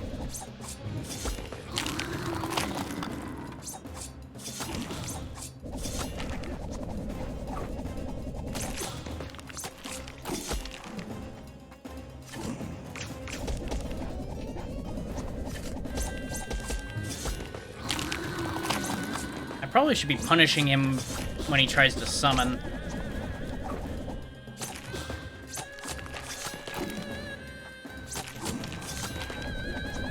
Rather than purposely getting as far away from him as possible when he's doing that. Because it also doesn't help that I keep thinking he's doing some big attack when he charges up like that. Rather than just calling for backup.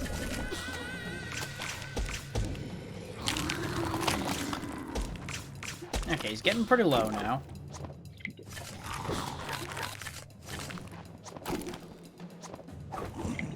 I cycled wrong when I was trying to switch weapons, so that got me all fucked up. It seems like the third attack on the sword does more damage as well.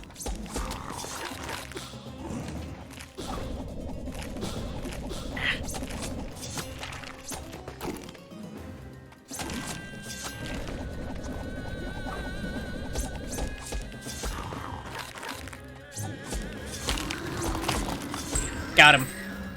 Yeah, he was an easy fight by comparison to a lot of what we've been dealing with. Oh, fresh flower. Flowers of life needed for reincarnation, which creates the blood of life. I get the feeling we're going to have to come back for that at some point for some specific purpose. Probably a better ending slash what have you for actually managing to either reincarnate our father or ourselves. So how else are we going to get out of the world of the dead after we've done our purpose here? Okay, so this is the other end of the Misty Forest. Which is probably how we could have gotten to the beggar without having double jump and everything. Like that sorted out. Not that you would want to, unless you're crazy. I love my guess.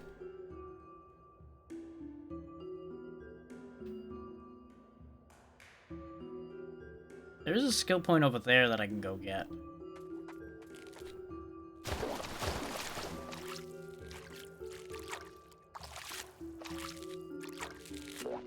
The amount of screen coverage that his transformation effect has is kind of distracting.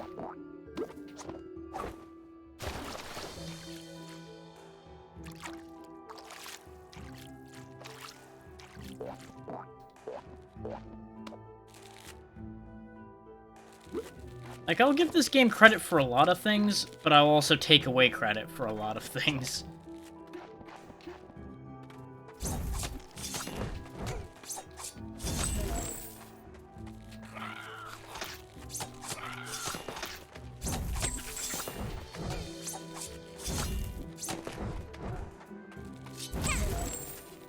These guys are worth a decent amount. It might be worth doing the money grind around here.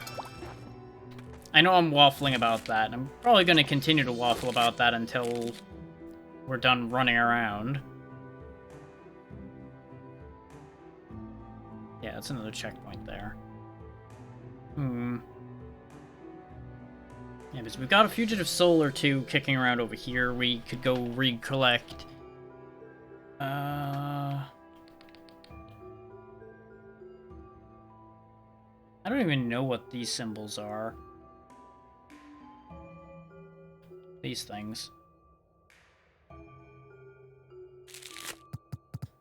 We don't have anything like that in our inventory. Because I think we've never been able to reach any of those when we've seen them.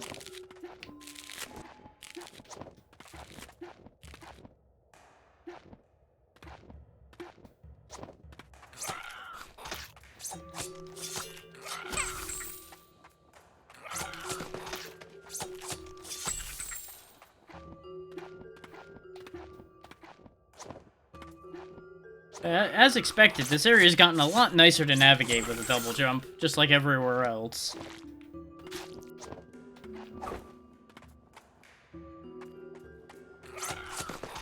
Which is, of course, why they didn't give us the double jump immediately. So it would have trivialized some of the shit they wanted to put us through.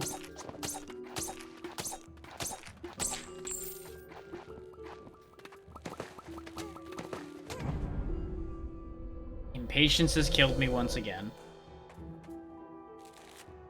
Oof. So we lost like 40 E-coins there.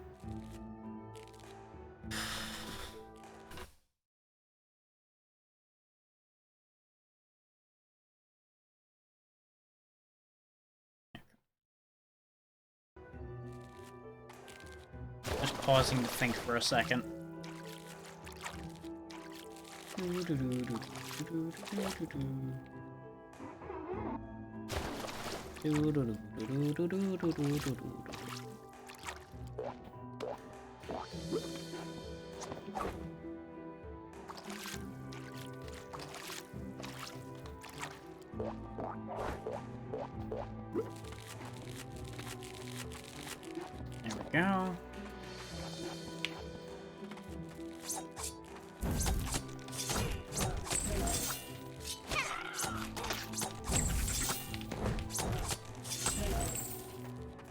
Thankfully, we're at least making the money we just lost back reasonably quickly.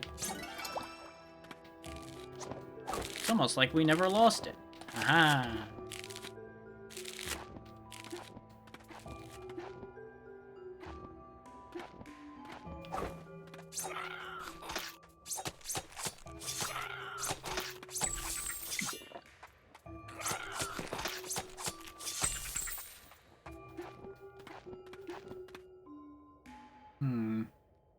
I'm curious about what that is, but at the same time, I don't know if I should really be concerning myself with it right now. There may be more value in going and collecting all the fugitive souls that are along this route that we didn't collect. Because I think we were full when we came through here, or something. Or, actually no, I was just more interested in getting the hell out of here.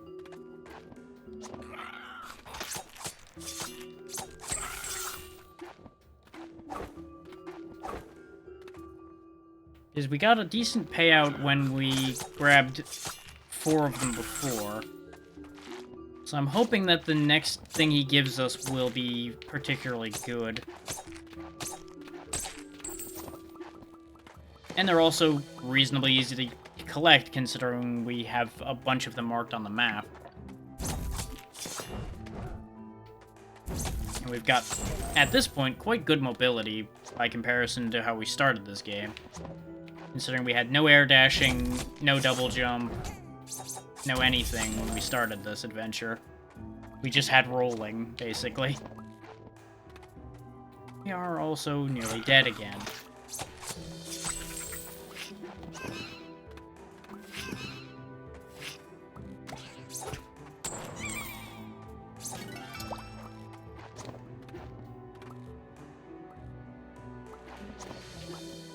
So it just goes to show that if you're impatient, all the mobility in the world can't save you.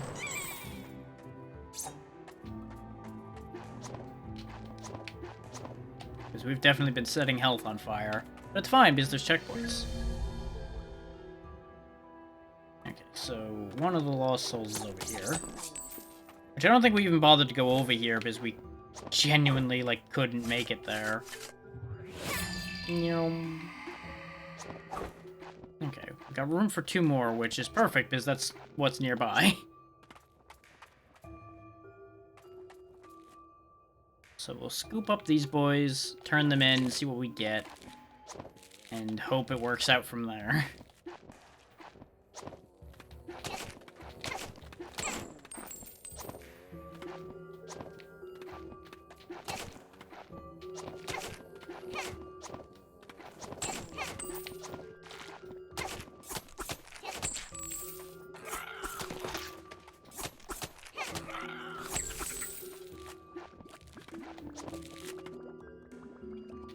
I also didn't go this way. Huh. I figured there was gonna be an area like this where we were dependent on these fireflies for light.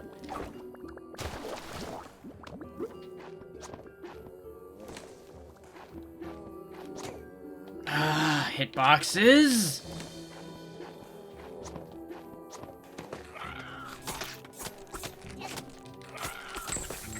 See, area design and things like that, they do just fine. Just the boss fights that kind of miserable in this game. Some of their enemy design's also a thing, but... No, I still want to perform. Guardians of Death and Spectres won't get my music. Joke's on you. You're getting in the bucket.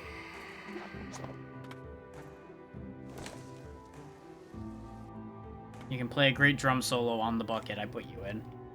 There's apparently an area further to the left over there, but I'm not going to worry about going further that way in the state we're in right now. We'll turn around and go over there at another point. So I'd rather go collect this other fugitive soul.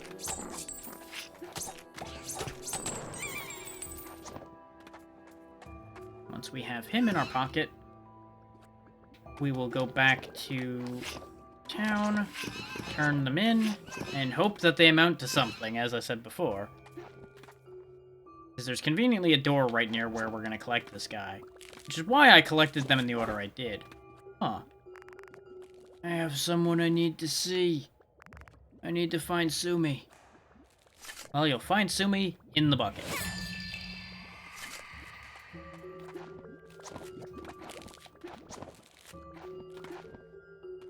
In fact, I think I've collected a Sumi already. I don't know. It's hard to keep track after you've put enough people in the bucket. Why I'm calling it a bucket, I blame the way it looks.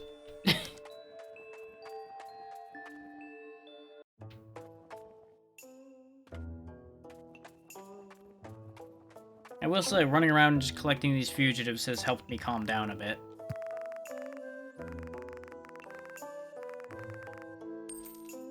Okay, good. We did get another 2 Dawn. That's why I was thinking about going and collecting all of those, is the fact that he gives skill points pretty readily for that. There's also a skill point back here we can go collect.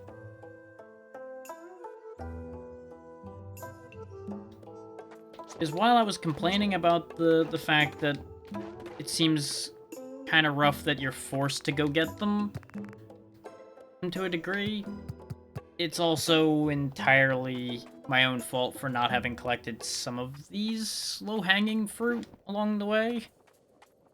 That said, things like this skill point that we're going to go get now, we couldn't have gotten until we had double jump, or maybe wall jump could have gotten us there. We'll take a look at the layout when we get there.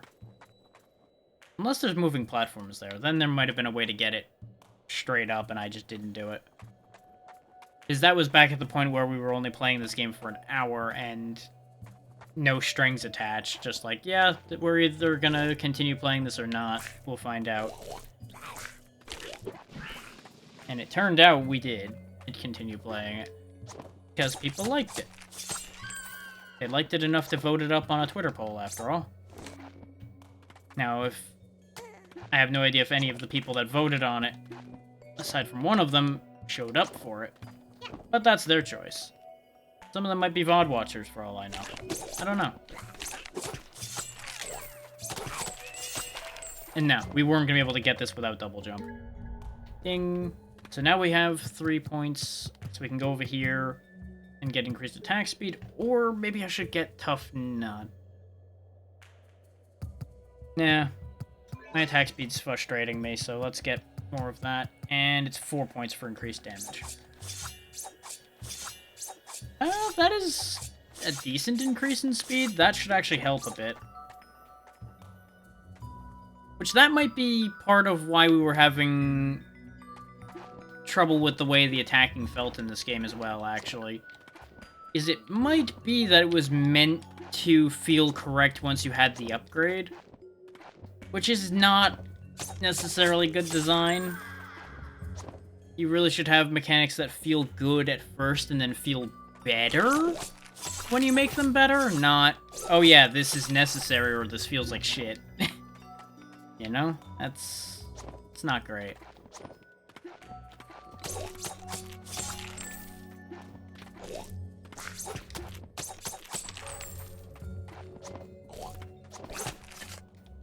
God damn it.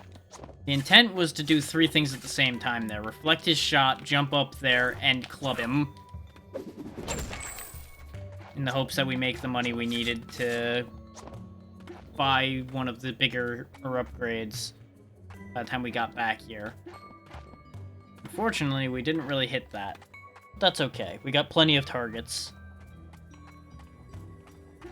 We'll just run down here right quick, kill them, and come back up.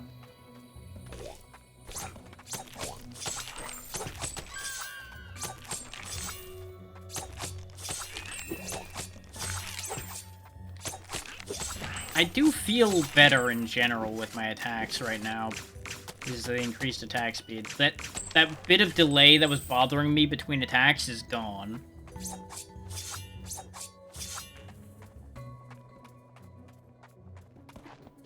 Which, that felt like a much needed change.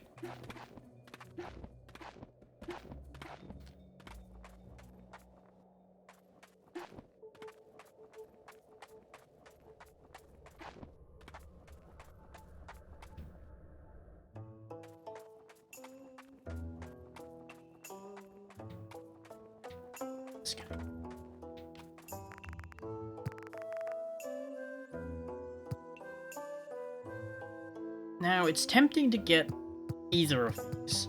There's also the option of resetting all of my perk points.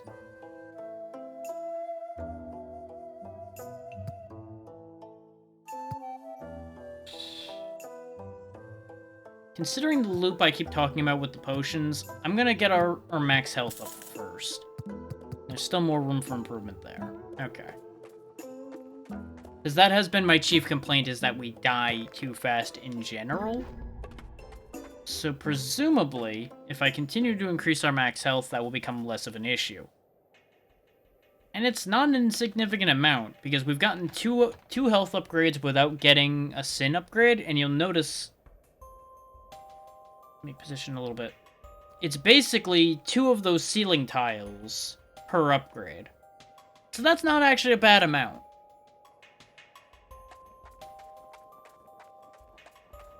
And no, I didn't come out there with the intention of showing you guys with that measurement. That just happened to line up when I saw it, so I'm like, I'm just gonna explain it that way.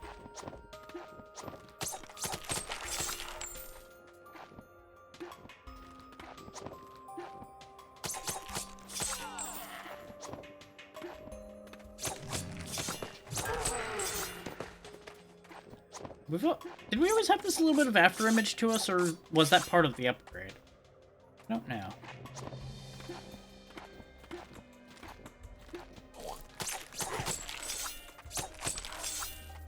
I'm just kind of tooling along right now. There's a book page there, but I don't care as much about those right now. We can't smash upward, but we can smash downward and find out what that is. There was a convenient door there, but there's also a skill point along the way, so we may as well just climb back up naturally and get there.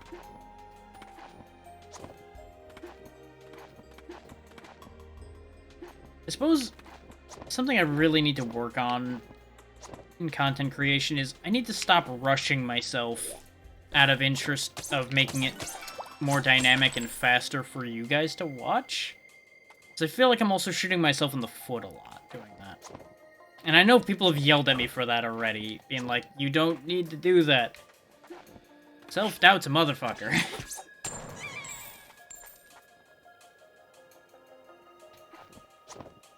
Apparently I didn't get this yet. Oh, right, because we couldn't get rid of him before. There we go, another dawn.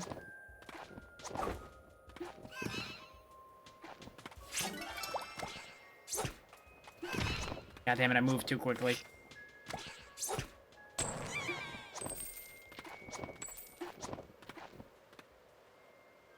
It would also be kind of nice if this game had a bestiary, so we'd know what the things we're killing are called. And maybe there is something somewhere in the game that functions that way, but we don't have one in our direct inventory that I've been able to see. Otherwise, that would make a good pause point to cool off, would be to sit there and read some of that. There's the skill point I was talking about. And this is what I mean, is I was being kind of stupid when I was saying there's not that... It would be a pain to go get all of these skill points, because there's a lot of them that are actually in very easy to get spots. I was just in a sour mood, so I was complaining a lot more than I needed to. And that's part of why I was making this backtrack trip now, is so I could actually amend what I was talking about before a bit. Now that my temper is evened out again a bit. This should be a familiar room, considering we were in here not long ago to do some of our money grinding.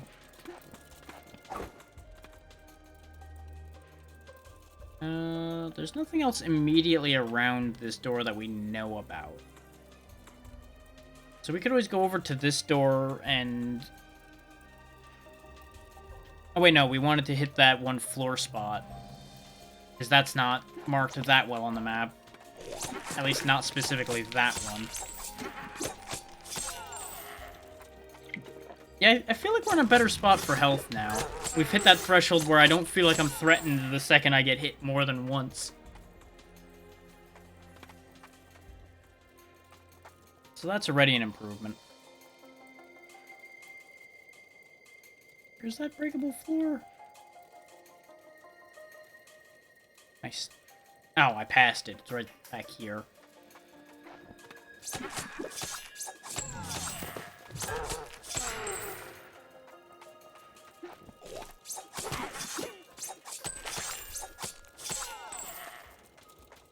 I don't know if we've gotten that chest up there yet, either. We did. It's kind of annoyingly hard to tell whether a chest's been opened or not. This is actually a little bit hard to spawn. Without that being on the map, I don't know if we would have found that.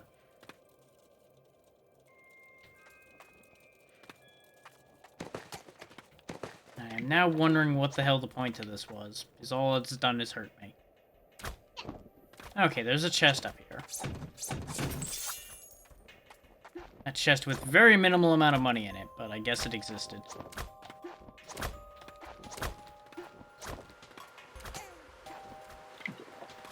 Another one of these fans. Still have no idea what they do or why they exist.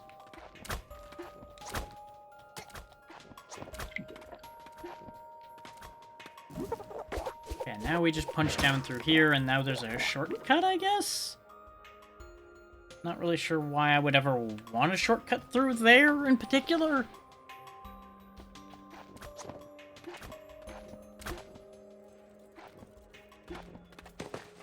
Especially one that's as full of hazards as this one is. Like, I feel like we'd lose less health going through here normally than we do going through that shortcut.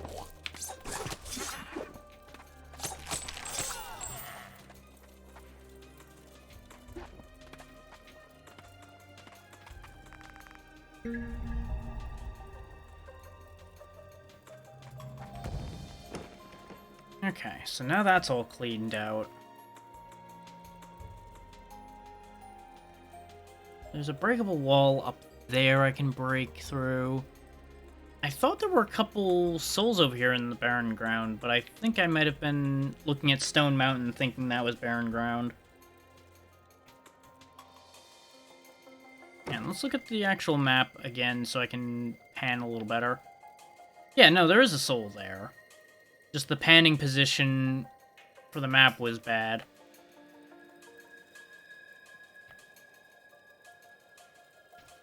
Okay, so there's only the one more fugitive soul that we know about to collect. So we'll go get him at the very least before we're done. But with that, I think we'll turn everything in at the tavern and call it a day. Because that'll at least have brought us up to like the 4.5 hour mark instead of 3 hours where I would have stopped if I stopped when I was starting to get wound up.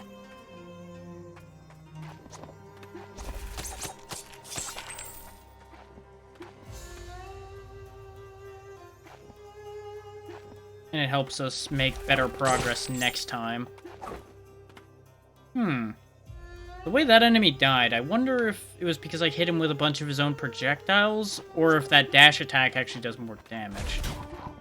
I've got a bunch of things I need to be learning about the way this game is as well, I feel. With how poorly this is going, I really feel like I must be missing something. You know? There's always that worry as well, that I'm not understanding mechanics, and that's why the game is harder than it needs to be. It may also just be that this game's just really hard and I'm doing a bad job. That's always a viable answer. As much as I wish it wasn't. Especially when I make decisions like this.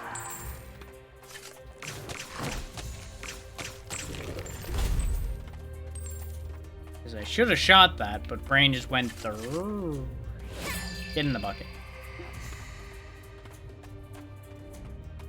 Now, I'm assuming that's not going to be enough to hit the next quota, but I just want to drop it off so I don't have one random guy hanging around in the bucket.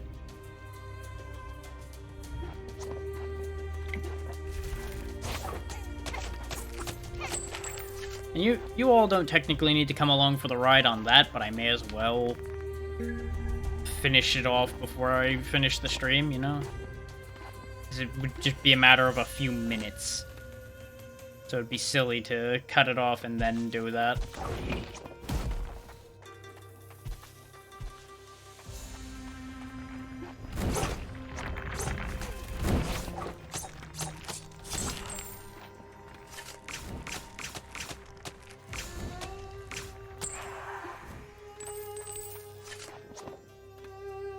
I'm going the complete wrong direction, so we may as well check out what's in there then.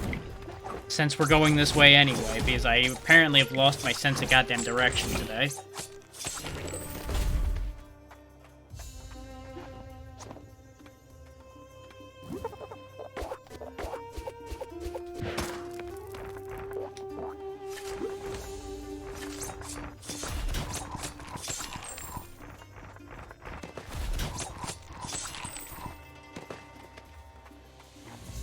Oh, we found another fugitive soul. Convenient. I would like to claim I knew he was there, but no, I had no fucking idea. There's a whole other path down here.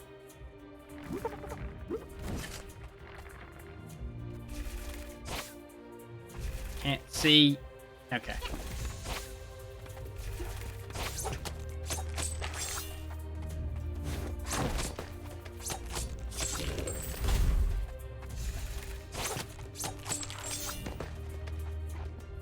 Down we go.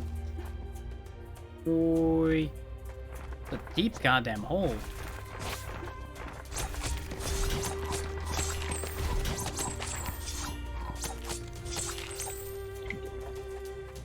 Well, it's a deep goddamn hole that goes nowhere, because apparently I have to somehow get onto the other side of that. Ow. Probably connected to either this door here or this breakable wall down here.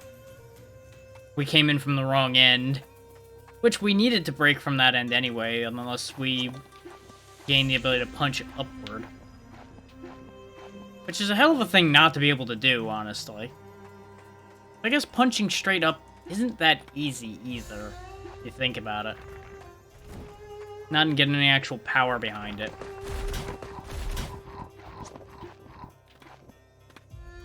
It's kind of a weird motion if you really think about it. Oh, right, this is the reincarnation station. So why is there a thing here? Is it on the roof, or is it inside? Of course, I also don't know what that thing is on the map still, so... But we didn't have double jump when we were here before, so maybe there's something I can reach with that. No, there's nothing in here.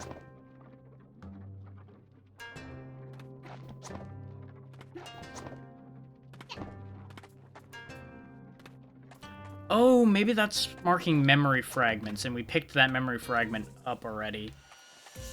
That symbol would make sense for memory fragments. Like a shattered piece of glass. Yeah, that checks out.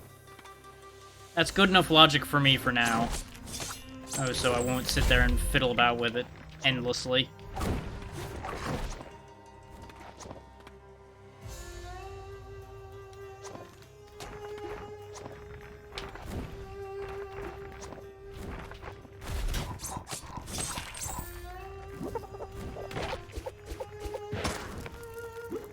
Oh, hello there. After working non-stop, I don't even remember falling asleep. But all I want to do is see their face. You'll see their face just fine in the bucket. It's interesting how some of these fugitive souls are actual characters, and some of them are just random weird robe men.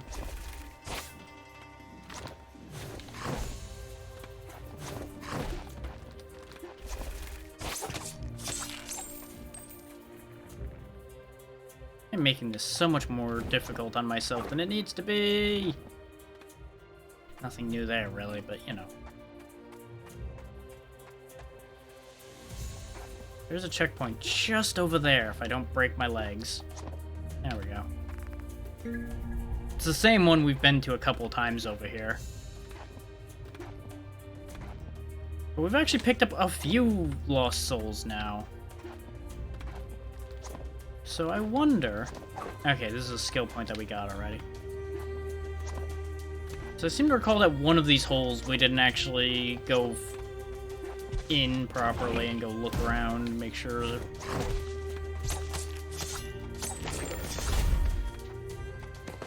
to collect everything.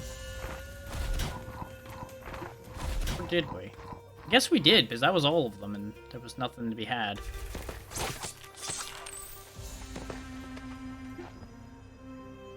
And again, my memory be faulty? Never. I remember a lot of things. Some of them are incorrect. Do I want to check that other door while I'm thinking about it? Probably should. Even though I just went through all this to get back to the door. It's also right here near the door. Ow, my knees.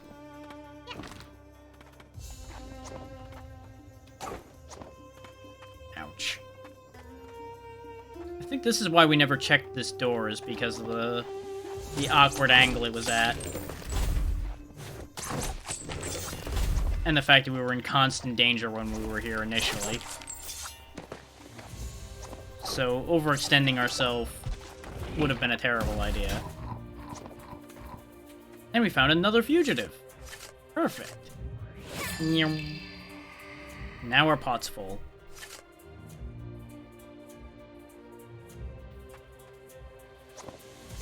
Went from a bucket to a pot at some point, and now I just am wondering whether I'm making fugitive soup. I think my brain's just going places now and hasn't bothered to ask the rest of me for any kind of input anymore.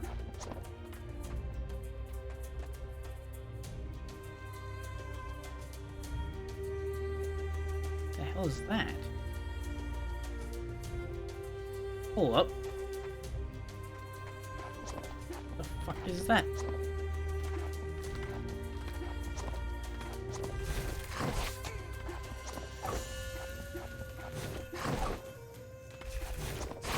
Some kind of elevator?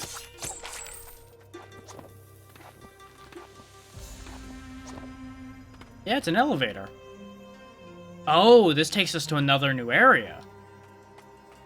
Mystery of mysteries.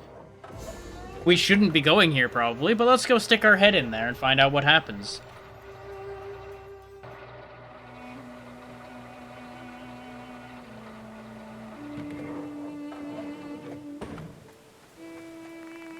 Died without making a name for himself. Sad. Well, not going that way. We need an umbrella. I say that because it showed an umbrella on the thing.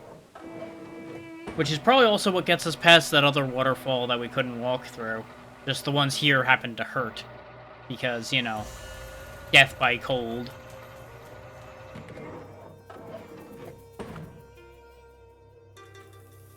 Well, that at least raised the percentage of this area a bunch. And got us multiple fugitive souls.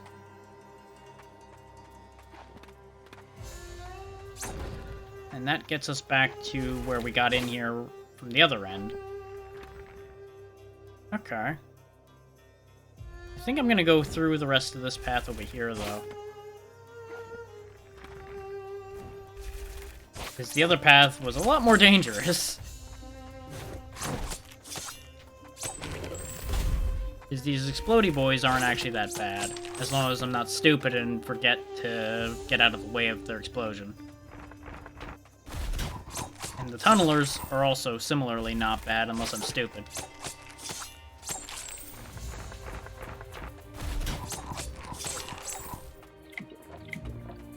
Oh. I would have to hit that from the other side, though. Fuck me. Well, we're making money doing this. We've actually almost gotten another 500 to get another upgrade, which will probably be... Oh, no, we should probably grab the Sin upgrade when we get back to town.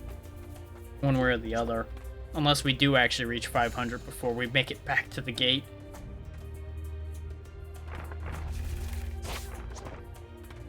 Because with the Sin upgrade, we balance out our meters a little better and can use more of the shots from that at bow and all that good stuff. There we go. Go ahead and open that. And it makes the club a little bit more viable to make money with. Because I think by that point we might be able to use it twice? We don't talk about what just happened there. Nothing bad happened. Still nothing bad happened. No one needs to know that anything happened there.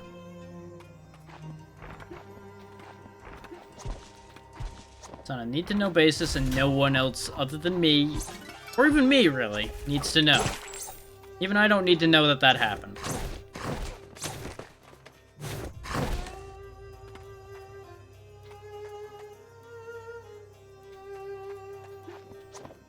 Shit. Well, life just got complicated. The other way back is the way around. Okay.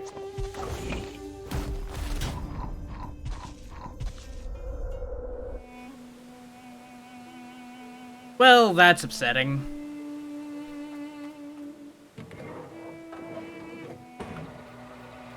This is why you don't just randomly grab checkpoints. Especially not checkpoints for areas you don't goddamn belong in. There's apparently... Oh, wait, no, that's the door. I was about to say, I thought there was apparently a skill point here. So I saw a red marker, and I remembered what the red marker actually meant. So how about we go over the top this time?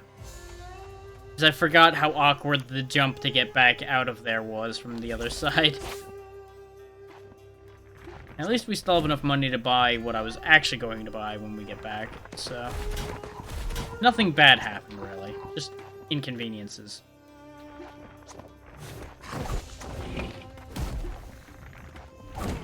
I just gotta be, you know, a little bit more mindful of the fire-spewing death mountains. Otherwise known as volcanoes. Why I chose to give them a long and very silly name is beyond me. Probably where my continuing to degrade mindset is going.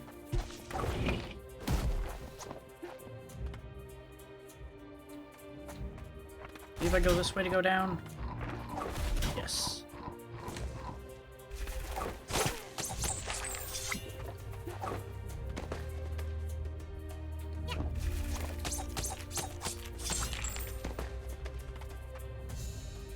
And there's the door.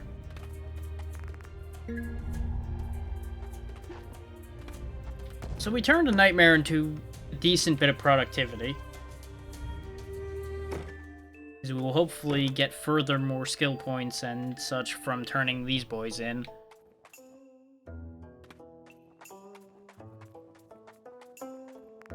And we've managed to purchase another upgrade. If I were to collect all of them at once, I probably would have wanted to get the... Okay, we did get another payout. Excellent. So that's enough to increase our attack damage. And that should solve most of our problems in our current situation. So I could push on and beat that boss and everything today, but I am tired. So we will start next time with that fight. And I will now figure out where we're going.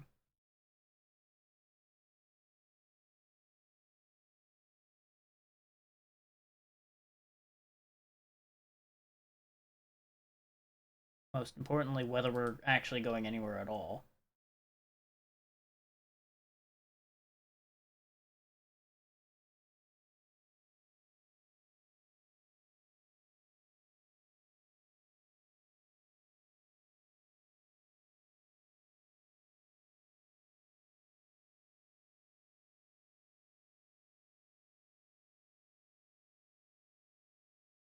Hmm.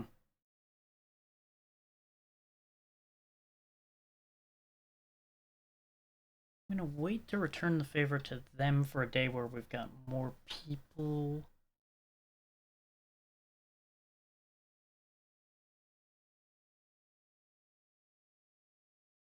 Hmm.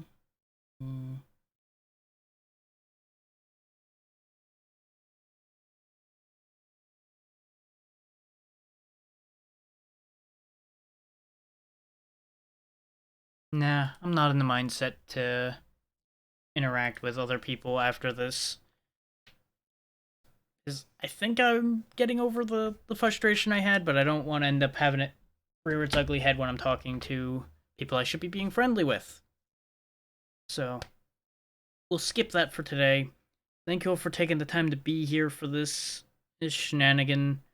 Tomorrow, as I said earlier, Chasm will be continuing from the file that we started during the same shuffle that this and Monster Boy came out of. I think those were all from the same day, too. Yeah, I think they were all the same day. Because we started that day with Chasm, went to Monster Boy, and then we went to this, actually. And then Thursday we'll be going back to Shining Force. I don't think we'll finish it on Thursday. We'll just make more progress. We'll see if Xeno's up for another collab this Friday or not. I assume we will be doing it, but I don't know what our plan is for that because we're still getting back into the swing of things on that one. But with that, I will be heading out of here. So once more, thank you all for your time and have a good one. Be safe and bye.